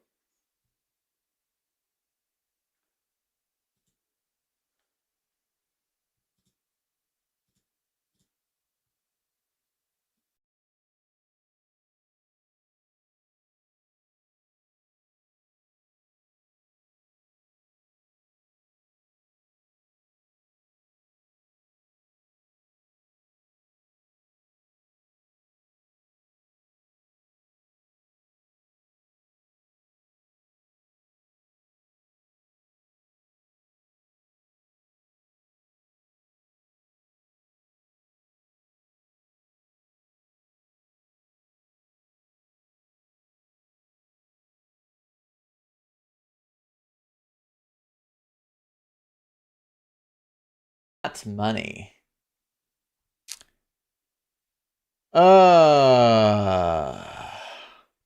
Shit. I got a bunch of stuff I gotta update. Why you no volume? There you go. All right, y'all. I'm gonna leave you with this for like 2 minutes. I'm gonna hit the can and then I'm gonna update all my shit and I'll be back. Anything's possible. Tune in directly following Call of Duty Next on September 30th. 10 military branches, 3 nations, going head to head. I'm actually gonna see if this is gonna have a countdown timer first. In Call of Duty Warzone for the Code Bowl trophy. Tons of epic viewership rewards. And beta codes for Call of Duty Black Ops. Yeah, they didn't indicate, you know, what the actual camo grind was gonna look like. Just that their camo grinds were gonna be individual campaigns, zombies, multiplayer, Warzone. They're all gonna have their own campaign grind. More than 150,000 veterans placed in high-quality jobs thanks to your support. Don't miss the competition. The rewards. The mission. Tune in to the Call of Duty Endowment Bowl 6, presented by USAA on September 30th. Hello and welcome to Call of Duty Endowment Bowl 6, presented by USAA. USAA is proud to continue their long-standing support for Code Bowl as presenting sponsor for the 5th event in a row, bringing some of the world's best Call of Duty streamers together to battle it out with servicemen and women across the UK, United States, and Canadian Armed Forces. Thank you, USA, for making Code Bowl 6 possible. In order to deliver the most high-quality... See if it was me. But all gameplay was captured in real time and is full of high action moments. Speaking of which, it's time to get it started. Let's get right into our team introductions. Please stand and remove your hats for the United States National Anthem. And remain standing for God Save the King and O Canada. Y'all get to not see my face.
Best of luck to all service members and competitors throughout today's competition. It's time to get it started. And welcoming back to the desk is Lottie. How you feeling? Thank you so much, Reflections. All right. Rip Queen Elizabeth. To be here for Code Bowl 6, and joining me here, I have two very. Let's refresh one more time. Code Bowl 6. How are you feeling, Tiff? Oh, I'm feeling so good. I'm beyond amped, and one of the best parts about this, Goj, is we are looking through all of the players throughout the anthems. They are in a passion pit, and this is the best way I would want it. Yeah, I'm so pumped to see actually what Oh happens. my because God, last this year, friggin' I'm gonna be honest, we chat. had a bit of a stomp. U.S. Army crushed. I think it's anybody's game this time around. It certainly could be, and there's a lot of questions, but hopefully we'll find a lot of the answers. Now, as a reminder for why we are here. I think it's anybody's game this time around. It certainly could be, and there's a lot of questions, but hopefully we'll find a lot of the answers. Now, hopefully we'll find a lot of the answers. Now, as a reminder for why we are here, since 2003 billion for veterans and their families. Yeah, these jobs are high quality with salaries well above the national average, and more than 90% are full-time. Incredible at a time where veteran Because this audio desync is going to drive me insane. Code Bowl to bring together the military community, gamers, and fans in support of the endowment's mission. It is not just a competition, it's a celebration of service and a powerful way to raise awareness and funds to help veterans succeed in their next chapter. And you know, we are hooking you guys up with awesome rewards for tuning in all show. For those of you joining us from YouTube and Twitch, we have some great viewer rewards for you, thanks to USAA. Available today only and earned by watching our Code Bowl 6 broadcast on YouTube or Twitch are 4 in-game items you can equip within Black Ops 6 and Warzone that show your support of the endowment. Whether you're watching on YouTube or Twitch, don't forget to make sure your account is linked. And hey, don't forget the endowment is dropping Call of Duty Black Ops 7 beta codes throughout Code Bowl 6. Keep your eyes on the broadcast during each drop. You don't want to miss your shot to jump back into the action. Talk about how they helped inspire the Call of Duty Endowment's Endeavor Tracerback, one of my favorite Nope, bundles. that's also lagging, so. Black Ops 7 and embrace the madness early. Anytime you say mad. Us from YouTube and Twitch, we have some great viewer rewards for you, thanks to USAA. You remember last year, Through Dark joined the show to talk about how they helped inspire the Call of Duty Endowment's Endeavor Tracerback, one of my favorite bundles of Black Ops 6. Gotta check out their high-performance outerwear designed by UK Special Forces. But enough of the pleasantries and fly jackets. Let's take a look at our format for the day. The teams will compete in 4 drops of Mini Royale on Verdansk. Each team receives 1 point for every elimination, and All right, I'll be right back while where this they finish, does there's its also a talk. placement multiplier. So it's really crucial to make it to that final circle. Since each military branch has 2 trios, each of their scores are added together.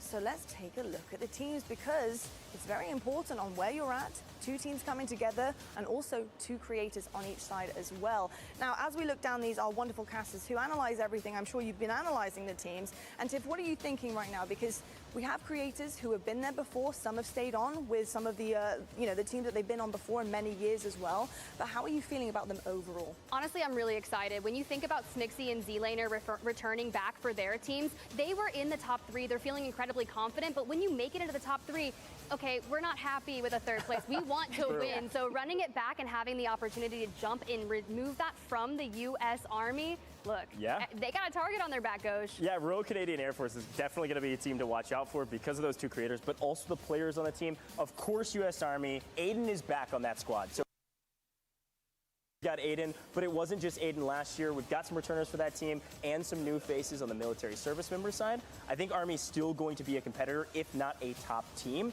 My eyes, though, Lottie, are on the Coast Guard. Oh. Joe Woe, Breadman joining the mix and playing in the same overall roster for that military service branch. I think it's going to be massive for that squad. Really, really exciting stuff all around. And I can't wait to see exactly how our teams do, especially with the creators and what they bring to the table, alongside the fact that they have another team to think about and how they're pulling their weight as well, coming into, of course, that overall point system that we have too. But we have a lot of other reoccurring partners maybe coming forward, Goj. Look, I'm so excited to announce that with Monster Energy returning as a partner for Code Bowl 6, the Monster Energy most valuable player, that MVP, is back, folks. Code Bowl 5 saw standout performances throughout the event, but none bigger than Taj. Thanks to Monster Energy, Taj from the U.S. Army took home the Monster Energy MVP award in Code Bowl 5. And as a reminder, the award is decided by the Code Bowl 6 broadcast team and will be given the honor to stand out the performance of a military team member who exhibited a relentless pursuit of victory and unleashed the beast on the competition. Stay tuned at the end of the broadcast to see who will be crowned the next Monster Energy MVP. And of course, we do have quite the gorgeous, glistening Monster Energy ring to go alongside it. Now, I'm actually glad that they're giving this thing obviously at the end of the tournament, because if we did have Taj in the building, if he was wearing that with a controller in his hand, it'd be clunky. I don't know what it would do to the gameplay, other than, of course, giving a bunch of confidence. But to celebrate all things MVP, the Call of Duty Endowment and Monster partnered to develop a custom calling card that will be automatically granted when you log into the Call of Duty. It's called Unleash the MVP, so go check it out and equip it now. Thank you so very much, Monster Energy. Okay, everyone, the branch with the most points after 4 drops is crowned the Code Bowl 6 champion. We gotta take a look at this incredible piece of hardware. They get to take this home, the Code Bowl 6 trophy. Tiff, talk to me about this thing. I mean, good grief. The best part about this is, as you saw the highlights at the top of the show, everyone hoisting it up. It's a moment of all that hard work has definitely paid off, and celebrating with your teammates, it's just something that's very unforgettable. So I love that we have that here. But stay tuned for the reveal of the Endowment's Black Ops 7 launch pack with a special interview and first look. It's going to be epic, and you won't want to miss it. And right after the epic Code Bowl 6 showdown, get ready for the ultimate test of skill in the Solo YOLO, presented by Corsair. It's back, folks. It's one drop, every person for themselves. No teams, no second chances. Will Teep defend his crown from last year? Maybe. Stay tuned to find out who will be taking home the golden headset. Holy cow, this thing is insane. Gorgeous. I gotta say, golden ears, that's what I want. I don't know, I might have to jump in there into that room and overtake a setup, because those are gorgeous. I love a bit of gold, me. So to have that in a headset is amazing. Tons of things that these guys can get their hands on. We've got the Monster Energy ring. We have the overall endowment, trophy that is glistening and gleaming. And I will say, if you do find any tiny little fingerprints on it, I know it was Tiff. No comment. I'm just going to go ahead and tell you, I wasn't in there just practicing what it would look like hoisting it. Of course, we were just prepping it for maybe Space Force. Oh. Yeah. Oh, you're still doing predictions. Really maybe. I want to talk about some more of those teams while we get ready for this first drop, because I think it's super important to remind people at home that we've been doing this for a while. I mean, we call it Code Bowl 6 for a reason. Like, it's been a while to get to this point, and we've got a lot of history with some of these squads. So if we can, I'd love to pull back up that teams graphic and talk a little bit about them, because of course I've got my eyes on Coast Guard. Tiff, you brought up Space Force. I mean, I think Space Force is a team that absolutely could put up great numbers. The big question in my mind is our military service members. Every year there are standout performances. Last year, of course, with U.S. Army, it was Taj putting up historic numbers in almost any competition I've ever casted over, and we've casted over a ton. So I think they will be the big difference maker. You can see some of those players obviously on your screen right now. I'll be looking out to see who top frags for their team, because you got to remember it is 2 full trios combined. That's the way the score is tallied. It's very different from other competitions. Yeah, it makes it certainly very difficult having to keep track of your other team. Ultimately, those come together, so you have to be doing things on the same page, but obviously on different squads.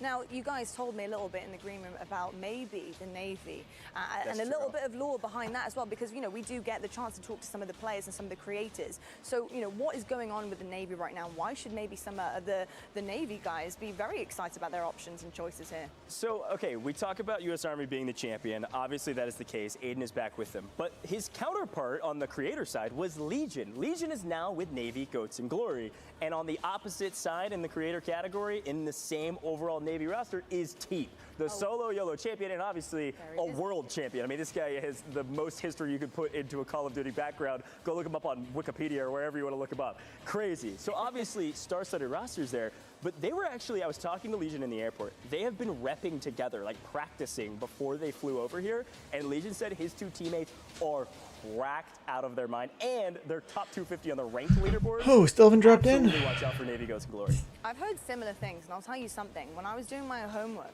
heading into this, I did notice that Goats and Glories have actually been carrying some of our favorite creators, some of our favorite Call of Duty faces in Warzone as well. I mean, a couple of days ago, they were playing with Skunk, trying to help him get his challenges done in Warzone. So that was interesting. They also did the same thing with Nade Shot. So they have reps, not only just playing and being cracked out of their minds, like we have all heard, and I have personally seen, but also helping creators. So I think this mesh is going to be very, very interesting, Tiff. There's a lot to be said about that. If you're helping multiple people, it just goes to show you that you have the leadership quality to be able to adapt and be flexible. And since we are playing Mini Royale here, it's going to take a lot of that legwork out. That first entire circle is already going to be encroached by the gas, so you don't really have a lot of time to kind of loot up and go. No, this is going to be high octane, a ton of fast pace. Those rotations are going to have to be exponentially quick, and you're going to have to work together, not only with yourself, but what happens if you've got your neighboring squad? Both U.S. Army teams are right there in the final circle. Hey, you made it to the end, right? That's great multiplier, but you want to make sure that if the U.S. Navy or something is in there, that you target them. And how are you going to manage that? Yeah, that's true.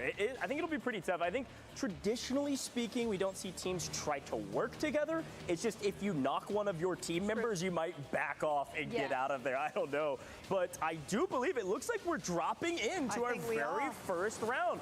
We're in the game, folks. Welcome to Code Bowl. We are back, and I am excited to jump straight into the action. If we're dropping straight into it, let's go ahead and look at Prison, because it is getting chopped out there, and not in a fun way, unless you're FIFA, right? But Harry commandeers the helicopter and goes, you were talking about this. Would we see this really, truly happening? FIFA at Prison. Hello? What? I don't know what this is. Utter chaos to start things off here. And folks, yes, you might have thought, just like I did, that this might have been pre-game lobby with the amount of bodies we're seeing fall out of the sky, but it is not looking like that is the case. This is real, folks. Mini Royale gets real nasty real quick, and that helicopter saw some great value. I could not imagine a better place to start this. FIFA kill already on 2 here with the Royal Air Force. So the counterpart for this team is going to be Sophie, but I love that we kind of can work on these outer bridge areas. You see Zyro just up ahead, and immediately, even with the ground loot, we're still gonna get mixy. Yeah, a lot of action early. Got plenty of time on the clock, or at least it feels that way. FIFA kill with a couple kills here is nice. Now, it does feel like Resurgence. If not, FIFA kill is lining him up and knocking him down. That's 1, maybe make it 2, not quite. Still working on finding the right angle to clean up a full team of 3. This is not Resurgence, though. If you have not had a chance to check out Mini Royale, the way this works, Tiff broke it down beautifully earlier. It is the first circle is fully closed when the plane line spawns in. So it is a very small portion of this map. And because of that, there's a lot of action early, but it does not mean there is a Resurgence timer. This is normal Warzone. The tough part about it is the regains when it happens like this. You saw FIFA there lose out on some of his teammates, and the buy stations are not going to be readily available. So if you burn your gulag early on, you're gonna have to make sure that you get that cash up. But we saw 6 teams in the neighboring vicinity, at least with Iceman Isaac here out in farmland. Sure, a rotation will be difficult, and you do have an isolated fight just across the way, but this is a much safer place to be for now. But rotating into Prison will be difficult. It certainly will be difficult, but you're right. Chance to breathe for some of these players. Of course, shout out to Iceman Isaac and his whole squad on Air Force. Iceman Isaac, part of the Air Force himself, actually served, and now is helping lead this squad going forward. And of course, folks, I'll draw your eyes to the left-hand side of your screen. I told you we've got beta codes. Get ready. This will be slowly decoding as we go, so you can kind of guess early if you'd like. See if you can be first to pull the trigger and get this code locked down for yourself. You can see you can head over to callofduty.com/beta redeem once this code is fully broken down, or maybe you can guess it before anybody else. Oh, Gibbo, come on. You saw Smixy there pick up one of her members of her teammates and trying to hit a reset. Now, fighting around these buildings can be difficult, and we talked about Benny Central having these vibes and being able to play with a ton of different creators very well. Now, mind you, this is a map 1, y'all. If they didn't practice like some of our teams, this is boots on the ground running. And I see by Benny stacking. Yo, Rain. Gibbo there with just the back to make sure that we get the full under. For her teammates, you're going to have to reset. You can see there's just 1 more of them get picked across the way, and Gibbo is definitely on the hunt. Yeah, C9Ms and her squad is out of here. So that is 1 team, 1 trio of the Royal Navy. Welcome back, Rain. Welcome back. Welcome back. Full trios are off this map right now. 18 still left. Overall, looking pretty solid on the side of Benny Central and Co. But Not a crazy amount of kills to boot. This is kind of a strategy, high risk, high reward. You want to land in the thick of things. You want to land in the heat. You land on the outside and work your way in. Here they go, getting caught in rotation. We talked about these rotations being difficult out of farmland. Something to note about the return of Verdansk is these end games are so incredibly open, and I don't see any smokes in the pocket, but at least we do have the heartbeat sensor to kind of maneuver around. But honestly, those bullets are going to tell you more than you need to know. Swing around the right side here. Try to figure out where to go from here. Obviously, you can see where our zone is pushing us. We are headed to prison. Seems like Zyro and FIFA still over there, definitely focusing on each other. FIFA drops down but Santa on the inside here. You can see Mags holding the staircase just on the inner working side of things. That's going to be Lovely Low, the creator, holding down the fort as well. Not a ton of cash, but once you kind of get inside prison on the lower depth areas, it's difficult because there's so many different nooks and crannies that you have to focus on and make sure that you're keeping tabs on. And with the circle kind of pulling, it just popped. We can't stay here. We're going to have to move. I totally agree, but on the low side, this is a zone we actually see, Tiff, quite often in Big Map 2. It's the zone on the outside of prison. Everybody will have to rotate out eventually. Here's a look at it. Thank you, Mr. Production and the team behind the scenes. Holy cow.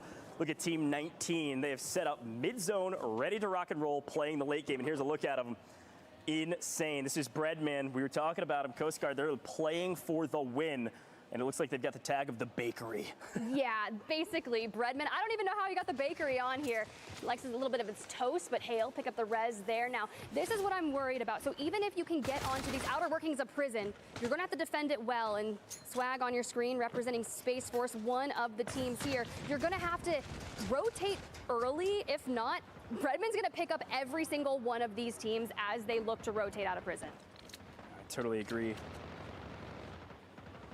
Slowly but surely here. This is just a play to play slow first, and then when do you make the move? And over the top, playing on the high ground. Obviously, smokes will help to get your loadout, but it is going to be utter chaos here shortly. I saw Swag flying off, looking to make a rotate, but at least they have the loadouts here for cover, but we are burned through our smokes, and quite frankly, it's just open season for them. Z is going to have to pick out the players there in the opening, but we are full running, and everyone that's left behind, okay, wait, no, FIFA has a heli again. Yeah, they still have the helicopter from the very beginning. Those kills are going to be extremely valuable when you start thinking about our multipliers. See Tripod Kurt on your screen here with Iceman Isaac. He's on 4 for Tantalize. Yeah, Air Force looking really strong, and there's a solo ratting out and actually getting paid for it. Gel Dog taking down Tantalize. Question is, what do you do from here? You could play for the trade, but they don't know it's a solo. They don't know it's only a single player on the other side necessarily. So they're trying to play nice and slow. I would expect Iceman Isaac to be the IGL for this trio. They're playing edge of zone. They've got a vehicle to play with. And Gel Dog gets cut down. They know that they've got at least a slight advantage going into Tones. Here's a look at him, Isaac COD, Tones, and Sean J Gaming on your screen right now. Yeah, Sean J Gaming, she played last year in Code Bowl as well. I believe she did finish at the bottom of the leaderboard. So this is the perfect way to start fresh and say, okay, we're going to come back swinging, especially when the entire team is returning. I'm pretty sure there's 2 teams for each tend to get 1.5x, and each branch of the military. Once this gas finishes in that next we will lose half our lobby. Well, what's interesting about this is Sean J Gaming is a part of the Air Force team. So Sean J, Tones, Isaac COD, they are Air Force as well as Iceman Isaac. I have a feeling these two teams, they actually interacted earlier, figured out who each other were, and are not shooting each other. They came in and played together. Hey, it's Code Bowl, man. Anything goes. I love it. Oh, but J Smooth, the other team, the other half of Space Force, and I kind of like if they can get down in this crevice here. It really cuts off the line of sights from prison to take that pressure away from you. Scrub, though, on 2, which is nice, but I like how FIFA Kill, maintaining the helicopter, has actually chosen to go on the other side of prison, just underneath that bridge. And we'll see if it pays off for him. Really depends on this zone pull. Obviously, we're favoring the eastern side of the map outside of prison, and it will likely pull all the way outside of prison, and it does. Of course, J Smooth and co are going to have to rotate up. But there's a team below them. They've got to know Legion's here, right? Shots fired, 1 goes down. It's going to be a 2v3, turn to a 2v2, and then a trade. J Smooth, the high ground always wins. We've learned that time and time again. Yeah, so the best part about that is they only invested one player onto the low ground. Axis immediately dives down and says, okay, you guys done enough damage, you ripped a couple plates off, we're gonna go ahead and answer, look for the cleanup. It's unfortunate that Legion there, who did win last year with the US Army, is going to fall outside that multiplier. That will be the boon. I did see early on though that there was some issues with Breadman, right? He got picked off and they were some of the early rotators poised for the top. Yeah, we did see Joe there in the kill feed for a moment though. So not all things spelling disaster for the side of Coast Guard. But high ground continuing to prove useful. There's a look at him, Joe with Nazir and Grand Poobah. Man, I've casted over Grand Poobah, I think 15 times. This guy. Yo, Freya Wren with the follow on Twitch. Thank you so much. Have to come out of prison though.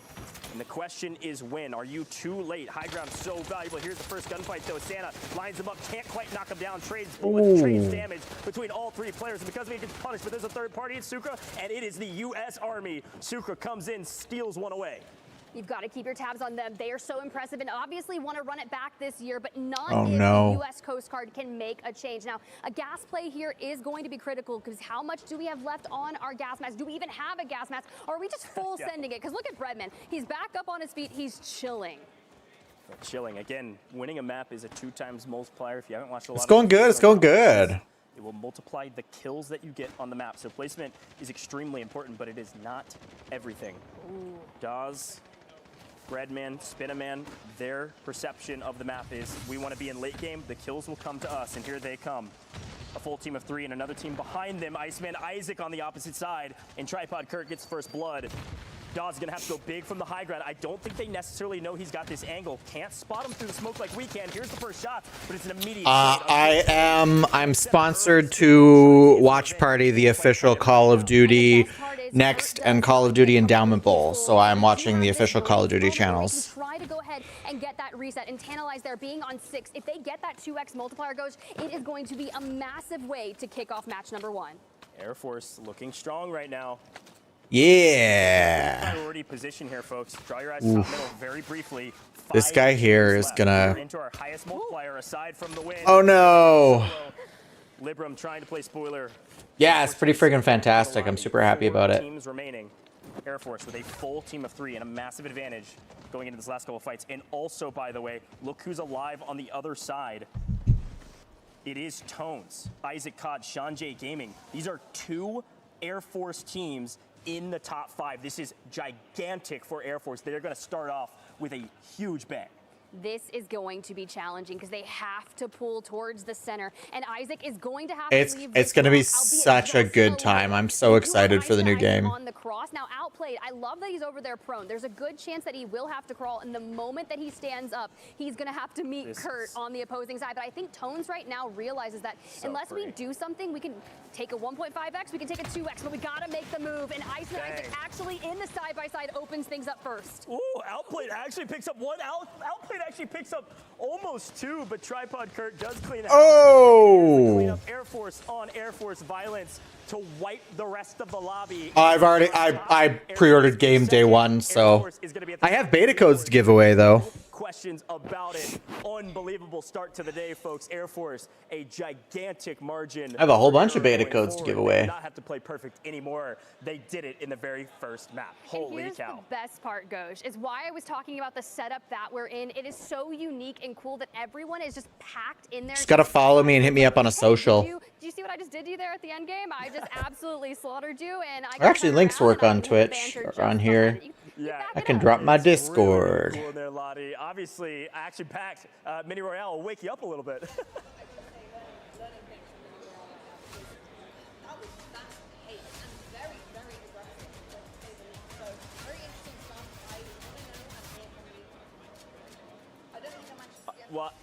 Their audio is so broken. What you were saying is perfect. It is very fast-paced. It is very aggressive, and the pace of play is surprising for a lot of people at home. A lot of these players have played a ton of Warzone. Mini Royale is a totally different beast. Yeah, especially if we're going to start thinking. There you go. If you join on the Discord, I will drop you a beta link or a beta code. I'm back. I'm actually back. Hi, guys. What's up, Hi. Yeah, unbelievably fast. I blinked and it was basically over, which I couldn't believe. I love the aggression. I think it's really interesting also seeing what a couple of players are doing when they're solo on their own and the decisions that they're making. Right now, yeah, it was the first drop. I know that they've got a few things to learn, but it's tough out there. It's just not the same as playing on a big map, so they're going to have to really think on their toes. I think the other thing for me is the fact that Air Force was just so elite. And we didn't talk about working together because that's not really the aim of the game, but who would have thought both of them, first and second place, coming out on top, also the kills to boot as well, a really impressive stuff from them. Yeah, we start looking back on our replays, and it already started hot in the pregame lobby, all right? I'm not going to make that same mistake. I did think it was the pregame lobby once we hopped into the game and saw that helicopter action, and somehow Benny Central is putting some highlight-level plays at the very beginning of this map, hopping onto a vehicle, trying to shoot people out of the driver's seat. This was a big moment, obviously. We gave a nod to Legion and his team going into this competition. They were talking a little bit of trash in the airport with me. Unfortunately, couldn't get things going. But looking at this moment, obviously, Yo, Sabus, you want a beta code? we rotated out of prison. It was utter chaos, but it was a fight over this position on the other side. I'm not playing anything, Freya. This is the COD Endowment Bowl, so this is Warzone. They positioned themselves there, and it's unfortunate that when you let the kills come to you, that's great, but if you don't win that first fight, we saw Iceman Isaac immediately grab that power position. Very interesting stuff. And talking about power position is something that I also have noticed, and I'm sure will also, I think, get a little bit better as we progress through some of the drops. It's Sounds good, Sabus. when other teams are fighting, right? And it's coming into a situation where you are pushing like prison, like we saw there. You are weak potentially. You might have won that fight. However, there could be a team waiting, lurching in the wings to come and push, you know, where you are completely out of resources, where you are weak. Oh, Warzone. I pretty much only play Warzone live on stream. Start to push forward, especially if you're on the outer ring of the leaderboard too. Yeah, it's so funny you say that because I was going to talk about third parties, but in Mini Royale, it's more of like fifth, sixth, seventh parties because it's just non-stop action. And so 100%, you got to keep that in mind. Resource management is going to be everything. And it sounds like the race for the helicopter, if our zones are... I have no Star Citizen codes for you, Sabus. I think I saw Not my creator niche. I think he got like 5 kills. I mean, people are still flying into the map. I haven't played a Silent Hill game in a hot minute. That's right. So I mean, he's very comfortable.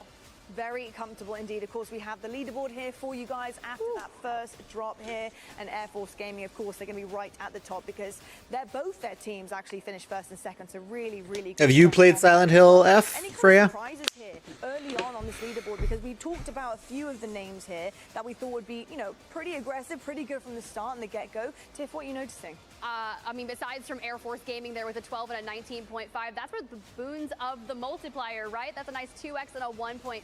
So just being consistent towards those end games since we only have 4 drops. It's kind of unfortunate there when I look at U.S. Army Esports, our returning Is this something that you want to play? Not the best start for them, but that's okay so long as they turn it around. Yeah, and you got to look at Coast Guard too, right? We saw Coast Guard, that's Breadman Jowo leading their teams. We saw them playing for positioning, playing. Okay, our CAF, we're only 4th. We're only 4th. Kind of like, oh, they didn't put up a lot of points. Well, look at our leaderboard. That's This is exciting, a totally Freya. different tournament with a totally different score line. So when you see a team be in 3rd place at 13.5 points, this is the metric for success you're looking for. Obviously, we're looking for a champion, but everybody else is very close to 13.5, but that's kind of your metric of, I had a good game. It's also really interesting to see as well when you're looking at the leaderboard, like you said, the kind of different scores that are coming across. First Silent Hill, then Black Ops 7.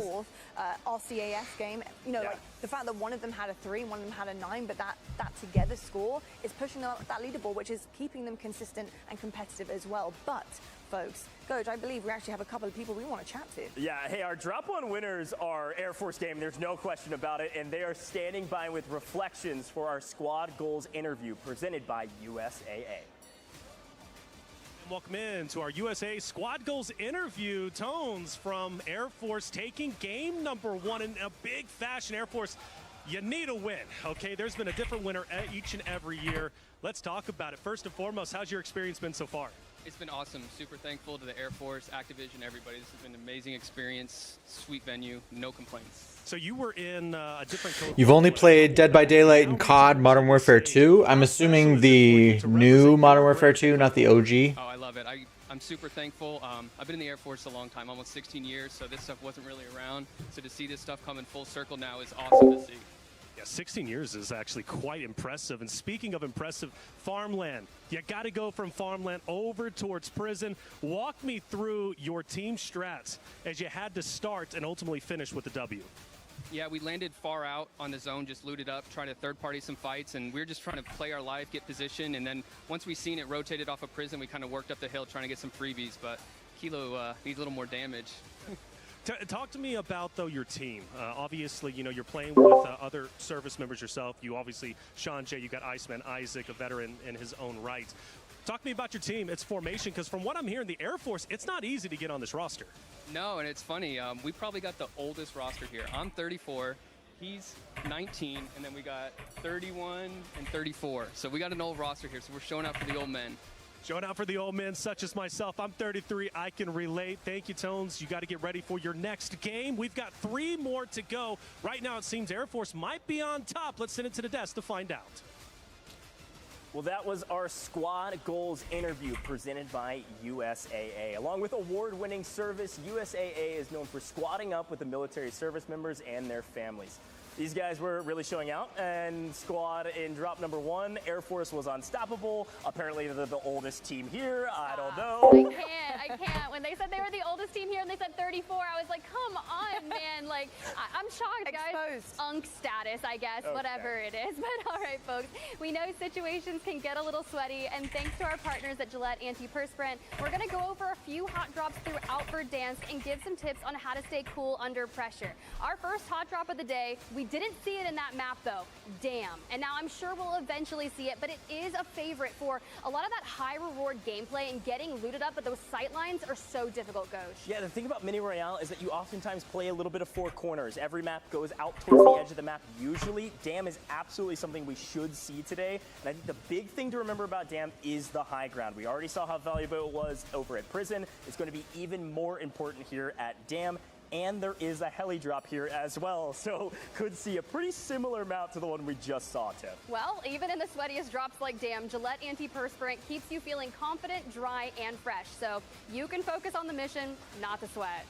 Very, very true. I will say it's going to get very sweaty, and I think Gillette is going to be the only ones to power us through this, because from what I saw from that drop number 1, it's going to be so incredibly aggressive. I can't wait for it because I live for the kills.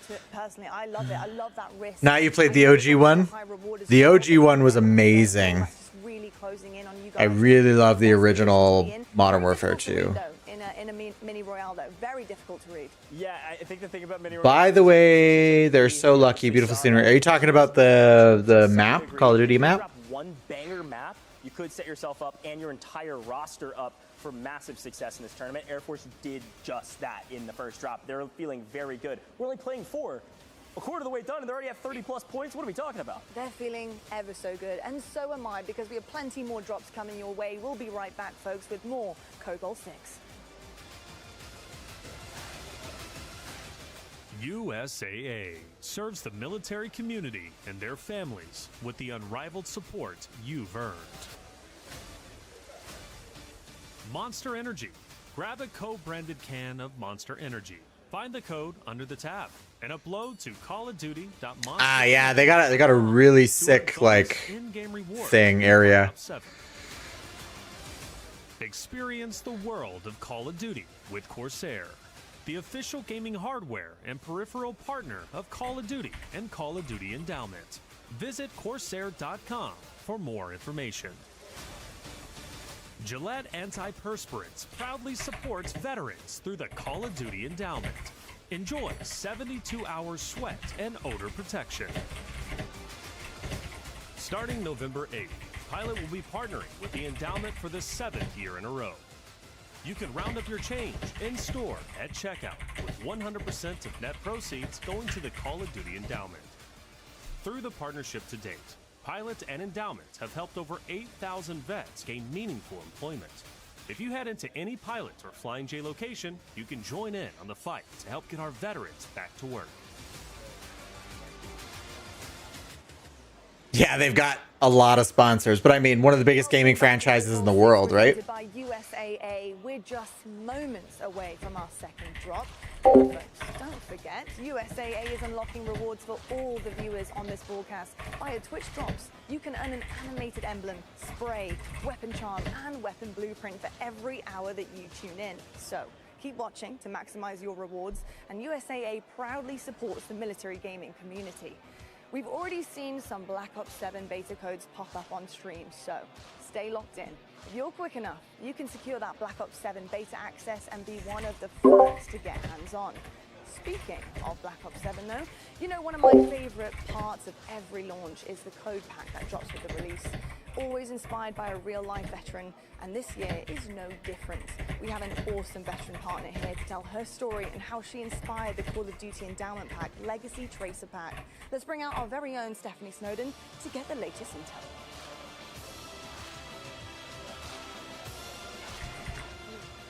I'm here now with Danielle Green, a U.S. Army veteran and Purple Heart recipient who Don't know what you're talking about, Freya. to develop the latest pack. Wayna. Okay, what? How you doing, Wayna? Talk to you and talk about this pack. Thanks, Stephanie. And hey, everyone. I'm honored to be here today and tell you more about the Call of Duty Endowment Legacy Tracer Pack launching November 14th in Call of Duty Black Ops 7. So first of all, I just need to say, much like you, this pack is absolutely badass. So what can you tell us about, bringing those elements to the design? There's a long lineage of female combat veterans that I'm proud to be a part of, and this pack is a legacy to their service and my own. All right, let's take a first look at the pack here. So Danielle, tell me a little bit about how this collaboration with the Call of Duty Endowment came about. Absolutely. I'm connected with the Call of Duty Endowment through Open Bionics. They are a world-class leading robotics company. Their mission is to make advanced prosthetic arms accessible to amputees across the U.S., veterans and civilians alike. I'm proud to be wearing one of their designs today. And that design is awesome. Big shout out to the folks at Open Bionics. Are there any? I just haven't spent a lot of time building up my Twitch, to be straight. That really resonate with you and your story? Yes, absolutely. It's my smallest platform. And thank you, Danielle, for joining us today and continuing to serve. Thank you, Stephanie. All right, let's get back to gameplay.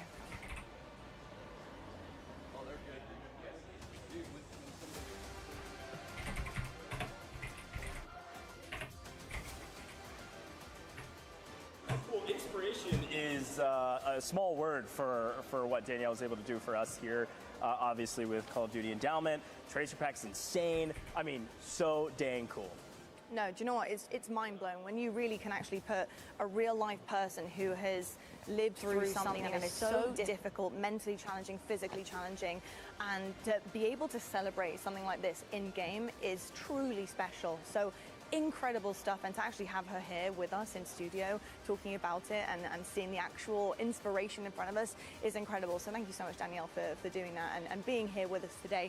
Speaking of, though, we have many here with us today. As you can see, the room is filled to the brim with incredible individuals, not only players, but of course serving as well for their fellow countries, and also our creators, which, by the way, is such an incredible opportunity for them as well, to actually be gaming with people who are doing, what is the inspiration with Call of Duty in real life. That must be quite something as well in terms of an experience. So these creators, I think they're always jumping at the chance to be able to come to Code Bowl and play with some of these incredible people as well, Tiff. It truly is a blessing, because when you think about it, getting to represent a branch of the military alongside those servicemen and women, it's something that you don't get to meet when you're playing on games, right? It's all online. You're playing with someone that's across the world, so it really connects a ton of people worldwide. But when you bring it down together, you get on LAN, you get right next to your buddies, and then you drop 31.5 points in match number one. I mean, you can't ask for a better day, plus 10 points up on Royal Air Force. Yeah, this is obviously a really cool stat line to start. It does give me a little bit of a look back at last year. This is about how Army started. So if somebody doesn't stop Air Force Gaming, we might see another team steamroll the competition. And I know we got a lot of people at home watching this competition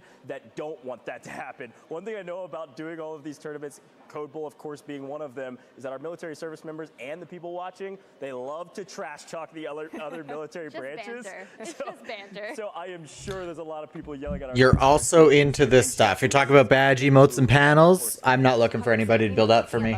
It was quite interesting to see the point system happening, and of course the two teams, just for folks tuning in as well right now, we do have two teams for each branch that are going together in terms of their points and their finishes and their kills. So It was interesting to see the 10-point gap between first and second place, but then we had a 13, quite a significant jump. What does that mean? I know it's only been the first drop, but like you said, Goj, it's a quarter of the way in already.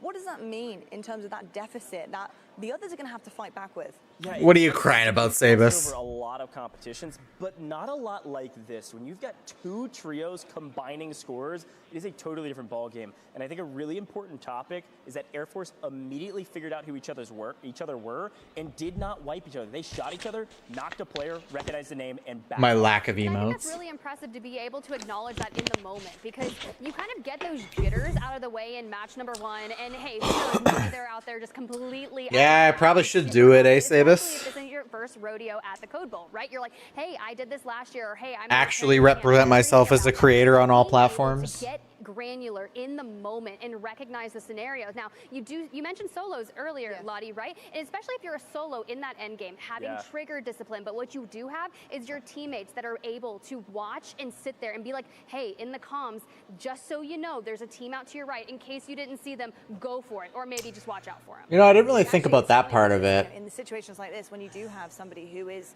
caught off guard and is solo in those situations, it's like, well, do you just go for a trade? Is that the best you're going to get? Another point on the board, another point in system. Freya, no. It's very, very difficult. I've got a decent network of people, and I would rather pick and work with one of my regular viewers. No offense, for you to come in here for the first time, chat for like 5 minutes, which I mean I've enjoyed our little chat here talking about games, but then to pitch me on designing shit like this, like that, it's such a spammy method on Twitch. I'll never work with someone doing that. We're just looking over the shoulder. Now we get a chance to look at their perspective. And that may not be you, and that may not have been what your intention was, but that's how it's come across. I was going to say, we didn't get to quite go to DAM, but that's all right. It's very fitting that we're going to military base, because later this week you will see the World Series of Warzone, and Huskers is representing that COD Unity team and has a ton of experience on this side of the map when it comes to those drop spots. So not necessarily the same crazy action that we got with the helicopter at prison, but playing off the high to low ground disparity on these tents here, I think it's great, but we've got to keep an eye on the U.S. Army esports. Yeah, if we get a chance, I'm sure we'll pull up that map feed and take a look at the overall zones as well. Of course, reminder, when you see teams being wiped in the kill feed on the left-hand side, a lot of action, but there is Gulag, so one of these teams will be headed to the Gulag and trying to win their ones. Get back onto the map.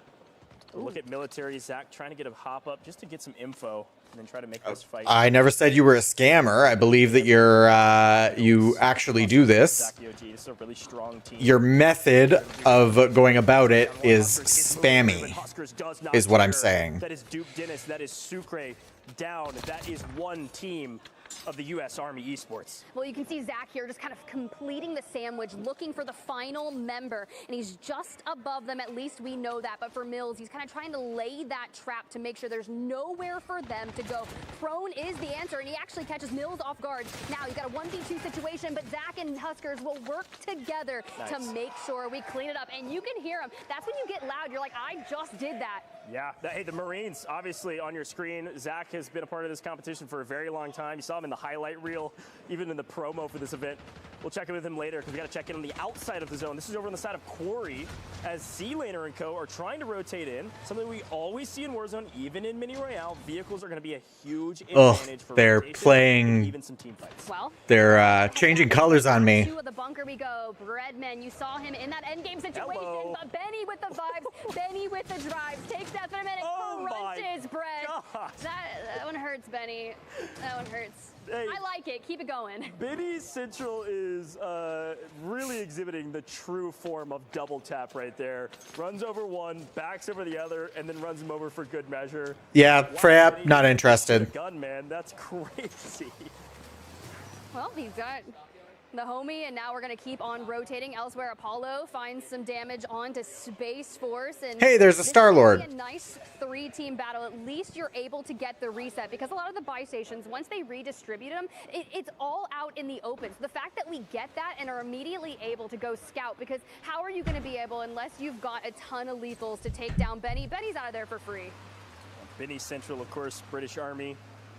On your screen, you can see that BA1. That's British Army 1. His counterpart is Westy, which I don't think we've seen too much of yet. Not sure they know exactly where each other are yet. pretty good map for them thus far. It looks like Gibbs got 1, Gibbo's got 1, and Benny's got 2.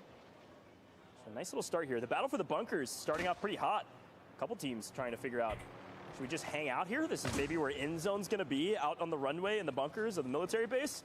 I guess it's fitting for Code Bowl here, Tiff. Well, here we go. The battle of the bunker. Here we come, the equipment. And honestly, we just missed it out, but MZ gets caught in the doorway. And just like that, you've got a full wipe going at the hands of Maddie and Ixie. And they did so brilliant there. But elsewhere on the trees, Jowo kind of had it into his building. But honestly, with CRN, there's only so much you can do here because it's so open. And with no smokes, you really have to rely on the land or terrain around you. Rely on the land or terrain around you. Teep is our solo YOLO champion last year. Lucky by Corsair, and he is looking to this time win the Call of Duty Endowment Bowl, and then maybe also win the solo YOLO. That would certainly be a feat.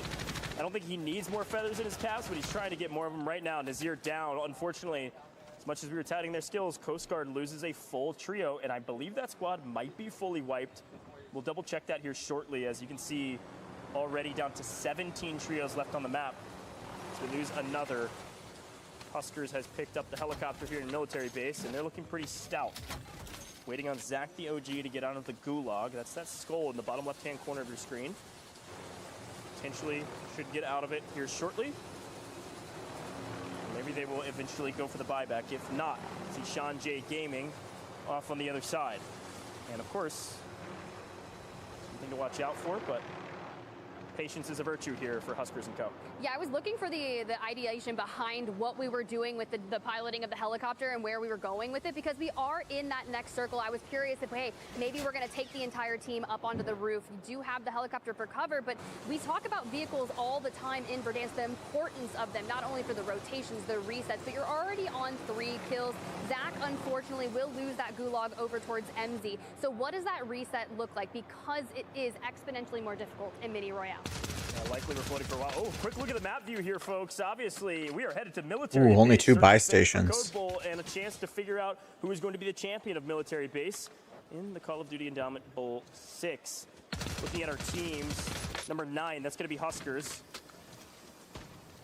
And I do see a couple teams. I still see Air Force on the map. Sean J Gaming, of course, one side of that is Air Force.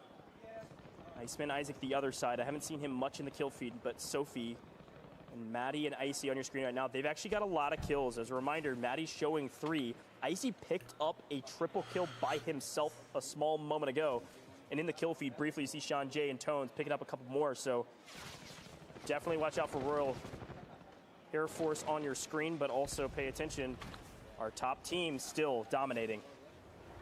You mentioned Westy, and asking you shall receive. I like the patience that we have from Maddie here. We're kind of just walking up onto it. You do have Space Force just ahead of them, and they are working on taking down more of that U.S. Coast Guard team. This time, Redman. We saw Jowo fall already, so could not be a good one unless Dawes DeSauce can clutch up here. Behind it or deployable cover, J Smooth tries to make the peek and retreats in a perfect time, but when your teammate's on the ground, you've got to be flawless.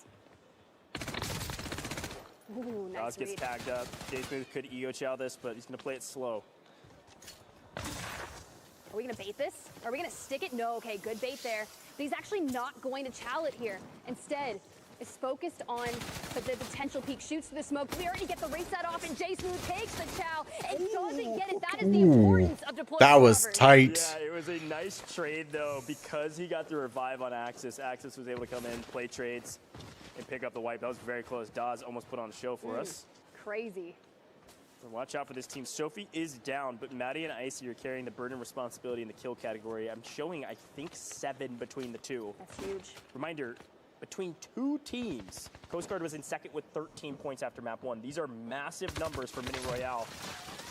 This circle is very out in the open. You're going to have to play loadouts. You're going to have to play this kind of tank isolated in the center. Maddie picks up another one. That's going to be 8 kills for the side. Dang. This squad, you've got to watch out for this trio. They could take home a ton of points after map 2. Yeah, even as a duo, so important because they are confident and have the reps in playing with each other. They're really targeting Westy here, but the vehicle is going to live just a bit longer. You're not alone, though. You've got a duo left of the Space Force gaming side of things, and if you run straight into them, well, that's going to be a chow that you're willing to take. I do see a finish onto Jay Smooth, but all of that distraction is allowing these two to make their way on out. A nice little restock there, thanks to that loadout. I'll be very curious to know if FIFA Kill is still on this map. Royal Air Force, of course, on your screen, dominating right now. There's only 2 members left for their trio, but we've got to pay attention to where Whoopty, 2K, and FIFA Kill are if they're still on this map. Try to get a confirmation of that here shortly, but move over to the crates.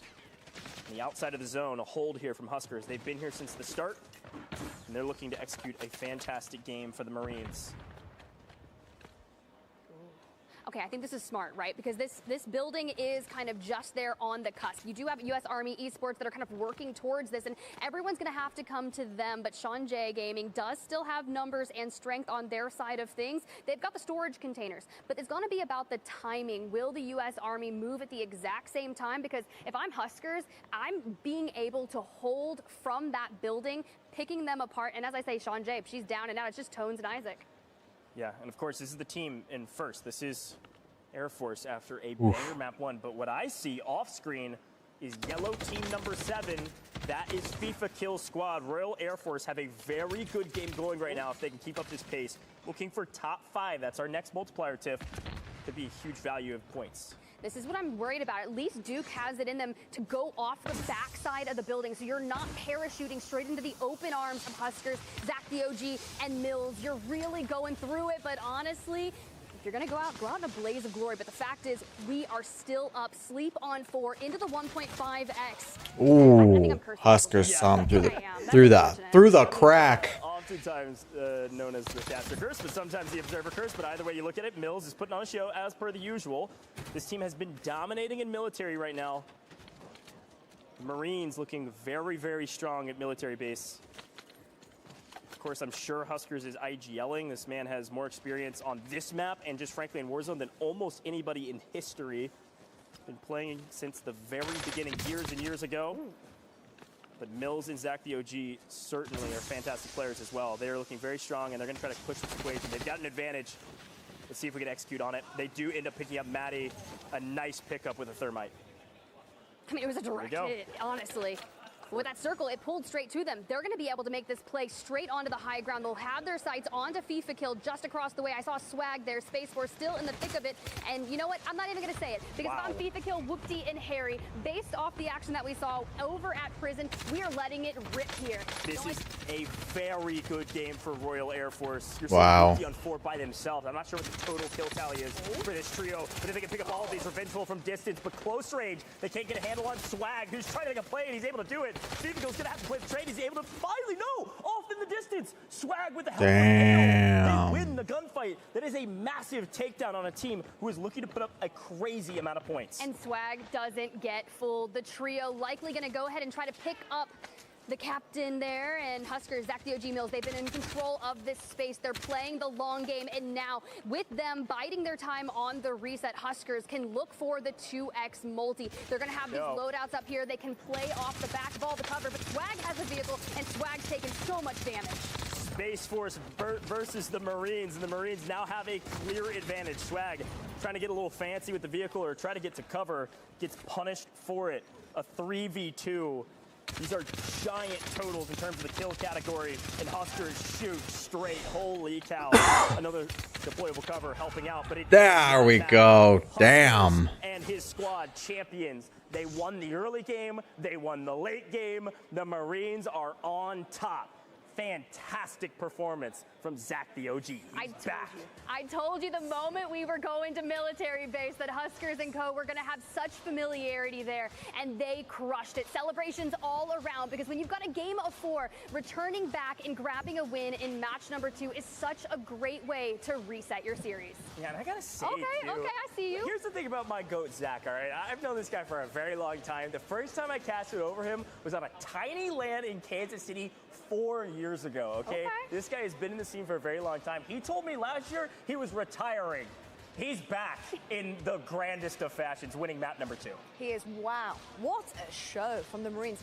I've got to say, I was listening to your cast, it was perfect from the both of you. Oh, and I learned so much, and there's a couple of things that I noted here.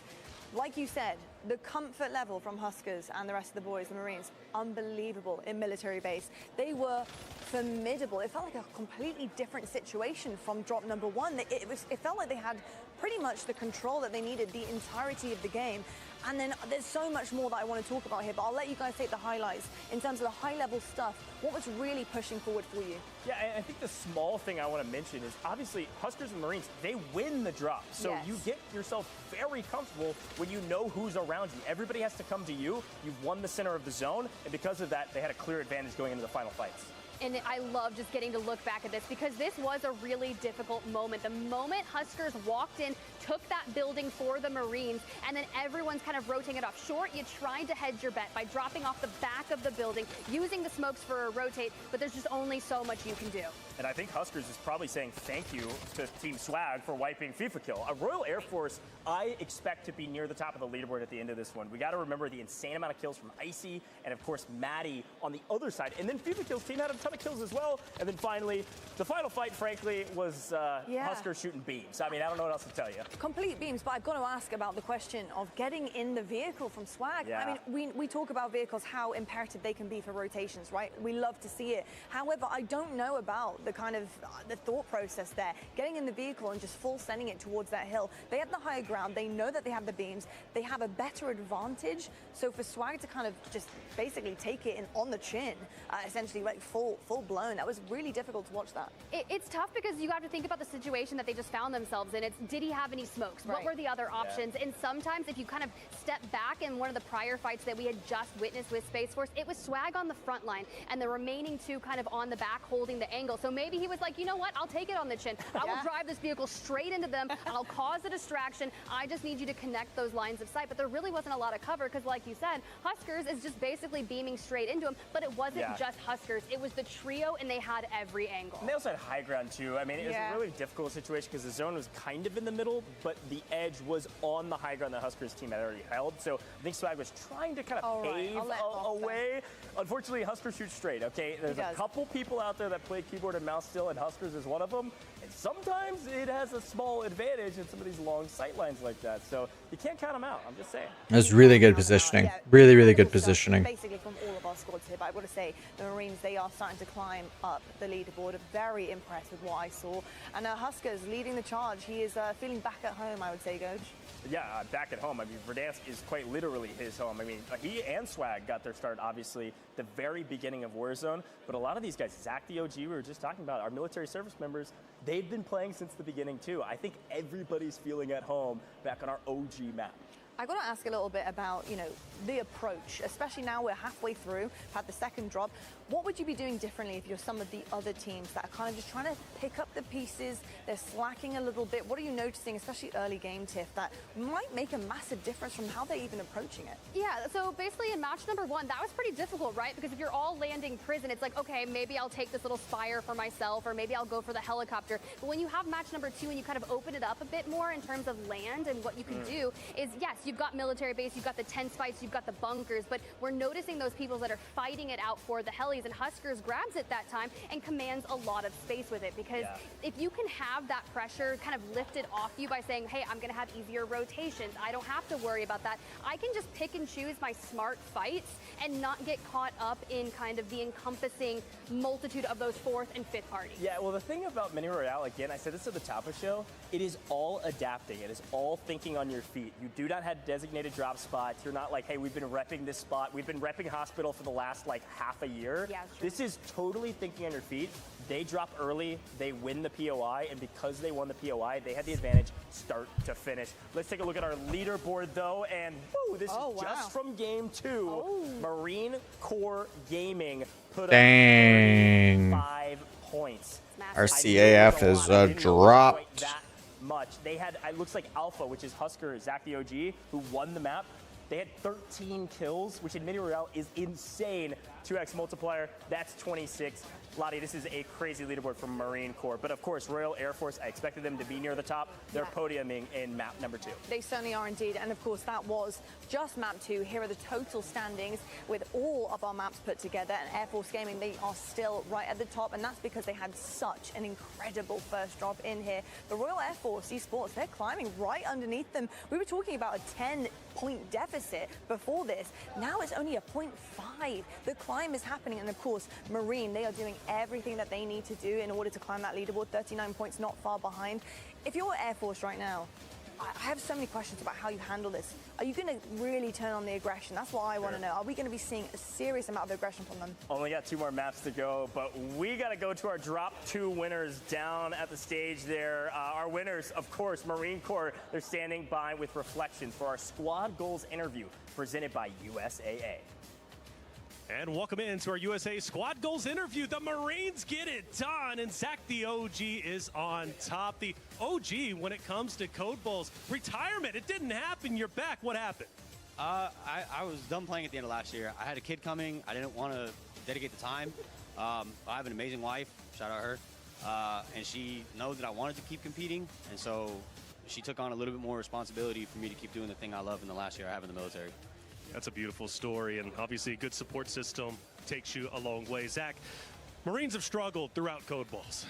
You guys are overdue for a win, as far as I'm concerned. You won the last game last year, but still far away from Army, who ended up taking it all. What makes this year different, and what do you think your chances are to maybe take Code Bowl for the first time? Dang, Benny, that's a giveaway.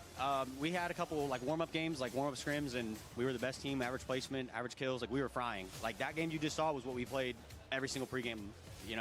I think this year specifically with MCG, we've actually invested in the Warzone groups. So we've only brought MP cats and very talented Call of Duty players, but VR is just very different.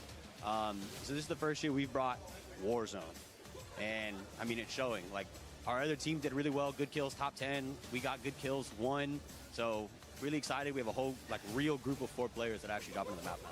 Well, Zach, being an OG in the Code Bowl, this might be your last year officially. I want to give the mic to you one last time, maybe maybe your final chance to talk to everybody out there who's been supporting you over the years. Yeah, I really appreciate it. Everyone back home, mom, dad, wife, my son Callum, I love you guys so much. Thank you for this. Every time I come to these, it's just kind of crazy. I'm just a kid from Kansas City who joined the Marine Corps who likes playing Call of Duty, and I've come to 3 COD Next, Code Bowl, and all this kind of stuff. It's been awesome. Well, Zach, best of luck in the tournament. You've got 2 more games in the regular gameplay before Solo Yellow. Zach the OG, the Marines, are they on top? Let's find out.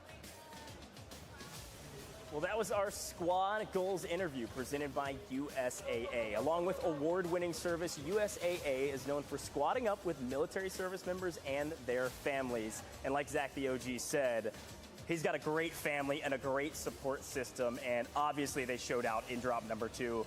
Unbelievable stat line from them. I think the biggest technically, or very, very close to the biggest between the 2 drops, 35 points overall for the Marine Corps.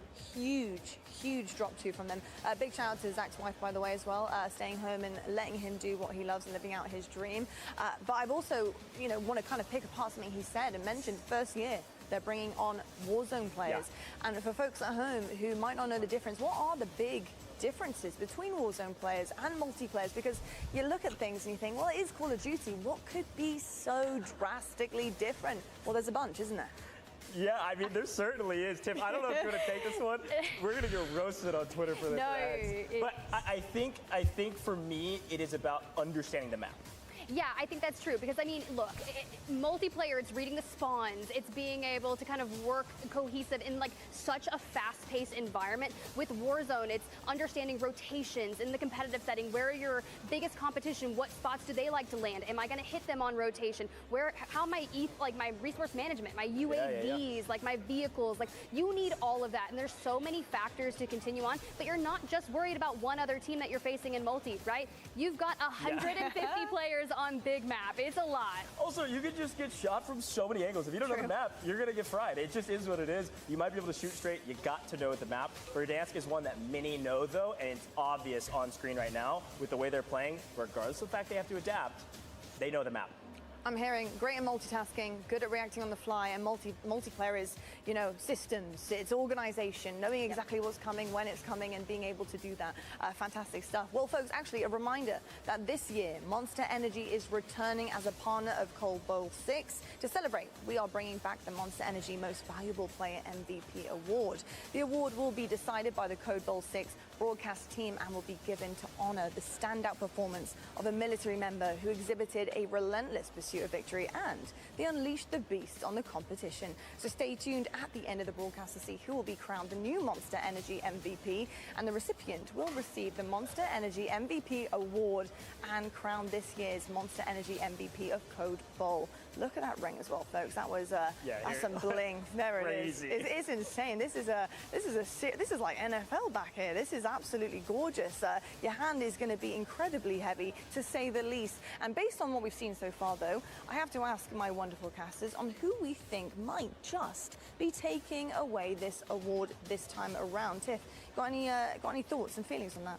It's really tough because I think we've seen a couple powerful moments from a couple different branches, right? Like you have Swag's team, the way they're working together, that synergy of setting up those plays and kind of using the knowledge and chemistry together. I think that's impressive, but also just hearing from Zach. There's a lot of moments where, hey, if they run it back for our last 2 matches of the day, just like what we saw, and they claimed that they ran that in their practice and warm-up games coming into this, I think there's a very good chance that one member of the Marines could easily have that. If Air Force steps back up, it could be Tones. Put up great kills in the first map. Second map, a little bit struggling, but overall, still solid stat lines and near the top of the leaderboard. Well, to celebrate all things MVP, the Call of Duty Endowment and Monster partnered to develop the calling card that is going to be super sick. Let me tell you, you guys saw it earlier, but I'm just going to go ahead and say I want to unleash the beast alongside of our players. It's the custom calling card that will be automatically granted when you log into Call of Duty. It's called Unleash the MVP, so go check it out and equip it now. Thank you so much, Monster Energy. It's just been so cool to have all of these fun things. But guys, we will be right back with more COD Bowl 6. USAA serves the military community and their families with the unrivaled support you've earned. Monster Energy. Grab a co-branded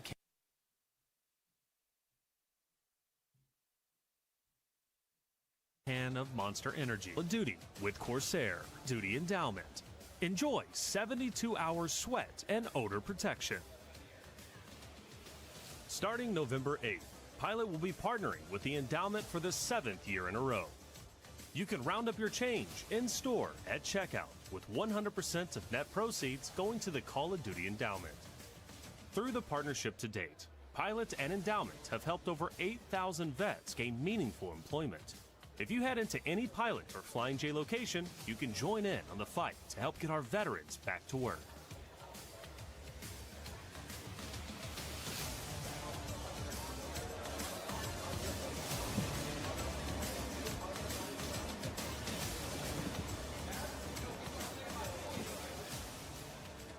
Welcome back. We are almost ready for our next drop. I am so excited for this one. Yeah, me too. But honestly, before we get into that next drop, I do just want to say that I love these Through Dark jackets. They are super cozy. And honestly, Lottie, come on, work it, girl. I see what you're doing. Yeah, give us the full gamut of it all. Oh, here we are.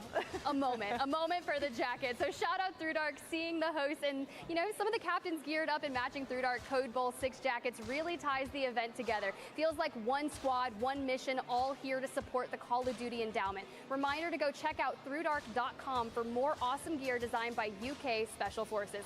I heard one of them even climbed Mount Everest this summer, which is kind of insane. Yeah, it's insane. Well, a reminder for those of you that are just tuning in, the teams will now compete in, of course, 4 drops overall of Mini Royale on Verdansk. Each team receives 1 point for every elimination, and depending on where they finish, there's also placement multipliers you can see on your screen now. So it's really crucial to make it to the final circle, of course. Now, since each military branch has 2 trios, each of their scores are going to be added together.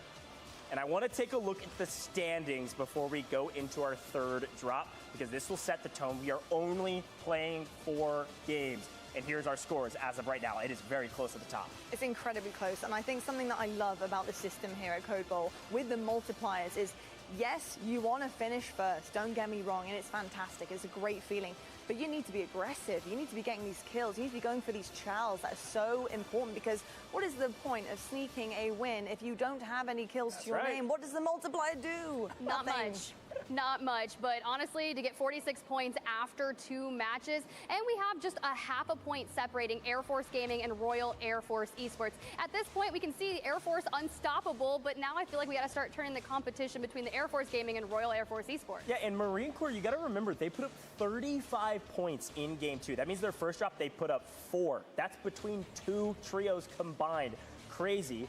The question I have is, of course, can they stay consistent? After a game like that in the first round, they rally back and put up a crazy number, 35 points. Indeed. I've got to say, I love consistency, but I love disruption as well. So I'm hoping to see somebody crawl back into the mix. I think that's going to be really fun to witness. But thanks to USAA, every hour that you watch this broadcast earns you more rewards through Twitch drops. We're talking an animated emblem, a custom spray, a weapon charm, and here's my favorite, the weapon blueprint. Stack those rewards just by staying locked in. Big shout out to USAA for backing the military community.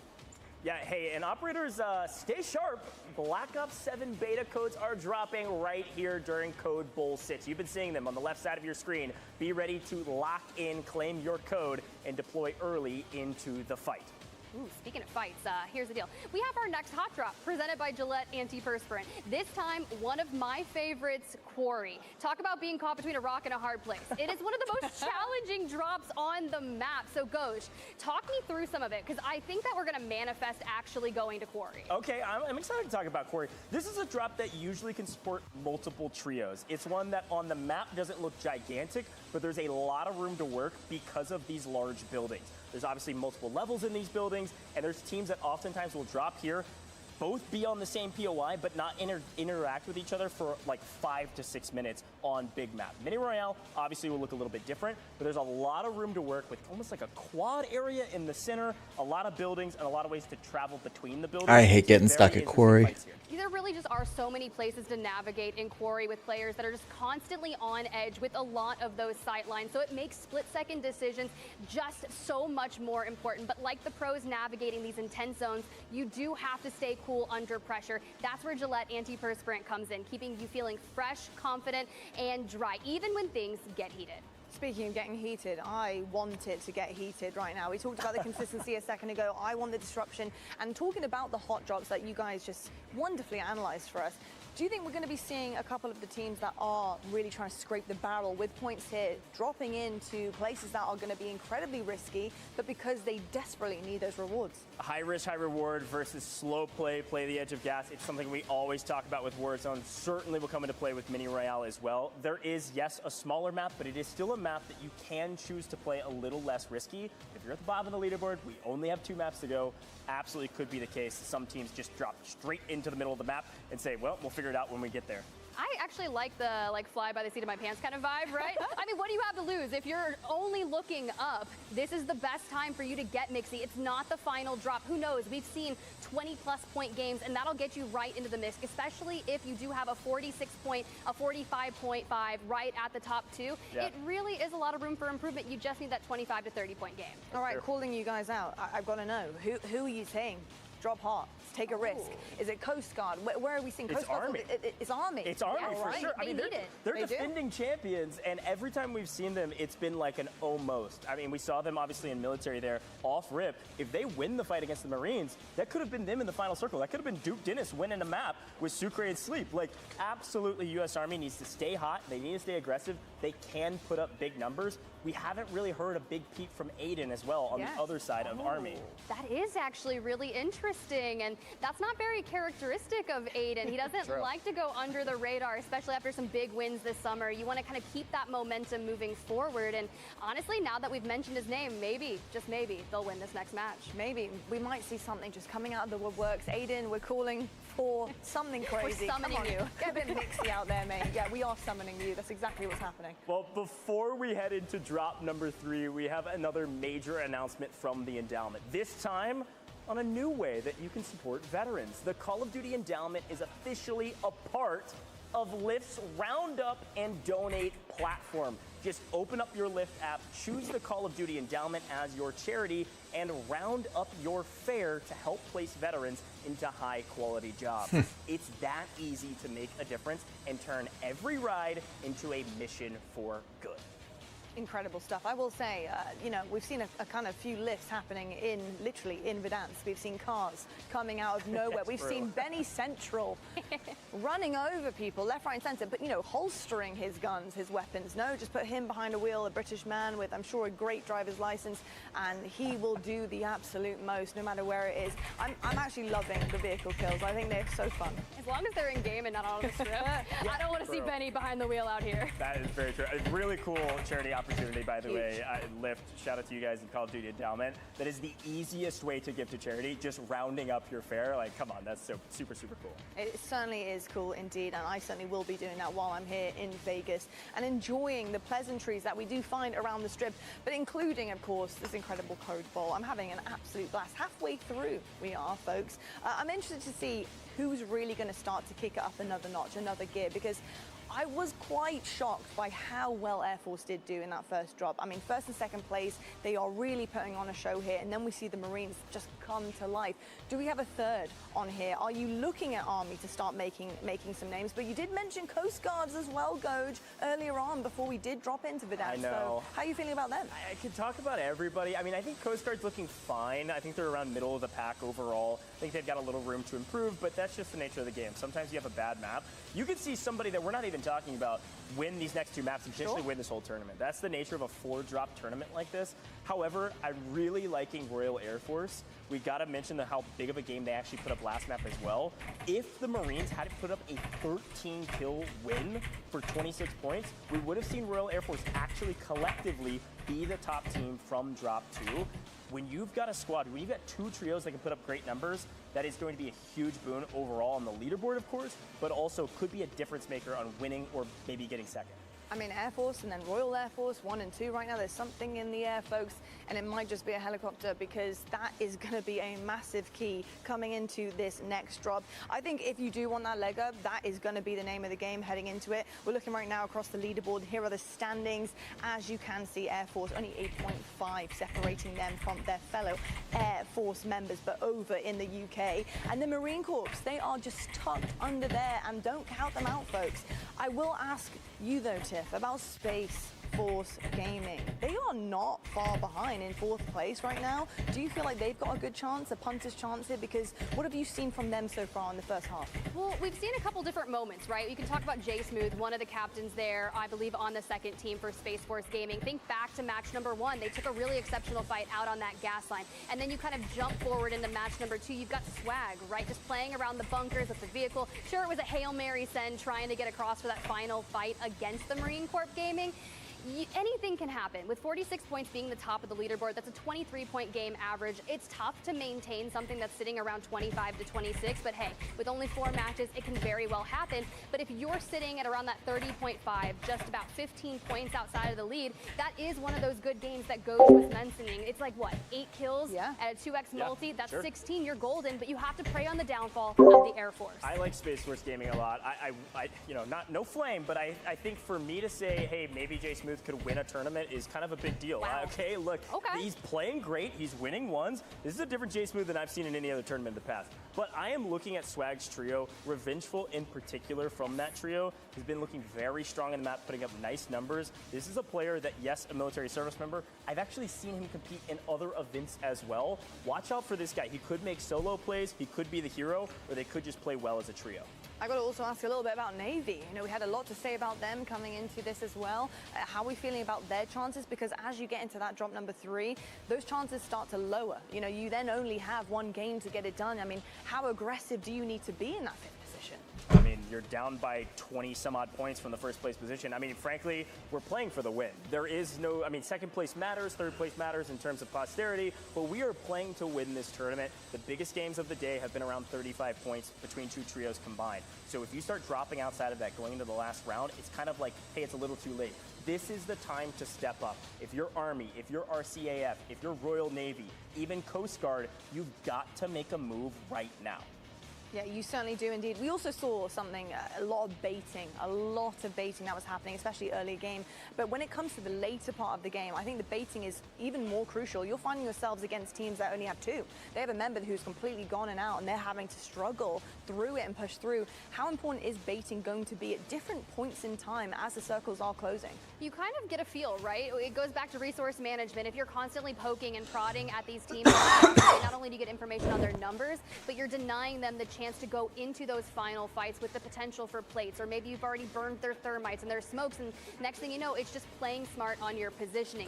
Now, you know, it happens, right? But then we also have to think about that priority positioning. Because sure, getting God spot early is great, but the timing's not right and you walk into it too early, you run the risk of losing it. And that's where you think about Breadman from the U.S. Coast Guard there in match number 1. Tried to play for endgame, but got absolutely rolled by Iceman Isaac. Yeah, you know, something we talk about in Warzone all the time is what advantages do you have and how do you capitalize on them? There's a ton of different advantages you can have. Resource management advantages. Do I have a gas mask? Do I have my utility? Do I have my equipment, right? We've been talking about that all day.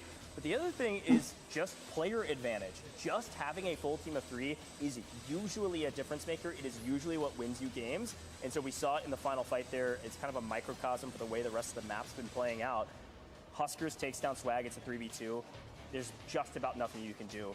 Player advantage is almost everything. If you have a full team of 3 going into the final circle, you're going to have a lot of advantage to win the whole map. And not only that, but since this is Mini Royale, you burn your gulags earlier. Everything's kind of fast-paced, but the lack of buy stations, it's really tough to get back to those full amount of numbers for the end game. So if you go down to a duo or a solo, you're looking, hey, where's the nearest buy station? Oh my gosh, there's only 1 left in circle, and I've got to trek across this open terrain to get over there, and it's just not worth the risk, because at that point, if you're into the 1.5x multiplier, which is all you need is top 10 for that, okay, so every kill is worth 1.5.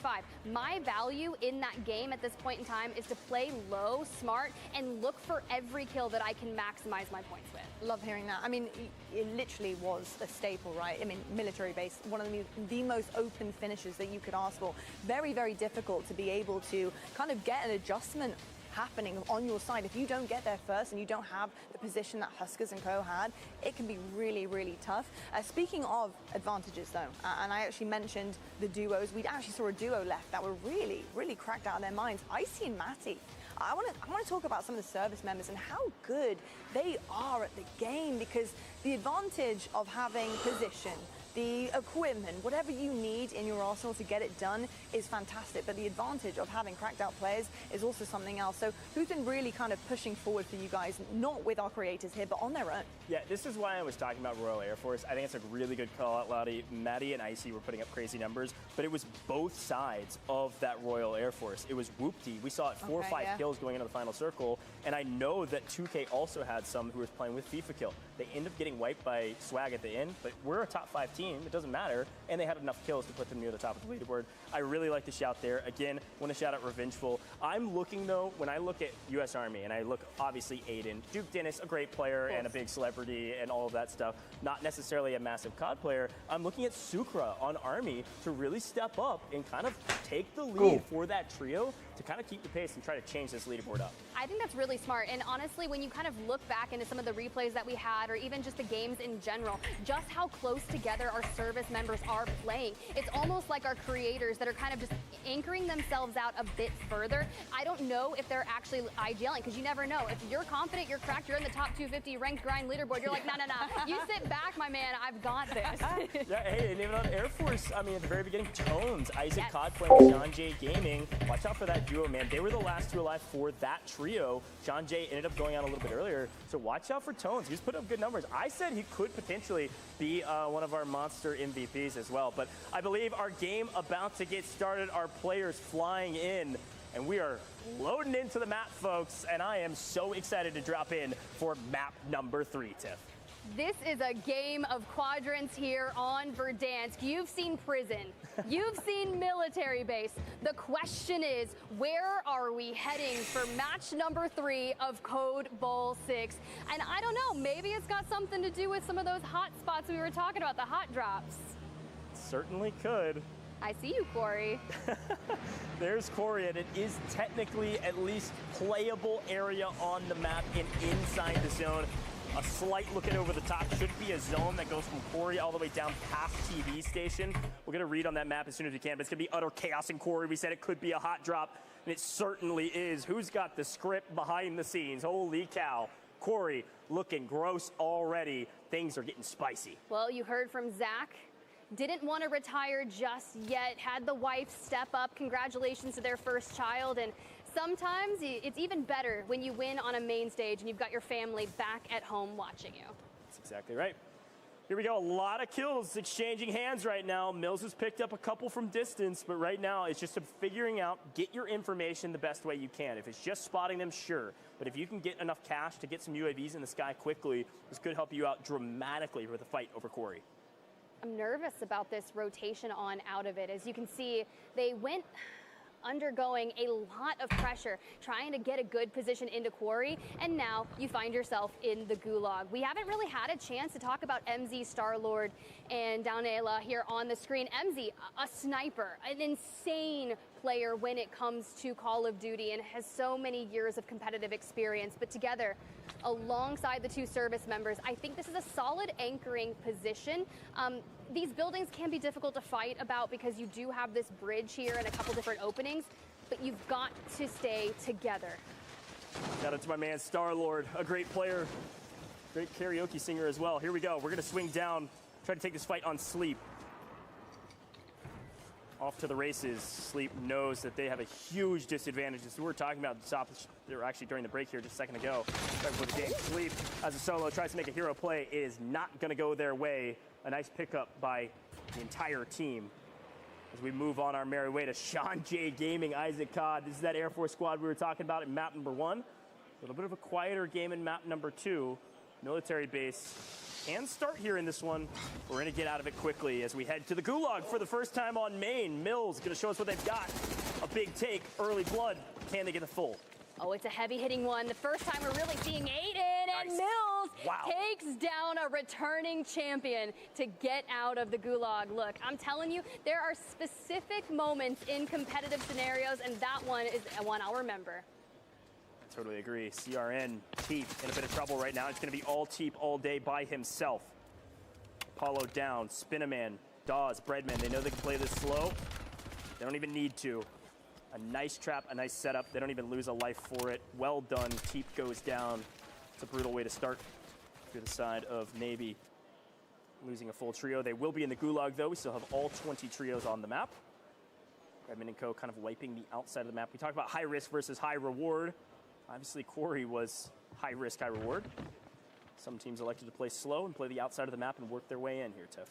Yeah, speaking of working their way in, you really got to use this heartbeat sensor, kind of get the lay of the land. We do not have Zach in the match. So thinking of where that nearest buy station is going to occur, at least Huskers does have the cash to go ahead and hit the reset, but working alongside Mills, who definitely has a player, and this is what happens. The fact that we get out with our life, sure, just 1 HP, it's going to open the floodgates and likely the full send here. Huskers is probably going to have to buy them both back. Mills is going to have to be a hero. Able to line him up, able to knock him down. Mills picks up a 2-piece without a plate to his name. And look who's sniping from the distance. Nazir just love taps him and takes him down to the ground. But either way you look at it, that was foul. There's a reason this team is near the top of our leaderboard, and they are still on the map, still fighting, regardless of an early and frustrating start. I love how I said, oh, he's probably going to have to get bought back. No, make me eat my words. Just prove me wrong. For Z-Laner, returning from last year, outplayed. Aces alongside him, but we've got the trophy, we've got the vehicle, and the world of Verdansk is our oyster. Sophie's picking up a 2-piece on Swag and Hale. Let's go, Sophie. Talking about your teammates, Maddie and Icy, but Sophie, a fantastic player in their own right. Great to see you out here competing. That's 3 kills for Sophie. This is another great game at hand for Royal Air Force. Reminder, they're a top 3 team right now. Barely not in first, just outside of the top spot. Get picked off screen, just picks up a triple and wipes all of Squad 10. Wow, what is going on in this kill feed? It is nonstop action. I think, by the way, I just saw FIFA Kill's team get wiped, and I think I saw our overall team trio counter drop down 1. There is a chance that FIFA Kill and his trio is out of this map, which would spell disaster for Royal Air Force, the other side of Royal Air Force? Well, for the Marine Corps, this is looking a little sketchy, right? Huskers on 1 kill, definitely need to get the teammates back on into it. But it's just a moment, especially after getting the interview with Zach and hearing about how they warmed up for this and came in. They're like, yeah, match number 2, that was very much indicative of how we've been playing. But for now, it seems a bit chaotic, a little too Army-like for me. Yeah. You can see Westy on your screen for one of the first couple times that we've been able to see him. This is, of course, British Army, and this is the 2nd squad. His counterpart is Benny Central. Geldog and Gibbo on the other side, paired up with Alvin Ryan on this side. But Huskers as a solo, doing what he does best, which is beam down the competition. That's Snixie falling early. Huskers is having to play this life, having to play this map entirely by himself. Zach the OG and Mills will not get back on this map unless he buys them, and he is off to the races. This could spell disaster for what was a ton of momentum on the side of Marine Corps. I don't see us getting out of here, and if we do, if we're able to get away from Space Force as well, Swag a solo off into the distance, my only thing is there's no real benefit to be chased out here. Thanks to the heartbeat sensor, he's going to get the information that Swag with the most wanted. No. We just caught that on main. Line them up, knock them down. Huskers is crushing it right now to stay alive and pick up kills is insane. This is what he does best. There is FIFA kill, and this time that is going to be a full wipe. So we'll see FIFA and Harry and his whole team get wiped actually by Coast Guard, who's seemingly actually picking up a 2-piece there. Both sides of Coast Guard get full wipes. Watch out for that Coast Guard team. They could be back near the top of the leaderboard after this one. All I see is the beta code transmission going off to the left-hand side of the screen. Good luck on the deciphering. It's a nice race, and quite frankly, I wish I was out there kind of battling for it because October 2nd couldn't be here faster. But honestly, Code Bowl 6 proving to have some highlight moments. For Scrub on 2, not alone. Uh-oh, hello. Apollo on main, picking up a 2-piece. Z-Laner and outplayed. Working with Teep, they are fully restabilized after we saw them get full wiped and sent to the gulag. This is a crazy moment. Scrub, as a solo, is able to take down Z-Laner. Ace is on the other side, trading of blows. And Tiff, I think our analysis of Quarry was correct. Not only a hot drop, it can support a lot of teams. There's a lot of room to work with on this POI. Yeah, you kind of get into one of the favorite things that you love to call it, a layer cake, right? That's You what got it the is. multi-levels of these vicinities and all the catwalk and staircases and bridges. It leaves for a ton of players in an endgame situation. We're not even into the multiplier just yet. So if you've fallen outside the top 10, it's going to cost you on that overall leaderboard. And for Sophie Snaz to get picked up by Bredman, it's going to be difficult. Scrub, though, I kind of like if we just keep positioning ourselves, because not only are you not giving audio cues to the other team, you're looking for them yourself. Yeah, look at that mini map at the top left-hand corner, folks. That's a lot of teams. You can count them yourself if you want. I'm looking at like 6, 7. I don't know. A ton out there, but Scrub has got a long angle playing the outside. They're going to play nice and slow here. There's no reason to push. You don't have an advantage. Same thing here for Teep and Apollo. One thing I am noticing, Tiff, we've been talking a lot about advantages. Player advantage is huge. A couple of these teams missing a player. But resources coming into play more than maybe traditional big map. There is a lot of folks not have any plates in pocket. Resources are very few and far between with the amount of teams that are in this final circle. And it's so hard when you have people like Teep, your solo YOLO winner from last year, ready to pre-fire if needed. The moment you hear someone come up that staircase, he's going to light him up. And Maddie, you can see on the outskirts just kind of trying to play it slow, especially when your teammate is trying to get back and fray, but we slide across the opening, and it's going to give Teep the information that he needs. But I like that we're not Hello. Good morning, Icy. You've had a great map thus far, but unfortunately you get cut down, and that is a wipe on Squad 20. Icy, Maddie, we were hyping him up. Unfortunately, they couldn't put up crazy numbers in this map. I believe they just fell in 12th overall. We continue to watch these team tally drop. We are at 11 out of 20 still on the map. 26 players in Quarry. 11 teams now inside of this single POI. And without that early looting phase that a traditional BR map offers, everyone extremely low on resources. It's looking like Alb may be the only player on this team with a gas mask. But this team does have a sizable amount of plates and a self-res on one player, so overall looking pretty stout on top of the building. Inside, though, I mean, Teep's got a plate and a half. Could play with his gas mask potentially, but Apollo only has flesh to work with. Let's see what he's able to do with it. A lot of fights happening off screen. Legion down. That's Tones and Isaac COD picking up a couple more. Hyping them up for good reason. I think Coast Guard's going to have a really good map this time around. I think both of our Coast Guard teams are fully stabilized. They have all three. Look at them. Bread's there in the off kind of angle here with our X-ray vision. Number 19. Watch out for Coast Guard. They've got a great game at hand. Solid positioning. I'm looking for Sean J as well. Zyro on the outside. Now, you do have to deal with the Coast Guard ahead of you. You can see Yazir taking a ton of damage, and I don't think you're going to re-peak that immediately, but what it does do is give you the information of where this trio is, and that pool is so favorable for the U.S. Coast Guard. Jowo, you better thank your COD gods for that one. Yeah, Joe's team, Coast Guard, they've got a building entirely to themselves, and it's one of the only remaining buildings inside the zone. This is a huge push. Zyro's team's going to have to work a miracle here to win this. They don't have the positioning, they don't have the high ground, and they're low on resources, and they lose a player actually on the hand of Iceman Isaac. They go in trying to tag anybody up, but they're not going to get anything for it. All three go down. Iceman Isaac grabbing one of those kills as a solo. Ice is that green 17 you see on the outside of the zone. He's going to have to work in as a solo and continue to try to rally up some points for Air Force, who is still technically in first. And a quick chow, T. Pick up another. It's a nice cleanup, and an extra 1.5 points go the way of this roster. Thankfully, we're 7 squads left, and probably about to lose out on a couple more. You got Axis and Scrub down below, and I'd imagine that Teep is on the hunt to clear them out so they can rotate with no one at their backs. But we need to be worried about forward. U.S. Coast Guard is doing everything that they can. You got Westy up there on the roof. Now, Westy's on the roof for a moment, and actually, he just kind of tanks those bullets from Teep and Apollo.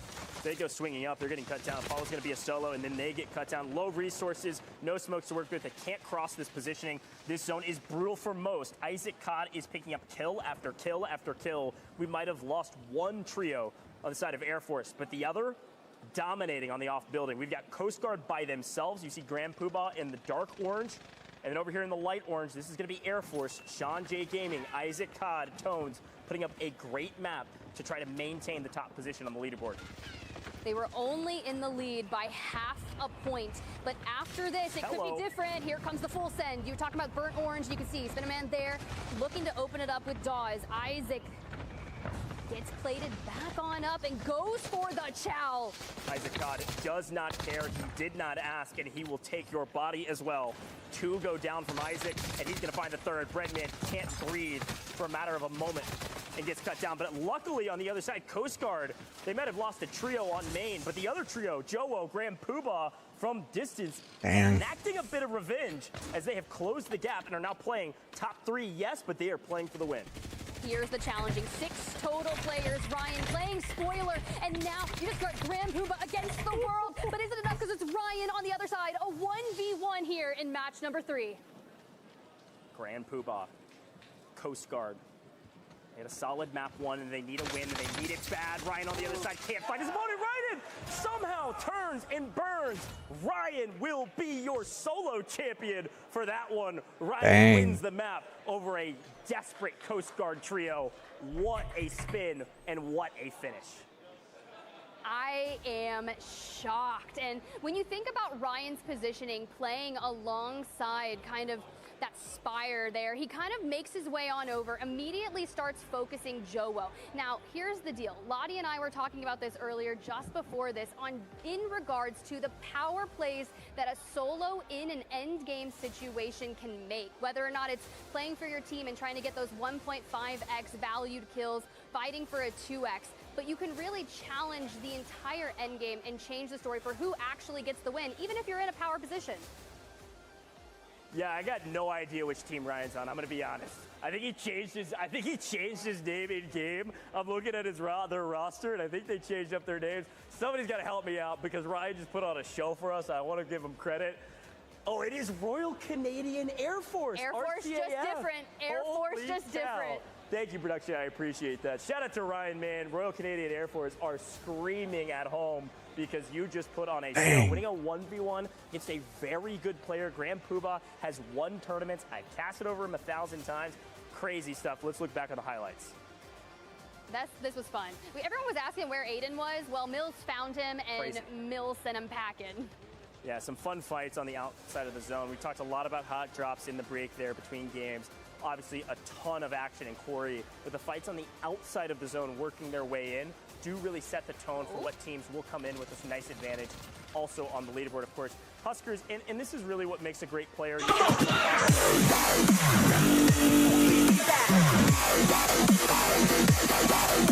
Hey, Bash.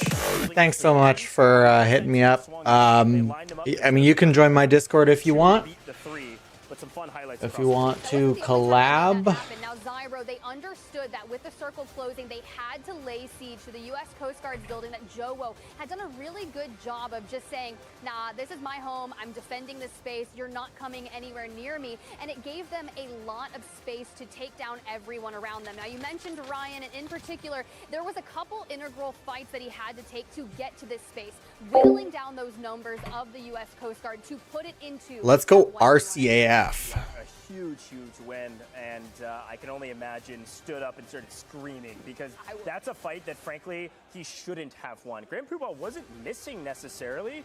Ryan just was able to spin, take his shots, and likely hit a few headshots for him to win that gunfight through the smoke when he's getting tagged first. Kind of a crazy feat. Shout out to Ryan. That was just, it was heart-wrenching, to be honest with you. That was so sad. I really thought that Coast Guard were making their comeback here, but I will say, Ryan, buddy, that was insane. The ice that you have to pull off something like that was absolutely incredible. Coast Guard, though, it's sad that they almost can't see that they're the last two kind of put together teams, because they could have really worked together in tandem there, but it's very difficult to know that. You have to basically get your reticle on somebody to understand who they are, what they're trying to do, and again, you can't communicate either. So what are you going to do? Gun them down or be gunned down first? I mean, that's the biggest question, but so close. It was so close. What I don't know is the comms on the other side. Right. Did Coast Guard recognize that they had the two power positions? They were separated in the two separate buildings. They just couldn't quite execute on it. I think they did, because we saw the fight actually happen with Jowo. Of course, he owned the building by himself and then with his team. And on the opposite building that was layer kicked, as Breadman got wiped, Jowo's team was ready and waiting and was able to play the trades basically for their other trio.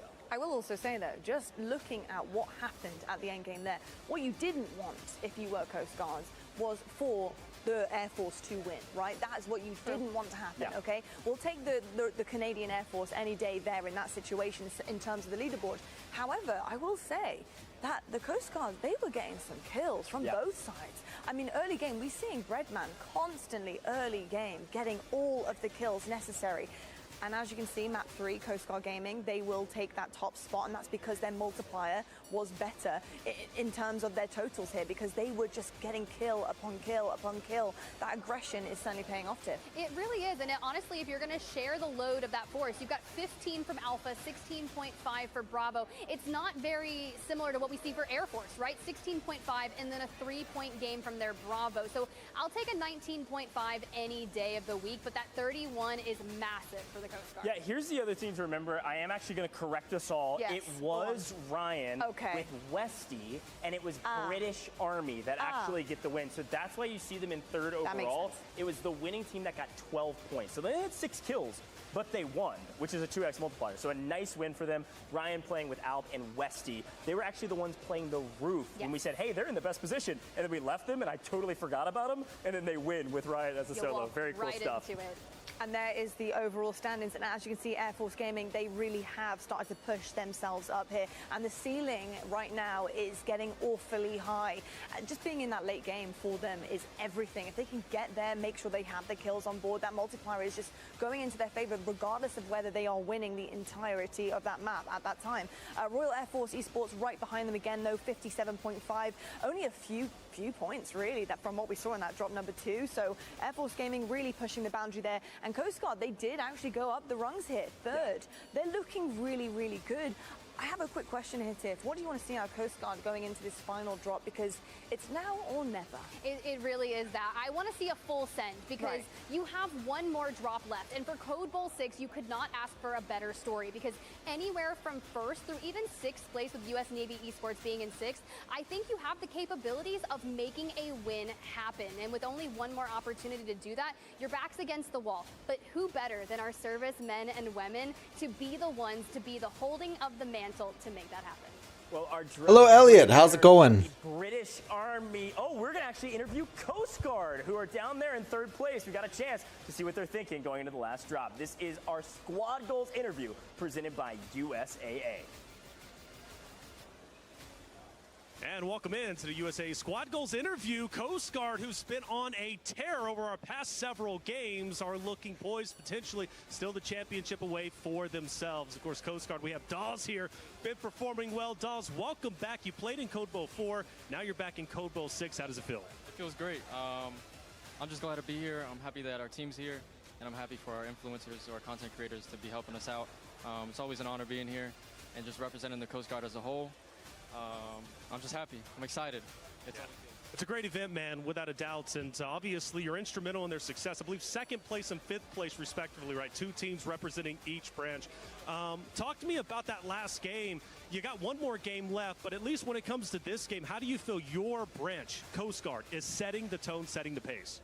I think we're setting it really well. I think we're starting to mesh a little bit on what the game plan is individually at each team's. And I think we're doing good. We got a little strat going on. And as long as we keep fragging and try to get those placement points, I think we'll be all right. Dawes, but what do you bring to the table, man? You're a powerhouse player. What do you think you bring to Coast Guard? Man, first and foremost, I think I'm a morale boost. But other than that, I think I could just keep up for the most part. I think I could keep up with the team. Whatever the team needs, I'm there for. Good support. Well, brother, you already boosted my morale, Dawes. Great to see you. Obviously, good luck. One more game left to bring Coast Guard up into the fold of a championship. Can they do it? What's up to Dawes and his roster? Desk, back to you.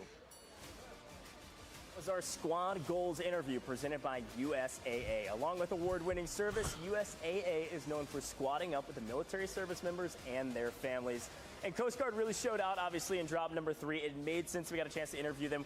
They may not have won the map, but it's what we were talking about. They scored the most points. A great interview with Dawes. I know Taylor's known Dawes for a long time, a player that's been around the block for a while, as a lot of our players have. Yeah, but he was leaking a strat. He's like, I got a little strat. Okay. I'll continue. Yeah, tell us more. We need to know. You only have one more chance to get to the top of the leaderboard. We need to see that strat very much front and center. And I just wondered what it is. Right? You know, actually, it's some of the details that he was giving before he even mentioned that was we're kind of catching on to the other teams and how we want to approach them. Now, that's a really interesting thing to say because how do you start to differentiate between the teams on the fly? And again, it comes back to that Warzone versus multiplayer and how the differences really start to come out of the woodworks. You need to have some exceptional Warzone players to be able to pull something off like that, being able to handle teams in certain different ways. Speaking of, something I did want to talk to you guys about and get your analysis on was Huskers. I mean, talk about solo plays. We saw a couple actually happening in that last drop, but having the resources to be able to get away with your life, it's fundamental. It's exactly what you need to do. We saw some picture-perfect solo livability from him. And not only that, having a sniper in your back pocket with an SMG, being able to catch swag off guard at the top of a house on a roof, it was stunning. Unfortunately, they didn't manage to get it done that time. And we find Marine Corps kind of down the leaderboard once again. But that level of experience is just unbelievable. You can really see in every single move that Huskers make. If history repeats itself, they had a bad map. That means this next map is about to be a banger for the Marine Corps. They could close the gap. Something we always say about Warzone players is what makes a great player is they can take a really bad situation and make it an okay one. They didn't have a great map, but it wasn't a horrible one either. So I'm excited to see what they're able to do. Look, maybe we'll do some more manifesting for our match number 4 because we're back with our final hot drop presented by Gillette Antiperspirant. We've got a sneaky one this time, and I'm excited about this one. Lumber. Ooh. Tough to hide. Plenty of places that you can make sure you climb, take cover. So, Goj, I'm going to throw it back to you. Okay. I need the tips for how to play Lumber.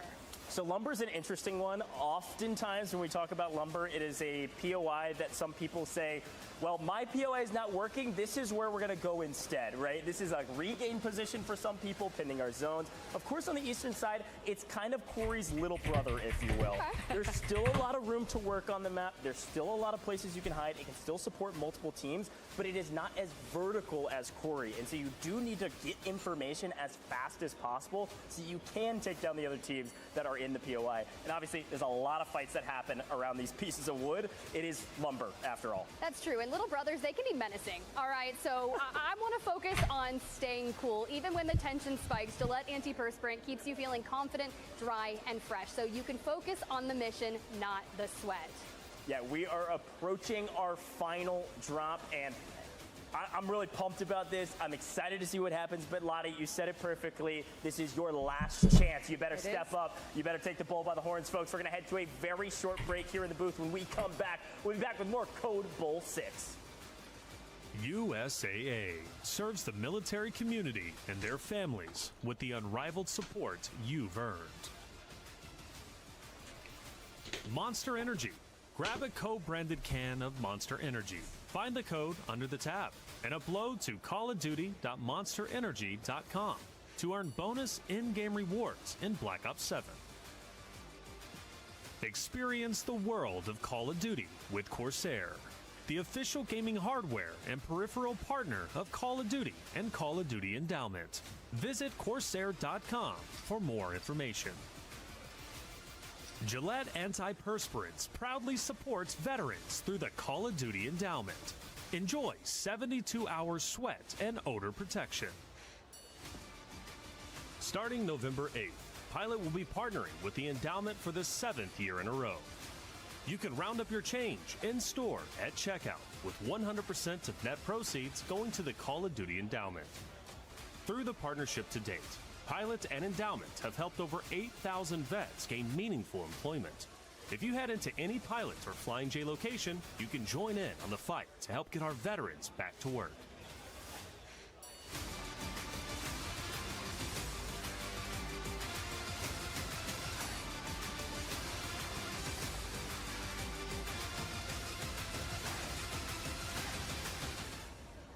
Welcome back to Code Bull 6, presented by USAA. USAA offers unrivaled support and exceptional service you've earned every step of the way, all driven by our commitment to do what's right for the military community and their families.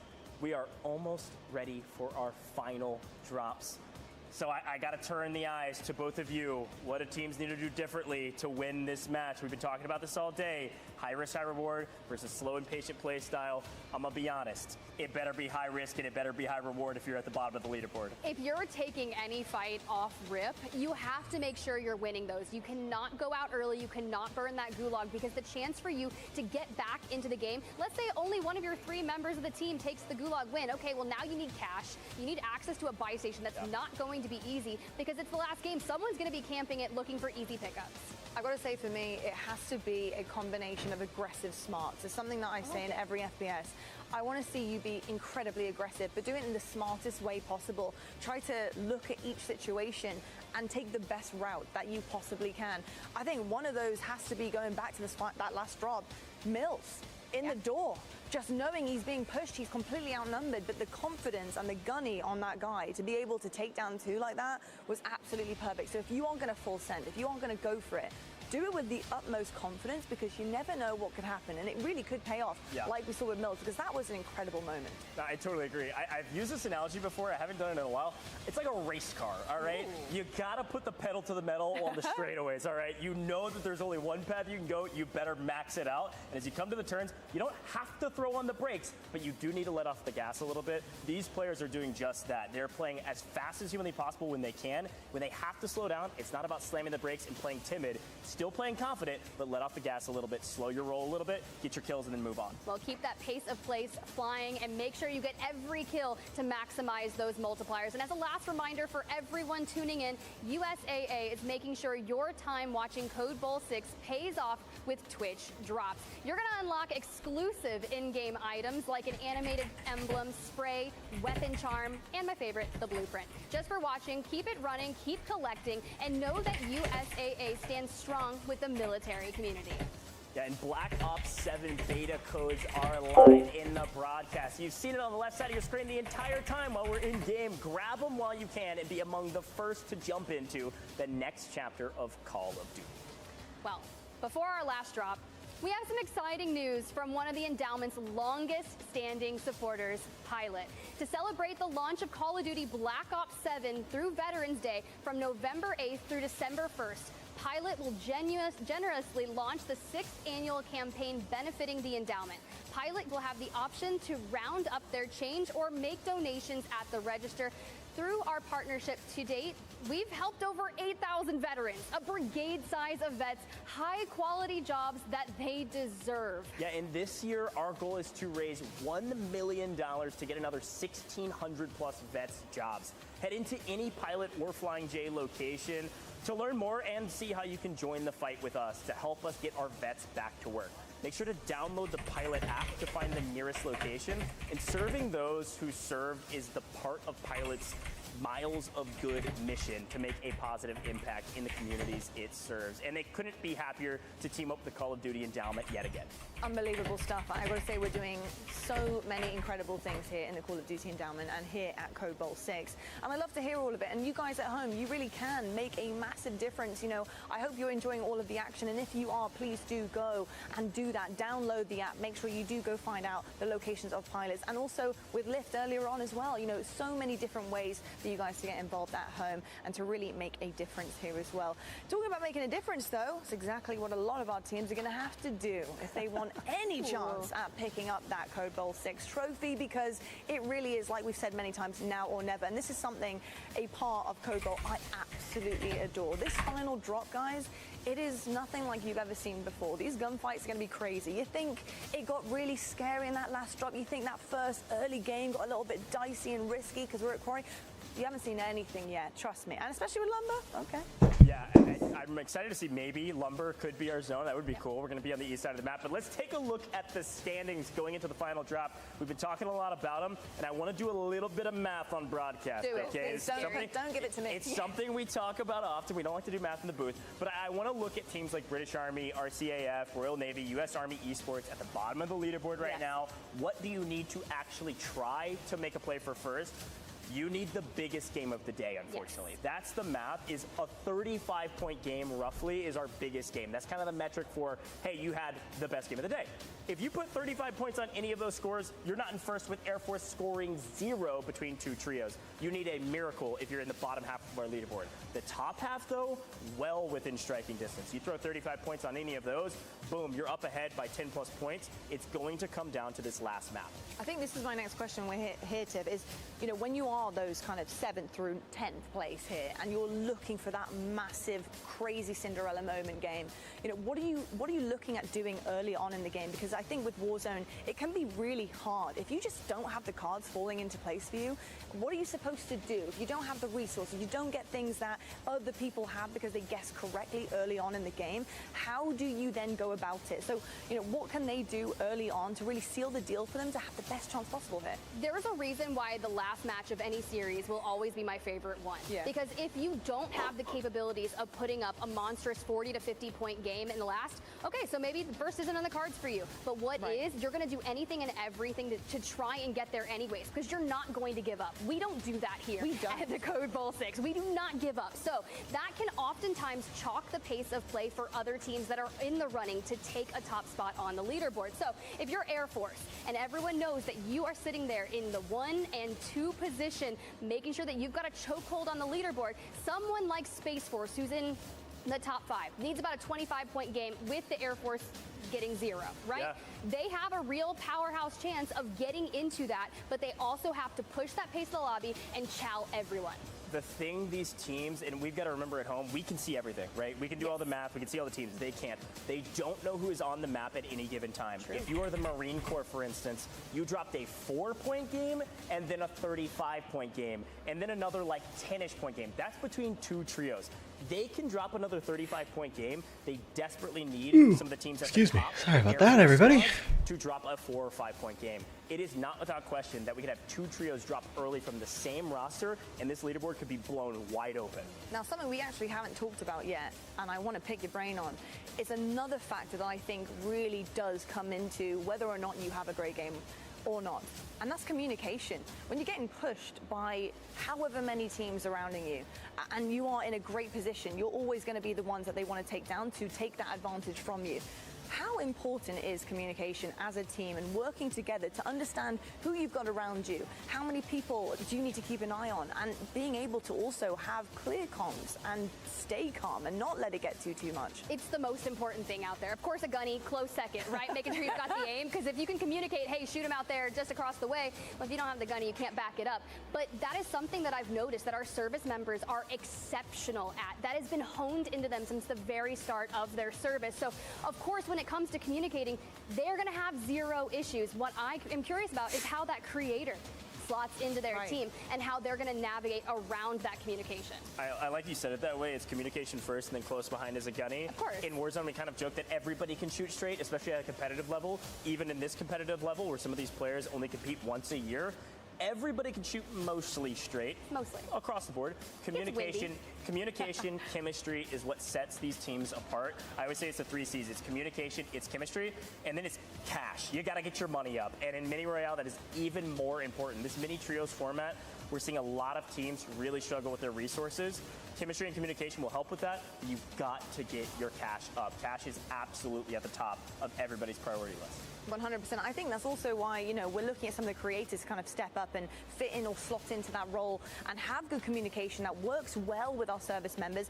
I think Huskers produces exactly what you want there as a creator. I think, you know, he's played the game so much. It is his second home pretty much, if not his first.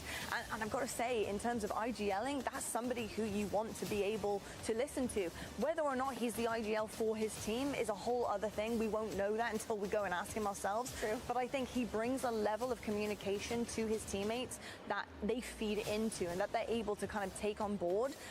It's a fundamental skill to have, and I think Huskers has it. Yeah, and I'd love to go ahead and run it back to something you said earlier about Huskers in particular when he was kind of going on that solo rampage, right? Sniper in the back pocket. Something that he's doing is putting pressure on a team to the left, immediately dives towards the right. You got Space Force up ahead of you, and what do? You pull out your resource, your heartbeat, you've got it. But not only that, Swag was trying to do a most wanted contract as a solo to get his teammates back into it, because something that Goj had said is the ability to get your teammates to the end as a team of 3. It's difficult. The buy stations are formidable, right? They're not going to be the easiest thing to get to. Getting the cash up is not going to be the most difficult thing. Yeah, sure, Huskers had 10K at that point in time, but the buy station was more tough. For Swag, he's like, nah, I'm grabbing a most wanted. I'm going to do my best. I'm going to loot up. I'm going to try to get this timer down as quickly as possible, but it puts that big beacon up of everyone looking to send you. But I don't know why he went to the roof. Yeah, that was a little open. A little bit like a sitting duck there, if not standing. Slightly. Yeah. I needed information. I just needed to get some little info. I mean, no, I agree. It was a brutal spot. Swag all day. I mean, he's going to show up on stage. Then it's the roof. I mean, it'll be a real interview. You know, I'm also very curious about how you handle the early game versus the late game, especially when risking it. And obviously the difference now with the first 3 drops and the last drop, so many different differences here. And I'm just literally going to pick your brain on it, because do you risk it really early on in this last drop? Because I've seen so many crazy gunfights, but with teams that have been brought back as well. So how do you kind of differentiate the two, and how risky do you want to make this early game in this final one? I think it depends on where you're on the leaderboard. I'm looking at Coast Guard, for instance, is doing a very good job of prioritizing the end game. Maybe a hair too much in the first round, but they've found their groove. I don't know if that's their secret strat. Maybe their secret strat is they know each other's team. Maybe their secret strat is that they're playing for in game and the kills will come. Regardless of the way you look at it, Coast Guard found themselves in the in game on both sides of the zone in that last map. You've got to remember that. They set up in both sides of the building, and it worked out really well for them. They didn't get the win, but they were the top team, and that's something if they can execute on it again, just play for the win, play for the late game, kills will come, Coast Guard could be on top. Is that the strat? Is that the strat? We got the interview from Dawes, and he was talking about not only being a morale booster for the team, which is huge, right? Because you have a bad game in a game of 4, having the morale booster to bring it back and run it down the leaderboard as you're chasing that beautiful trophy we saw just a few moments ago, to claim that for your military branch, hoist it at the end of this amongst all of your service member peers. I mean, at the end of the day, we're here for a good cause, but we're here to claim victory. Well, I'm sure you all can spot it at home. We are loading into this game, the pre-game lobby. Everybody's staying warm. There's a Legion on your screen. Mad Sophia, welcome to the stream. Yes, it's the Code Bowl COD Endowment Tourney. A chance for Coast Guard.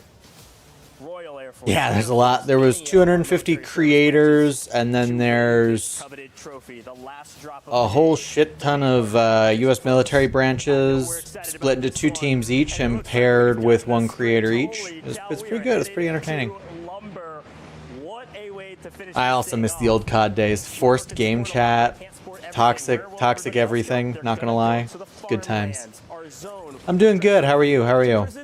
Close. It'll encompass all of farmlands, or at least some of it, and then move us into lumber to end out this competition. So we will start with people dropping in farmland and trying to find one small little farmhouse just for them, their family, and we'll see whoever else. Well, we've got a hot drop. We talked about it. Thanks, Gillette. Sophie hits the ground. You can see Icy there looks to play off the high ground. A little do-si-do with Aiden. Fresh off a win, a formidable foe. Actual and Stars kind of running it back, oh my right? Goodness. And they just completely make light work. Look, it's the frenzy of the final game, Goj. I was telling you, this is why it is my favorite. Look, Aiden and U.S. Army's in last. I mean, good. They swing for the fences. Why not? Yep. And so a great start for them. Tripod Kurt picking up a couple in main as well. Again, we do have gulags. If you see a team wipe, they are not out of this map necessarily. They certainly can regain. And I'm excited to see what these teams are able to do. Again, this is the last drop of our main part of our competition. We still do have a solo YOLO after this. That golden headset all brought to you by Corsair. So we'll get there here in a little bit. But for now, the last drop, a chance to be at the top of the leaderboard, a chance to take home that trophy. Some of these teams got to move fast. The others going to play nice and slow for the Yeah, that's pretty cool. Well, for FIFA, Whoopty and Harry representing the Royal Air Force here. They're on the hunt for Tripod Kurd. Dolphin Dive's not going to keep you safe here. Now, something to note is that they're not the only team here in Lumber. You see Sean J, Tones, and Isaac just ahead. And by taking down Tripod Kurt, it's going to alert them that they're not the only teams over here. And with I'm on every platform. backs, they're going to have to rotate straight into them. But Ryan, who clutched a 1v1 at the end of match number 3, just took down FIFA. Hey, look, British Army, again, they're pretty low on the leaderboard. Like, they won that last map in terms of getting first. Only got 12 points from it, but still, we take those points. If they can run it back, who knows what could happen. A lot up in the air, a lot of what ifs, but at the end of the day, hypotheses are one thing. We've got to get to conclusions. We will be there shortly. It's Mini Royale. We are moving quick. And the folks that landed in farmland have a long way to go. We're opening things up here. Again, Tones, Isaac COD. We've been watching them a lot on the side of Sean J Gaming. This is a team that started off very strong and, frankly, have been an insanely consistent squad. Been really excited about Air Force. Come on, across the board. RCAF. Whether it's the solo of Iceman Isaac trying to stay alive, or this trio. Yeah, it's good time. Get the final circle as well. A team that can absolutely win this whole. No point in locking yourself down into one platform. Decent game. Meet your viewers where they're at, not All right. Well, Whoopty, not where you want them to be. FIFA was constantly getting knocked, and in terms of resources, looking decent, right? We've got plates, and Harry over there's got a gas mask, and he's starting to kind of hit this wide wrap on the outskirts, which, as long as you're keeping an eye of what's going on behind you and where the U.S. Coast Guard is. Also, by the way, very quickly, British Army just wiped each other, so I don't think they got the memo. They got to work together, unfortunately. That's a little painful. Westy and Benny Not as regular as I'd like to be right now, but yeah. Hey, Laughman, how's it going? FIFA kill will not falter. Finally gets the trade out. Dawes with Breadman Breadman's been shredding. Just couldn't catch up fast enough because they were still flying in from an early loss. Dare I say an interview buff there, but I do see Geldog and Gibbo down there in the house, and they've got the sniper glint lighting up straight towards the U.S. Coast Guard. So if I'm Breadman frolicking over here on the rocks, I want to reunite with my team and focus forward because it's feeling a little dangerous out here. I'm doing good. I'm doing good. How are you? 3 kills as don't do it. Okay, maybe try again. I think you got it this time. Okay. You're talking about caster curses. That is the first caster taunt I've had on main in a long time, Tiff. I love it. Breadman, though, just going to throw bullets down range wherever he can. Sometimes they connect. I'm not interested, Mad. Instead of Breadman. But another 1v1. Thanks, though. To get a chance to see these, it is FIFA Kill versus Downey on the other side. And that bounced oddly, but did not connect, which is good news if you're a Downey fan. FIFA Kill getting first blood. We know that doesn't necessarily mean you're going to win the gunfight. Slowly but surely and into overtime means we could go for the cap in the middle. Both players know it. A game of chicken is at hand. Lath, I'm not interested. Gotta move very quickly. Thanks, though. Running out of daylight. Somebody's got to make the move. Downey does first, but he doesn't get the kill. They're not going to get out of this.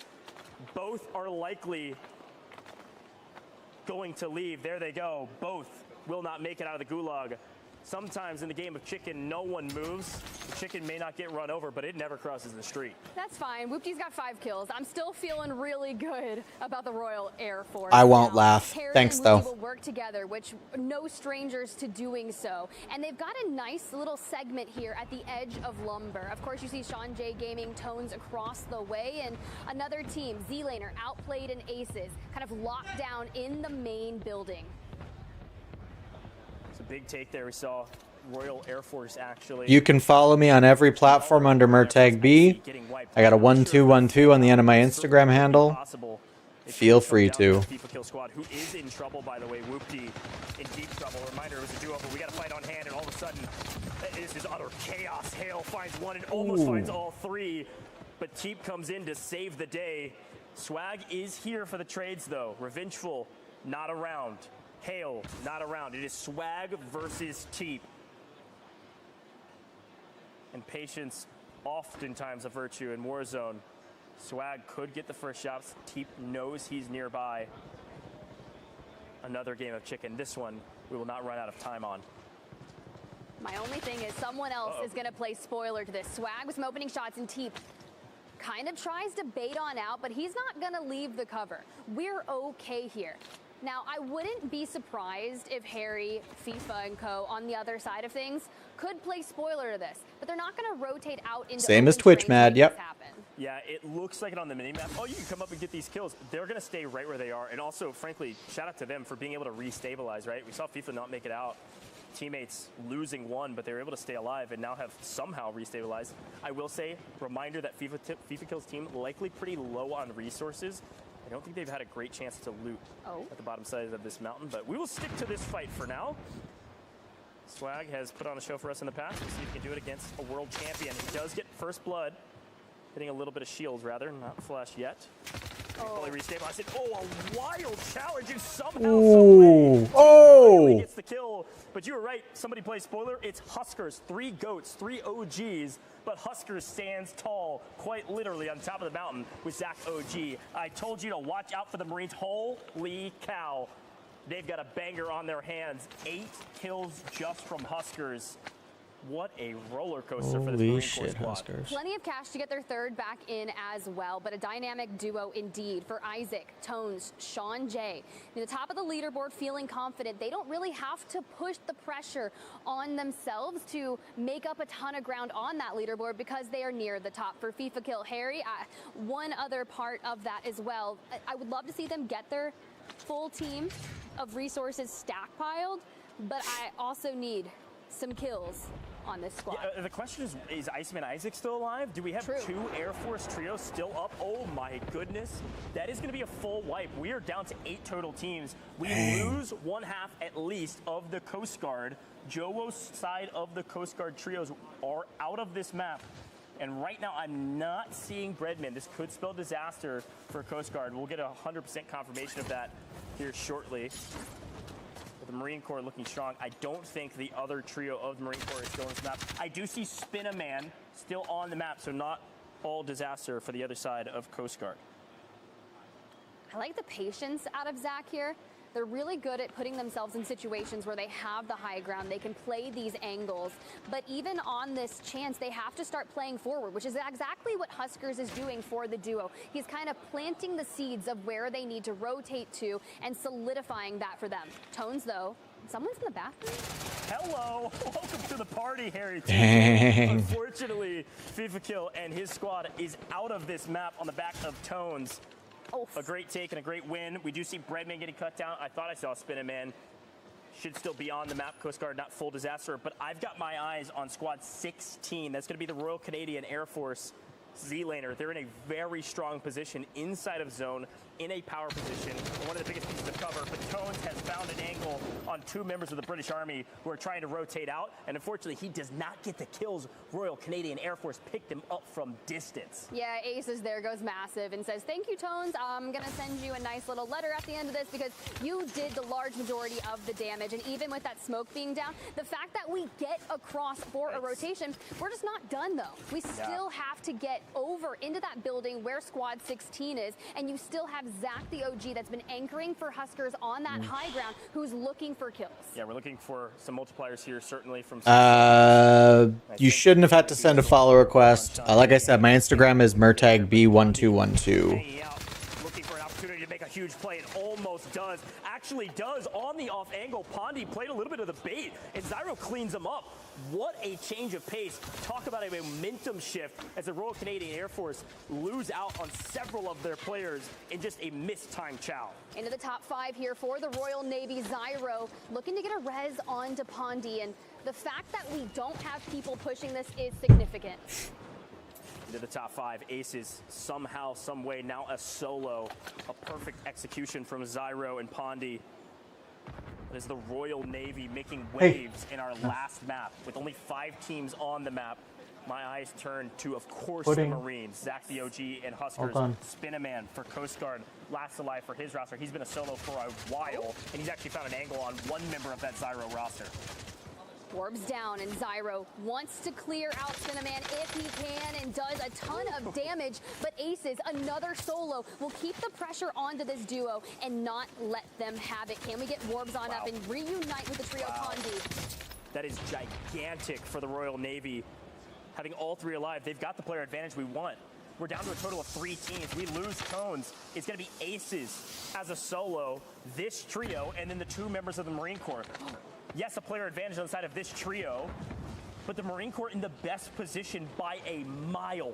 This solo and this trio have to climb up the mountain straight towards the Marine Corps. We're going to be looking down from the other side of this building. Zach the OG playing the off angle on the backside, Huskers up on top. Well, the Royal Navy has information in their hands. You saw a UAV get popped. The only thing is they don't have high ground. Huskers does, and he's looking for double digits. It's a 2v1v3, and Zach and Huskers, they have so free reign of this endgame. If the Marine Corps want to win Code Bowl 6, they need to get the 2x multiplier. They have so many kills. Winning this map could be everything for the Marine Corps. Huskers playing entry fragger from up on high. I don't think anybody knows where Zach the OG is. He could play spoiler. He could be the hero. Talked about retiring last year, ran it back for Code Bowl 6, and honestly, to go out on top would be the best way to do it alongside the family at home supporting. And Huskers grabs double digits. Zach just anchoring from the back fence line, puts the damage onto Zyro. Yep, that's correct. Sophia. What a huge fight. We still have that solo lurking down below. It's actually in the 2nd level. That's Aces. Still alive for his roster. Pondy and Zyro on the bottom side. Talk about a layer cake. We do lose Zach the OG. The solo finds an angle. Zach just thought it was a duel on the other side down below. A missed opportunity, and Huskers gonna have to be a hero. This is difficult because Pondy on 5 could go big for the Royal Navy. There comes the full, a 1v1v2. The question is, who moves first? High ground and advantage in every time besides maybe right now. Huskers does have a gas mask. He can play high ground for a while if he wants to. They know he's up here. He found an angle. Huskers able to find Oh! Royal Canadian Air Force spin, turn, and burn. They take down the Marine Corps, but it is Pondy who gets the victory. Damn. Royal Navy from the bottom ropes end up winning that map in a crazy turn of fashion. Royal Navy on top, but in terms of our scores, I have no idea. Coast Guard down and out early. Air Force ran into some trouble, and then you saw FIFA Kill and Co. They were constantly in the mix of things, but if you're gonna go out, you go out with your backs against the wall, guys, like we were talking about. When you have nothing to lose and everything to gain, the only way to go is up. Wow, what a finish. And a photo finish like that oftentimes needs a lot of review behind the scenes. We know who won the map, but the scores will land as they may. I don't know where the Marine Corps falls. Coast Guard was able to stay alive for a while. I don't know that the Royal Navy was really in contention to make huge waves, but they could have played spoiler to a military service branch that maybe was going to get the victory, and they may not now. Oh, there we go. We're back. They certainly could have. I mean, personally, I am so shocked still that. Yeah, Sophia, like I said, I'm not interested in seeing your editing works. Stunning shot from the Not what I'm looking for right now. Thanks, though. I mean, my goodness. I will drop you a follow back, but if you keep trying to pitch me, honestly, I'm just going to block you. Overall, I mean, what a strange game that we saw. A complete topsy-turvy of things, other than the Marine Corps, who unfortunately just didn't get that done for the two-time multiplier. No, they really didn't, but I told you guys, this is why the last game of the series is my absolute favorite. And as we see these USAA highlights and final fights, I think it's important here because you do have Spinaman from the U.S. Coast Guard on the inside, keeping that pressure onto Zyro and Co. But you have Pondy holding the cross out to the left, but the duo working together on the right. It's no men left behind. Zyro's like, I'm sticking it out. I'm getting my team up. If Spinaman got one more bullet and got a full, I think Huskers might win this, or actually, frankly, probably aces after this crazy moment. Here's a look at it. It was Pondy down below, actually tagging up Huskers as he looked down. Huskers saw an enemy and was going for the shots, and I was like, no way Huskers loses that. He was getting double teamed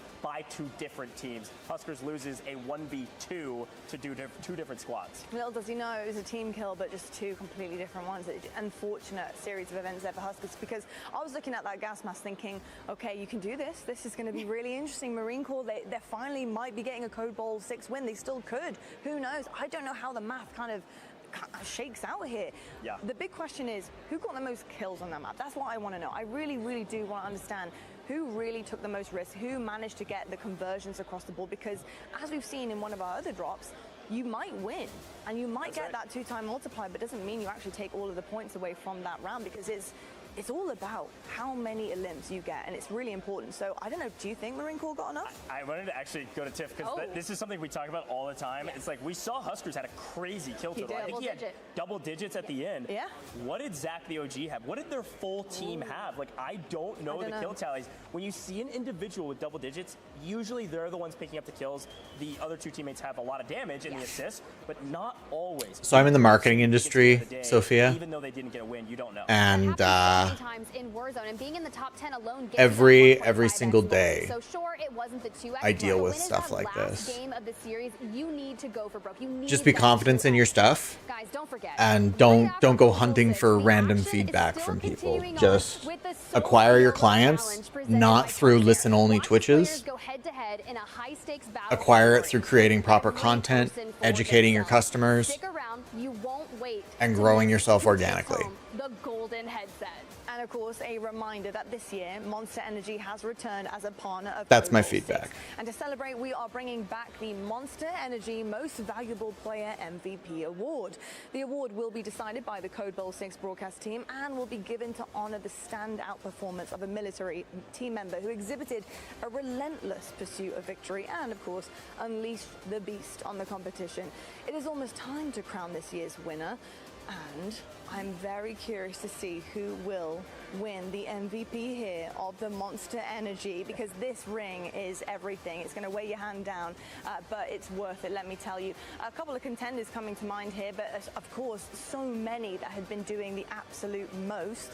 I mean, Goj, you know, who's like springing to mind when you're thinking about who might actually take away this? So it really comes down to the scores. I think oftentimes when you think about most valuable players, we're talking about our military service members. You're talking about people that made a huge difference for their team. It didn't mean they had to top frag. It is the most valuable player for their roster. I'm thinking about Zach the OG.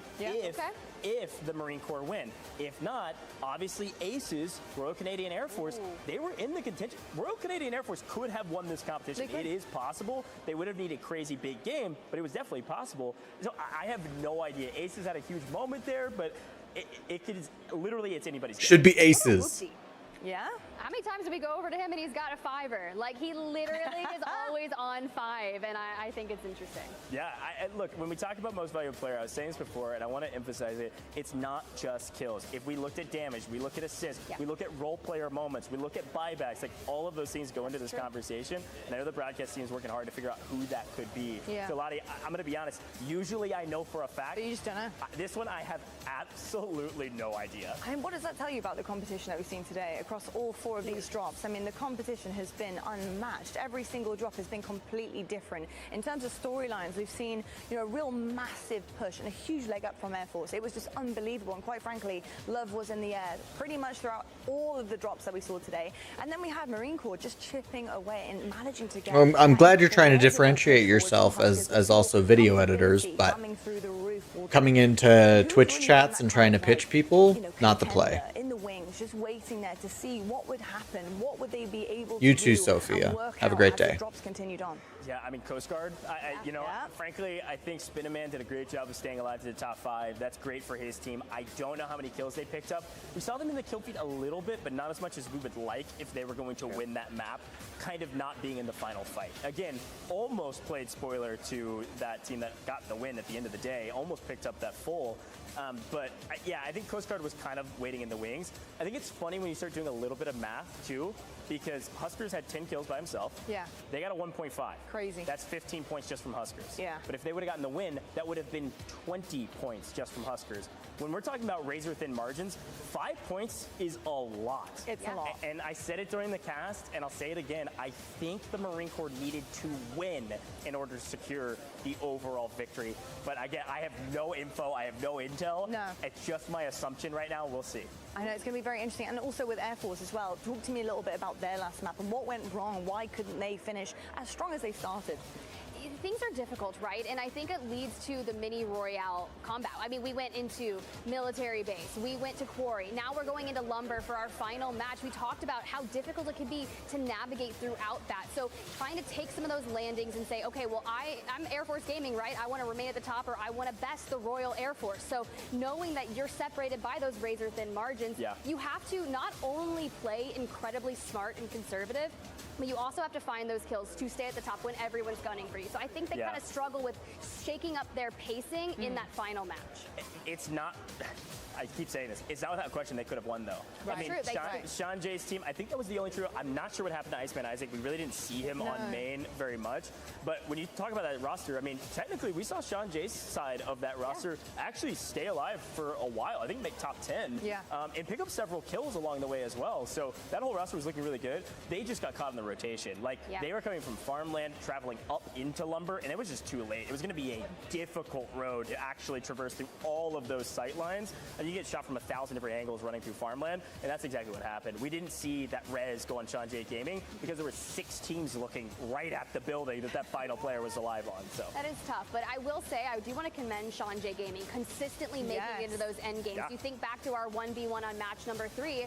Sean Jay was right there inside the top 3, just trying to hit a reset in the building. And I think those are also extremely integral in the success and why they found themselves at the top consistently. Massive shout out to Sean Jay, incredible creator. Absolutely love to see that. Speaking of smart and conservative that you mentioned, what happened to the British Army? Oh my goodness me. What was that about in the last drop? Yeah, you know, it hurts. here's the thing. In the final drop of the day, you gotta swing for the fences, right? True. And so you just gotta go for broke, and sometimes you get broke. It just is what it is. I don't know what else to tell you. It is Vegas after all. That's right. And so in a 4-drop series like this, we still have our solo YOLO. We are not done for the day. I know. But in a 4-drop series, consistency is absolutely going to be the word that I keep going back to. And sometimes when you're near the bottom of the leaderboard, you got to go for broke. You get broke. And also high risk, high reward. It is the play style that can win you tournaments, especially in a tournament of this format. Talking a little bit about solo YOLO, and we mentioned Sean J Gaming as well, but was there another individual creator-wise that really stood out to you, Goj? Yeah, I mean, of course, we've been talking a lot about Huskers. I'll continue to tip my hat to him. He's an OG in the space. He's a veteran for good reasons. He's able to put on a show still after years and years and years. So Huskers put up great numbers. I actually really liked what we couldn't see, the intangibles that Breadman brought to that roster. There's a reason Coast Guard was near the top. They've got great skill, but it was on the back of great IGLing from both rosters. Jobo, too. Yeah, Jobo's great IGL as well, but Breadman is very, very good about in-game circles. They were setting up their team very well to play for in-game. I saw a lot of Breadman in the kill feed all the time, and consistently in the early game as well. He was really just getting into the mix early on and trying to get so many numbers for his teammates just to try and get that leg up.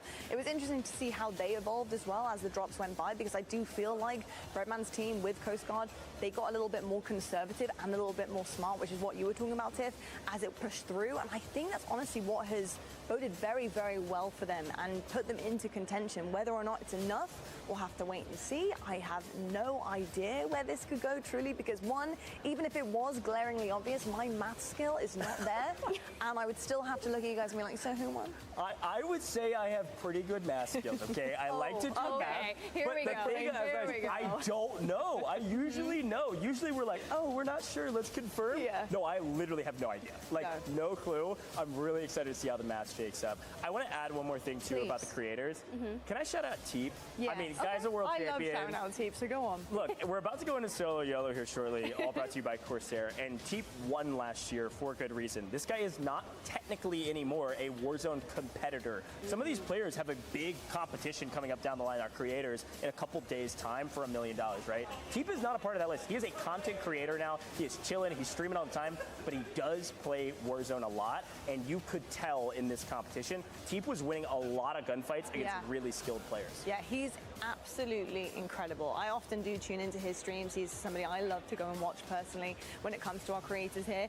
And his streams are always, one, incredibly relaxing and chill, considering we're playing like a high-stakes, high-level Warzone. But he's just unbelievable. And I think another thing that I had said previously is the aggressive smarts. He's aggressive, but incredibly smart with it. And I think that comes back to him being a creator, but also used to play professionally. And I think that's what really goes hand in hand. And it's fascinating to now watch him as he goes on to that next part of his journey as a creator, but bringing that professional gameplay into the mix too, which is absolutely incredible. And also could also be a small reason why he might win things like solo YOLOs. He did last year, right?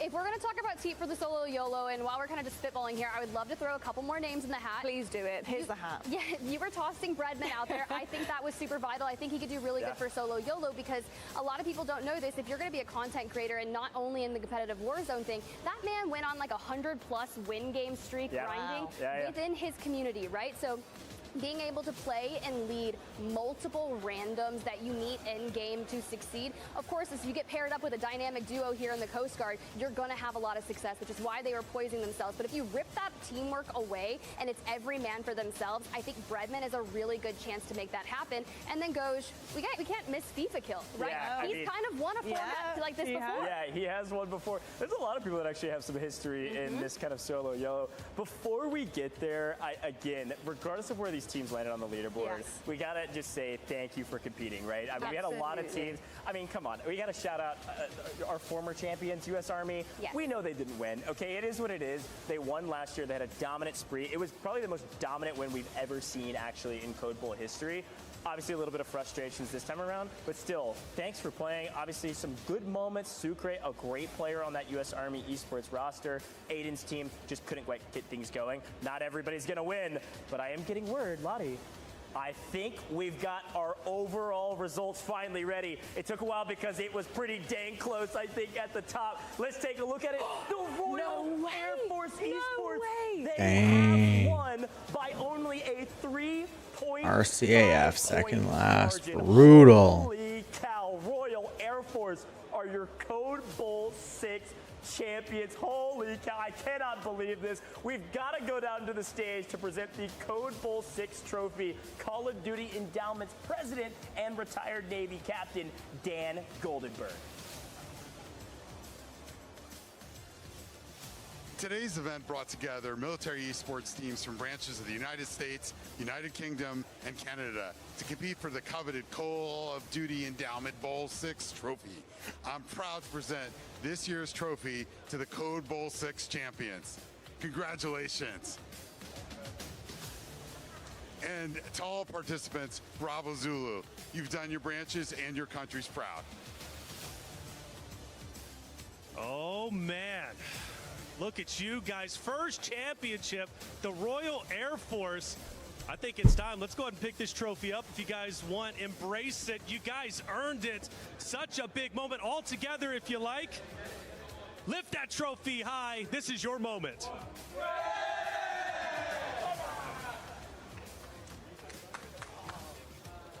Incredible job, Whoopty. We'll start with you. Man, what a grind it was. Winning by 3 points, you get Royal Air Force, their first ever championship. How you feeling, brother? Yeah, I'm feeling really good. Gassed. It's my first year as captain. And I said we were going to win, and we won. So, Captain, so talk to me about your team, and putting them together, obviously, it took some brain power. Being the captain, your big brain himself. Talk to me about your roster, what it took to get you here in the championship moment. So we did a week of trials. We had like 20 plus people turn up. We dwindled it down to 4. And then obviously you've got Matty, Harry, Connor. And then part of my decision was just putting the players that had the best chemistry together, and then we went from there. And obviously we got the 2 pros, and we just matched it all up. And you guys definitely did a big win, a big championship. What does it mean for you personally, though, to win with this roster? A lot. Means a lot. It's good. Good feeling. Good feeling indeed. You guys are on top. Is it Connor? Connor, let's go to you, Connor. Again, a big moment, just like Luke just said, you know, IGL. Tell me about your role, what it took to finally lift this trophy. I mean, this is the second time I've actually lifted the trophy with the team. Honestly, like, it's just unreal. Like, I mean, even being here, just unreal. Like, experience and everything. It's just a great experience. So, excuse me, second time lifting this trophy. I do apologize. I believe it was Code Bowl 3, if I'm not mistaken, that you ended up stealing it, kind of in the same way you did it this time around. So, champion once again, like you said, it's unreal. What was your journey like going from Code Bowl 3 to Code Bowl 6? So much time in between, but the same result, being a champion. So, I mean, we cut it close first time, managed to clutch up the win. Great experience. Second time, unreal. Like, we were cutting it close. We were trying to do the maths on how many points we needed. And yeah, luckily, the points came our way. And they definitely did. Well done, Sophie, right? Say well done to you. What was it like playing alongside this guy over here who's a big character, but ultimately being on the winning team? It was incredible. There's some great chemistry, especially amongst like both teams. Great IGL and our team from Connor. It was really fun to be out there, and we had a really nice group of lads where we all just worked together and just played forward and played well. Yeah, fantastic job. And I've got to go real quick, but FIFA, I can't go without saying something to you, man. How does it feel being a champion? I mean, obviously it feels pretty good. Last year, you know, we came so close, second place. We said we'll run it back this year, put the work in. We all went out for dinner last night. You know, we got the chemistry up, put the work in. I mean, captain himself, he's been so passionate, been texting back and forth like all year, ready for it. Obviously, happy to see the boys win because it means a lot to them, so it means a lot to me through that. And it's for a great cause, so happy to be here. Appreciate the invite, and run it back next year. Run it back next year. Once again, lift this trophy. You all earned it. All right, Lottie, back to you. They've got some celebrating to do. They certainly do indeed. A huge, huge congratulations to the RAF. Absolutely amazing stuff, and so many incredible things that we can discuss here based on that interview, because finding out a little bit more about this team, how it came together. All right, y'all. Thank you so much for joining me today. We watched to the end of the actual Endowment Bowl. I appreciate each and every one of you. I'm going to be live again. No, I just ran over my dog. I'm going to be live again on Thursday for the launch of Black Ops 7 beta. Make sure you come check it out. I got beta codes to give away, so hit me up and let's friggin' party. Thank you so much, everybody. We will catch y'all on the next one. Peace out. Sabus, my man. Thank you.